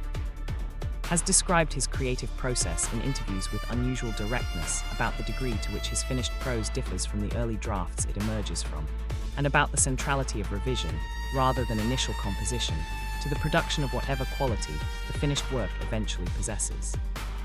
He describes initial drafts as often raw, excessive, and emotionally unguarded in ways that the finished prose deliberately moves away from, the early writing establishing what needs to be said before the revision process identifies how much less than this can be said, while still producing the full effect that the more explicit version was attempting to achieve. The discipline of his finished prose is, in this account, not a natural quality of his writing, but a quality produced through sustained, often extensive revision that strips away whatever the scene can do without, trusting what remains to carry more weight through its isolation than it could have carried while surrounded by the material that supported it. This account inverts a common understanding of revision as cleaning up and correcting a draft that is already essentially what it needs to be, in favor of an understanding of revision as the primary creative act, the place where the real writing happens, where the work discovers what it actually is rather than simply transcribing what had been intended in advance. Toibin has described spending months on individual scenes, returning across repeated revision sessions to work on passages that, in the finished novel, might constitute a single page. The economy of the finished prose representing not the ease of initial composition, but the accumulated result of extensive, patient revision that removed everything the scene could carry without. Tonight, let whatever you have made or said or thought today be understood as a first draft, complete and valuable in its own terms, but potentially capable, with patient returning attention, of becoming something more precisely itself than it currently is. Lesson 99, Maya Angelou, already covered. Replacing with Kiki Smith, The Body Knows What the Mind Has Forgotten.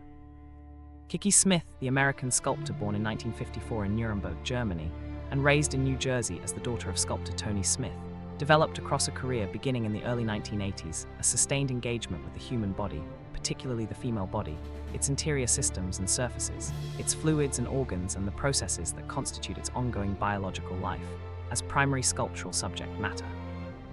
Rendered in a wide range of materials including bronze, glass, paper, ceramic and wax with a quality of attention that treated the body's biological reality neither as disgusting nor as idealized but as simply true, worthy of the same careful, serious sculptural attention, that the Western sculptural tradition had historically reserved for the body's external, idealized, socially acceptable surface. She worked in the early years of the AIDS crisis in New York, making work that engaged directly with questions of bodily vulnerability, illness, and death in a cultural moment when these subjects demanded direct artistic engagement from anyone working with integrity in the New York art world. And her sustained attention to the body's interior systems and fluids carried, in this context, an additional political and ethical weight beyond its purely formal interest. She described her own relationship to her materials and working process as intuitive rather than intellectually predetermined, allowing the material itself and the process of working with it to generate discoveries that conscious intention would not have produced, trusting the making to know things that the planning did not. This quality of attentive, open responsiveness to what emerged from the making, rather than the imposition of a predetermined plan on the material, is a recurring description of creative process across many of the artists gathered in this collection. The work knowing something the artist does not yet know, revealed through the making rather than prior to it. She said, "I make things because it helps me understand. The making is not the execution of prior understanding. It is the process through which understanding becomes available that it was not available before the making began." Tonight, let the doing itself, whatever you make or tend or practice, be trusted as capable of knowing something that the thinking about it cannot quite reach. The body, the hand, the making, they remember what the mind has forgotten to look for. Lesson 100, the final lesson. The work was never about you. 100 artists have spoken across this long night. Painters and composers, sculptors and architects, novelists and poets, filmmakers and choreographers, singers and photographers and printmakers, gathered from every continent and every century in which human beings have made things beautiful and true and enduring. Van Gogh in his field, painting for an audience that did not yet exist. Bach producing a cantata for each Sunday's liturgy with the same care he might have taken for a piece commissioned by the emperor. Dickinson binding her 1800 poems into small handmade books that no one living would read. Sappho's fragments, complete in their incompleteness, surviving in the margins of other people's texts for 26 centuries. Gaudi's unfinished basilica, still rising in Barcelona, assembled from plans left behind by a man killed by a tram who had understood that his client was not in a hurry. What all of these lives, gathered together, gradually reveal is a single discovery that each of them made independently, through the specific pressure of their own particular creative devotion, and that this collection has been building toward across 100 separate lessons.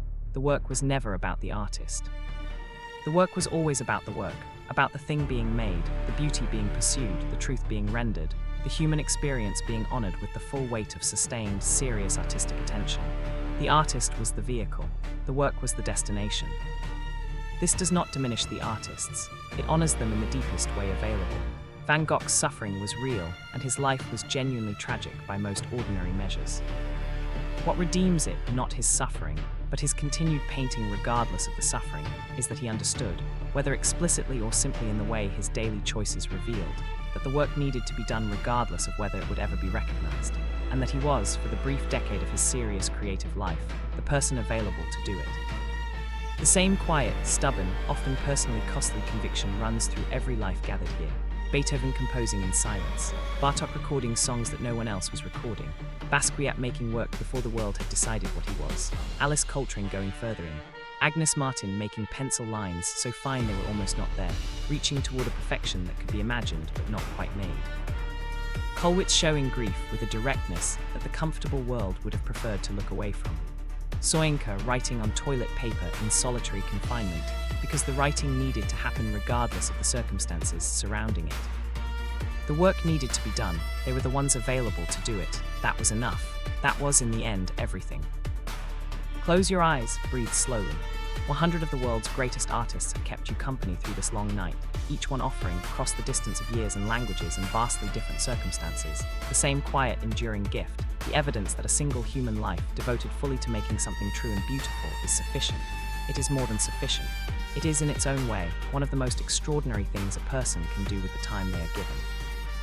You do not need to be a great artist. You only need to be fully present to whatever it is that you, specifically and irreplaceably, are here to make. The work is waiting. It has always been waiting. This is explored during sleeping.